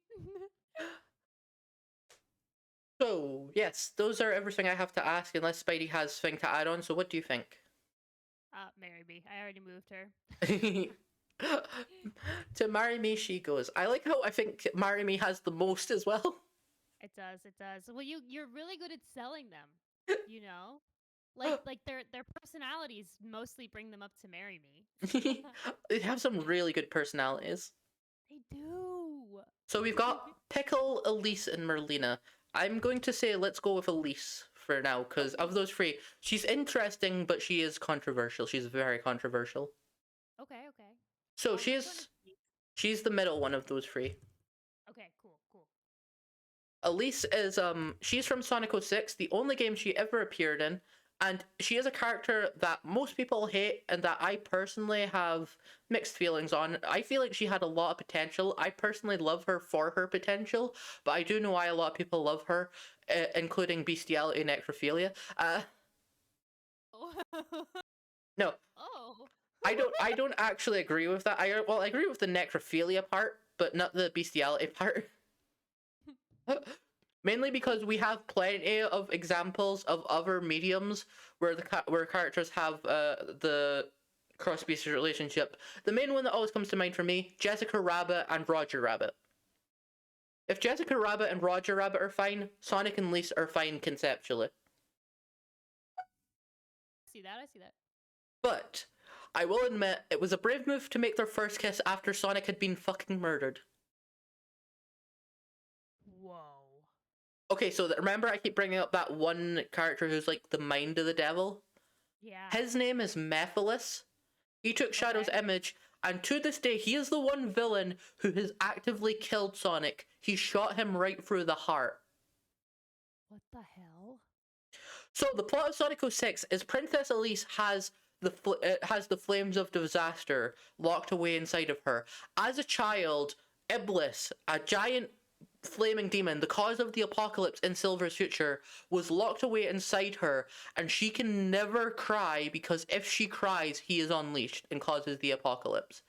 She is not allowed to cry no matter what. Holy shit, talk about bottling up your emotions, this poor girl. What the fuck?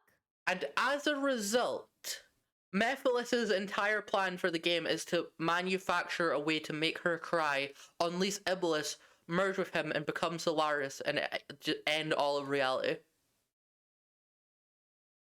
Fuck. That's so fucked up. Yep, also, ow, sorry. My kneecap has gone super stiff, hang on a second. Oh no. Okay, I think I'm fine. Sorry, that's something that happens if I sit on my knee the wrong way. You leaned forward a little bit, and I was scared for a second. I thought it was just About what? a ruse. About what? No. Anyways, yes, no, Mephiles has a fucked up thing. But Lisa's Lisa has to be like super regal. She's never allowed to cry. She's never really allowed to get her emotions out. And I get what the game was trying to do. Because the game doesn't do this very well. So I want to pitch this to you in the way that I think the game was going for, but failed to properly convey. Imagine, right? Imagine you grew up never allowed to cry, never allowed to show your emotions. You always just have to be the regal, perfect princess who can't do anything. Stiff, upright, no emotions, because emotions are not okay. Any emotion other than happiness is not okay. Now imagine you nearly get kidnapped by a maniacal madman with a robot army, and then this hero comes along and saves you. This hero who's like super free-spirited, carefree, really charming, everything you wish you could be but aren't because of what you have going. Like, he keeps saving you and he keeps encouraging you just to genuinely be happy, trying to show you how to genuinely be happy, keeping you safe, trying to show to you this, yes, you can be happy, you don't need to just fake it. Trying to like really bring out that free spirit and show you just because you're stuck with this thing doesn't mean that you can't still be happy in your own way, that you can't still be free spirited, that you can't still have fun, that you could still do good. Consider all that, and then consider you finally get away from the guy who keeps stealing you. You finally beat him. Also, you have prophesized death that he saved you from. This hero literally saved you from your imminent death that would have caused the apocalypse. That was like predestined. He saved you from it. Jumps, gets away, and after watching like the airship of the guy who's chased you down explode, you just stare at each other before slowly breaking into laughter together. Because what else can you do? God. Literally. Now, I want to say, when you have the game did not present it at all, but there's my presentation of it. What do you think? Oh, it's cute. And then you're walking home with him all happy and smiles, and you watch him get shot through the heart all of a sudden. That's fucked up. And yes, 0 obviously out of 10. obviously she starts crying at that point, Yeah. which causes the apocalypse to happen as expected.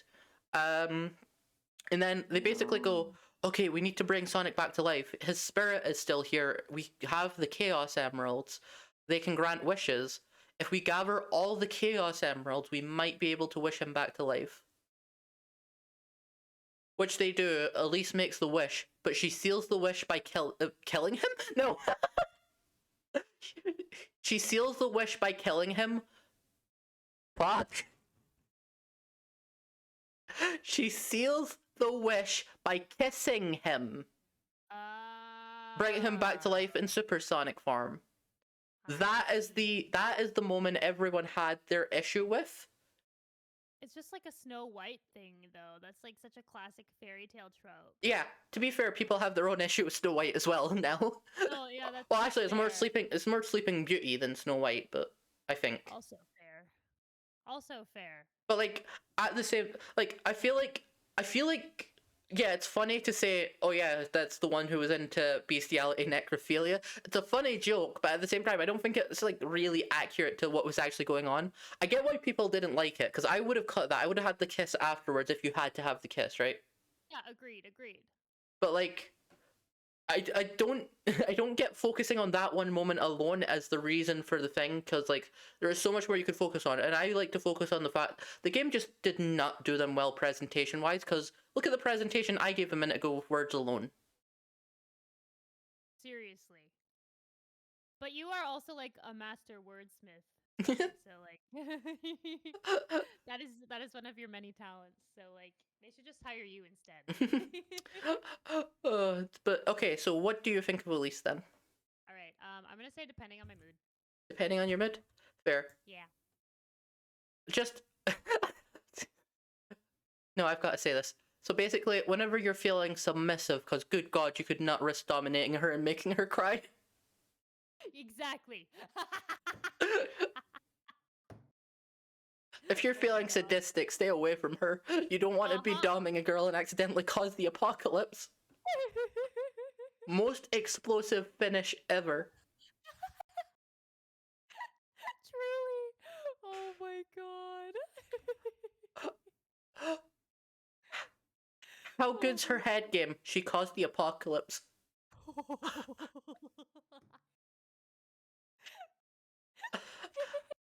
Truly the hottest girl of all.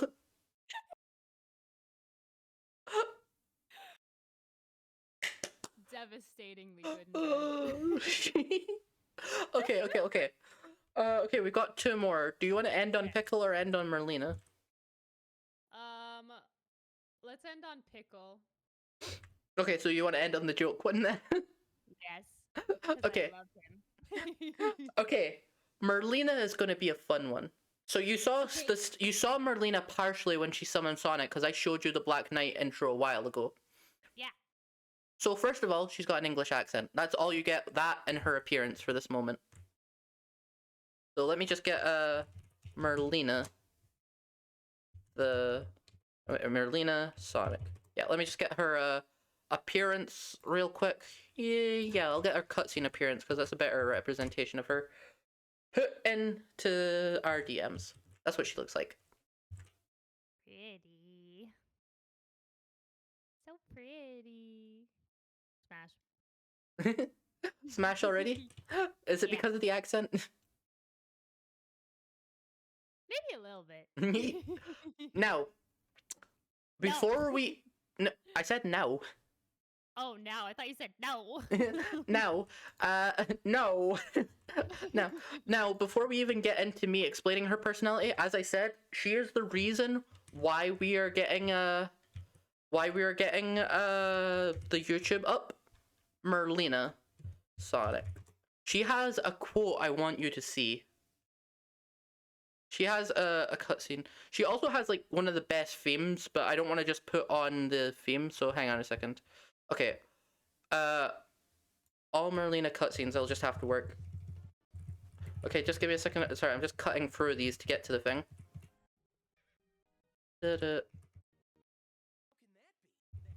Okay, sorry about this to my chat and to your chat. I'm being as quick as I can be. You're doing great, Sonnie. I'm in no rush. I'm just looking for my chocolate oranges. Oh, you still have those? Yes, I haven't. I listened to you. I only eat like a few at a time. Otherwise, I'm scared. Absolutely I fair. I I have chocolate bars of those right now. I have like the chocolate bar versions. That's awesome. And eating one of them fills me up completely. So okay, I believe I've got the cutscene. So just start at 9:02. I put it to start at 9:02, but if it doesn't, the timestamp is 9:02. So I sent that to you, and I'm now fixing my cropping for this.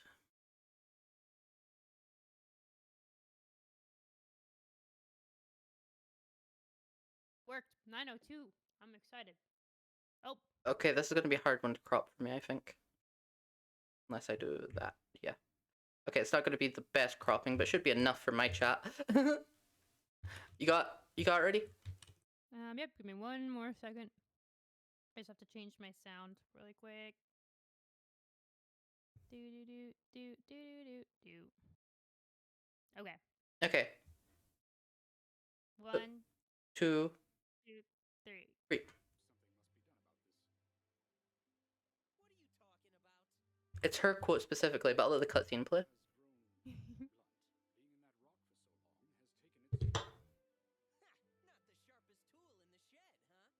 Gentlemen? Who you calling gentlemen? Seek out the blacksmith in the castle tower. I must be presentable when we meet the Lady of the Lake. And it's this quote coming up. What are you gonna do, Merlina? Merlina?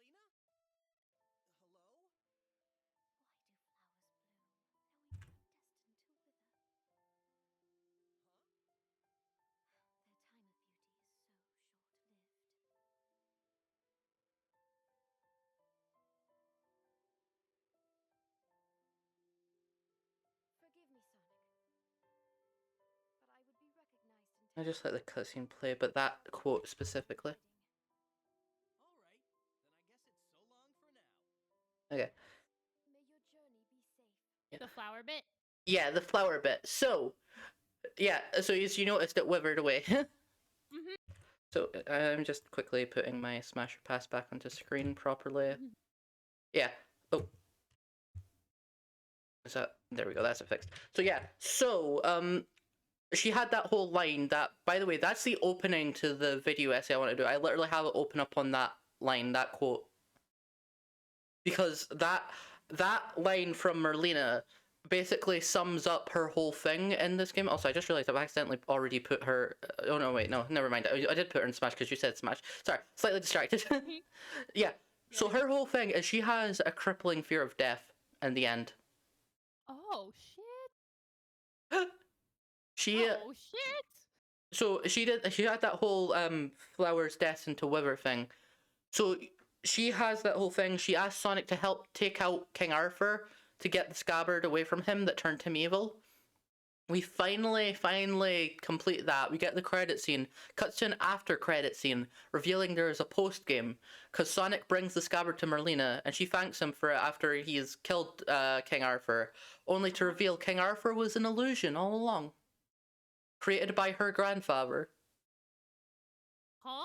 Merlin. Merlina, who hasn't seen it, who presumably Merlin dying is what caused this fear of death in the first place, by the way. We never get that confirmed, but that's an easy implication to make. That's an easy connection to make. But she takes the scabbard and she thanks him for bringing it to her. It tells her now she can complete his work. As the scabbard transforms her into the Dark Queen. Because she is the final boss of Sonic and the Black Knight. What the hell? Revealing, she then summons all the demon army and reveals her true plan, her true plot all along. And this is one of the reasons I absolutely adore Black Knight. Her plan is to make the world live on forever. And that's considered an evil plan in this game.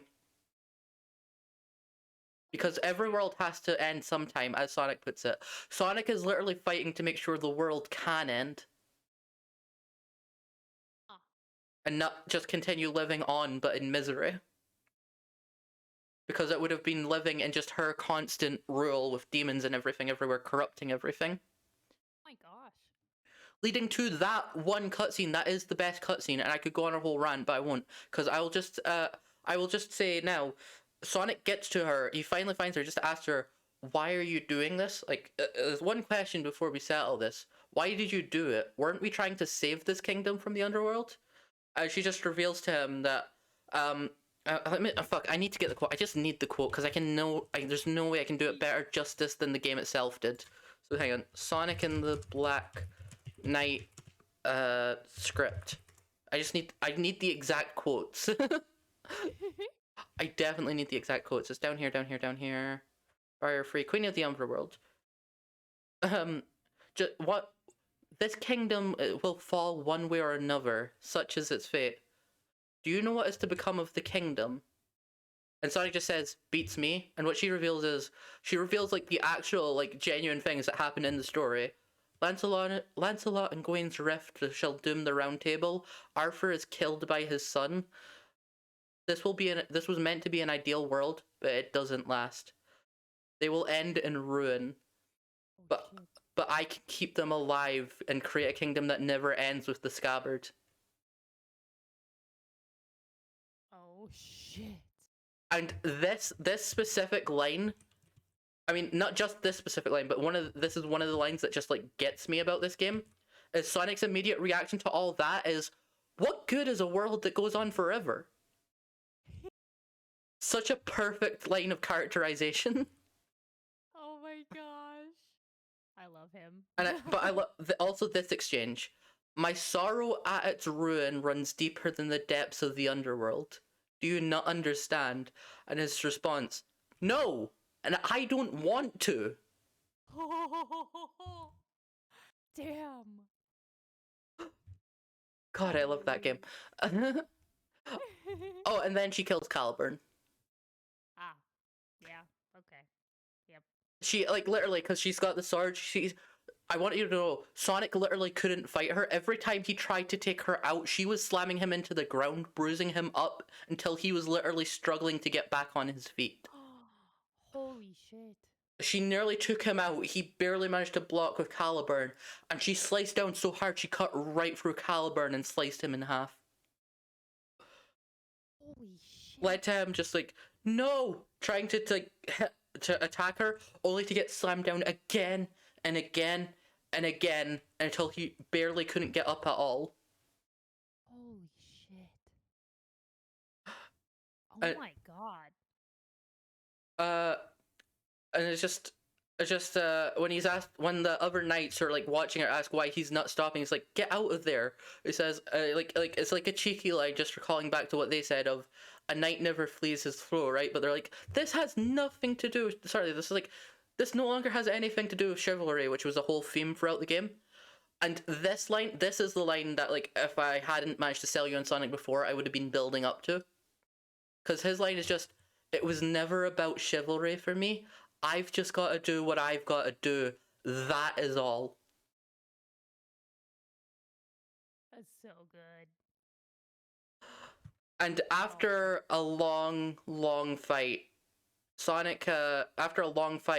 after Sonic beats her and gets her back to normal, instead of holding a grudge, instead of going after her, instead of demanding she gets locked up or anything, he just walks up to her and just says, Merlina, every world has its end. I know that's kind of sad, but that's why we gotta live life to the fullest in the time we have. At least that's what I figure. That line from earlier. And Merlina's final line in that game, as he hands her the flower she wilted, by the way. He hands her the flower she wilted, that she brought back to life to show him what she was going to do to the kingdom. He hands it to her, and she just pulls it close, and her only words is grandfather.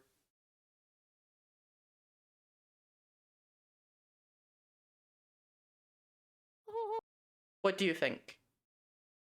Oh. That's really touching to me. I would honestly recommend just watching that game as a movie, honestly. Oh my gosh.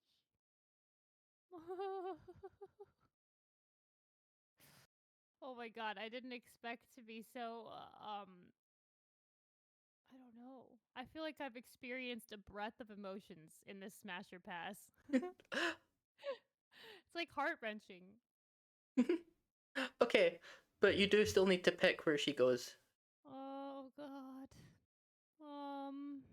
Not the first time I've heard you say that. You can't do that to me! I got whiplash. To be fair, I think you kind of needed the whiplash right now. True.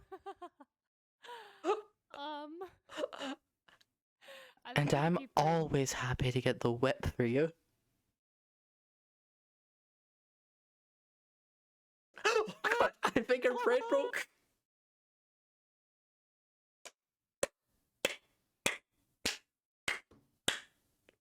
Holy shit. I wasn't ready. Okay, I was so not prepared. where did she go? Um, I'm gonna keep her in Smash. Smash. Absolutely fair. So, before we get on to Pickle, you said you've gone for a whole breadth of emotions this Smash or Pass, huh? Yeah. Since we know Pickle will mostly be a joke, a nice little way to end, I just want to ask, what do you think of the series now? Now that you've had me gushing for a while? I feel like there is so much to it. Like I always knew there was a lot to it, but I feel like it goes deeper than just having a lot of characters and a lot of like storylines, you know. I feel like they do touch on some really like Cool stuff. exactly cool stuff. Are you interested in it? I would say so, but I would have to be guided. Cuz Don't there's worry. just so much I'll absolutely guide you. Because trust me, I really want you to understand why I love Black Knight. I mean, you already got it from just me reading out the end there. By the way, I was reading that cutscene mostly line for line because that is the cutscene I am talking about. So good. But you should see it in motion. You should really see it in motion. Oh my gosh. Okay, so Professor Pickle. Oh, well, of course he's freaking marry me. I would go to the ends of the earth for him. And his cucumber sandwiches. Sliced Finlay, if you please. Exactly. 2 tablespoons of what was it? A quarter? I can't remember it anymore. I can't actually remember what was supposed to be on it. I do remember it was sliced Finlay for the pickles. It was brown bread he wanted, right? I love you, Professor Pickle. I just still love his main constant thought when he was freed from being captured during an apocalypse situation was, I need to have a word with the chef. Pickle has his priorities straight. It really does. Also, I love he has a super dramatic part like near the end of the game because Dark Gaia like reaches its full final form. And like the planet starts splitting apart a second time. Oh god. While Sonic is like on his way to defeat him. I love that I love that Pickle just kind of falls to his knees and just starts going full on dramatic. It's too late. We're doomed. We are doomed. And I love that they just do that with him. Meanwhile, he's also such a goofy, comical character at the same time. I love him. He's an Professor icon. Pickle fucks. Facts.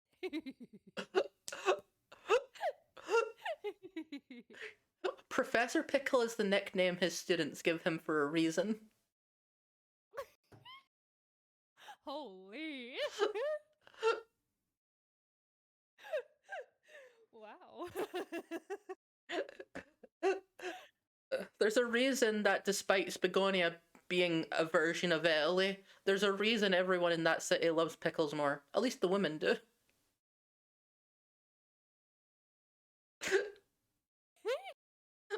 And a few of the guys.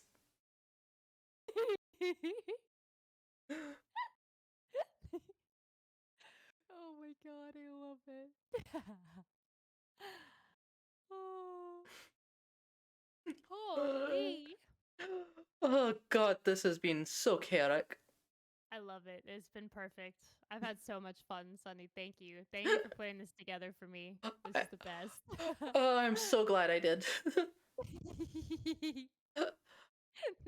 Okay, I think we should both start wrapping up. So, is there anything Absolutely. you want to say to my chat? Because I will say to your chat, don't worry, I'm definitely gonna break her.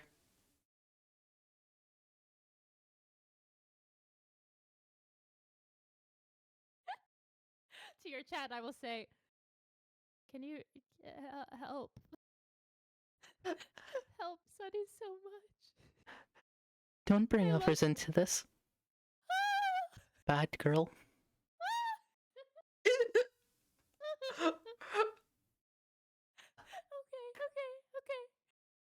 Okay.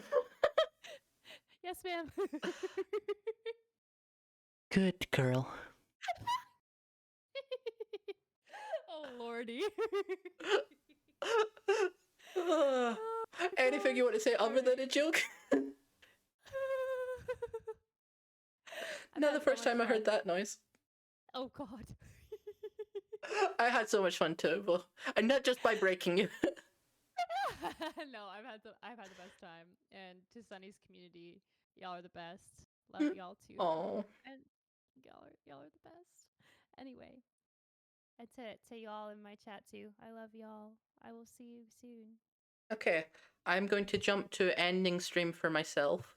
Stream is over in 3. Oh wait, hang on. No, I need to say my outro. Hang on. Oh yeah, Andrea will be say annoyed if I don't. Hang on. it. All right. Goodbye, my blue blazes, and keep burning bright as ever.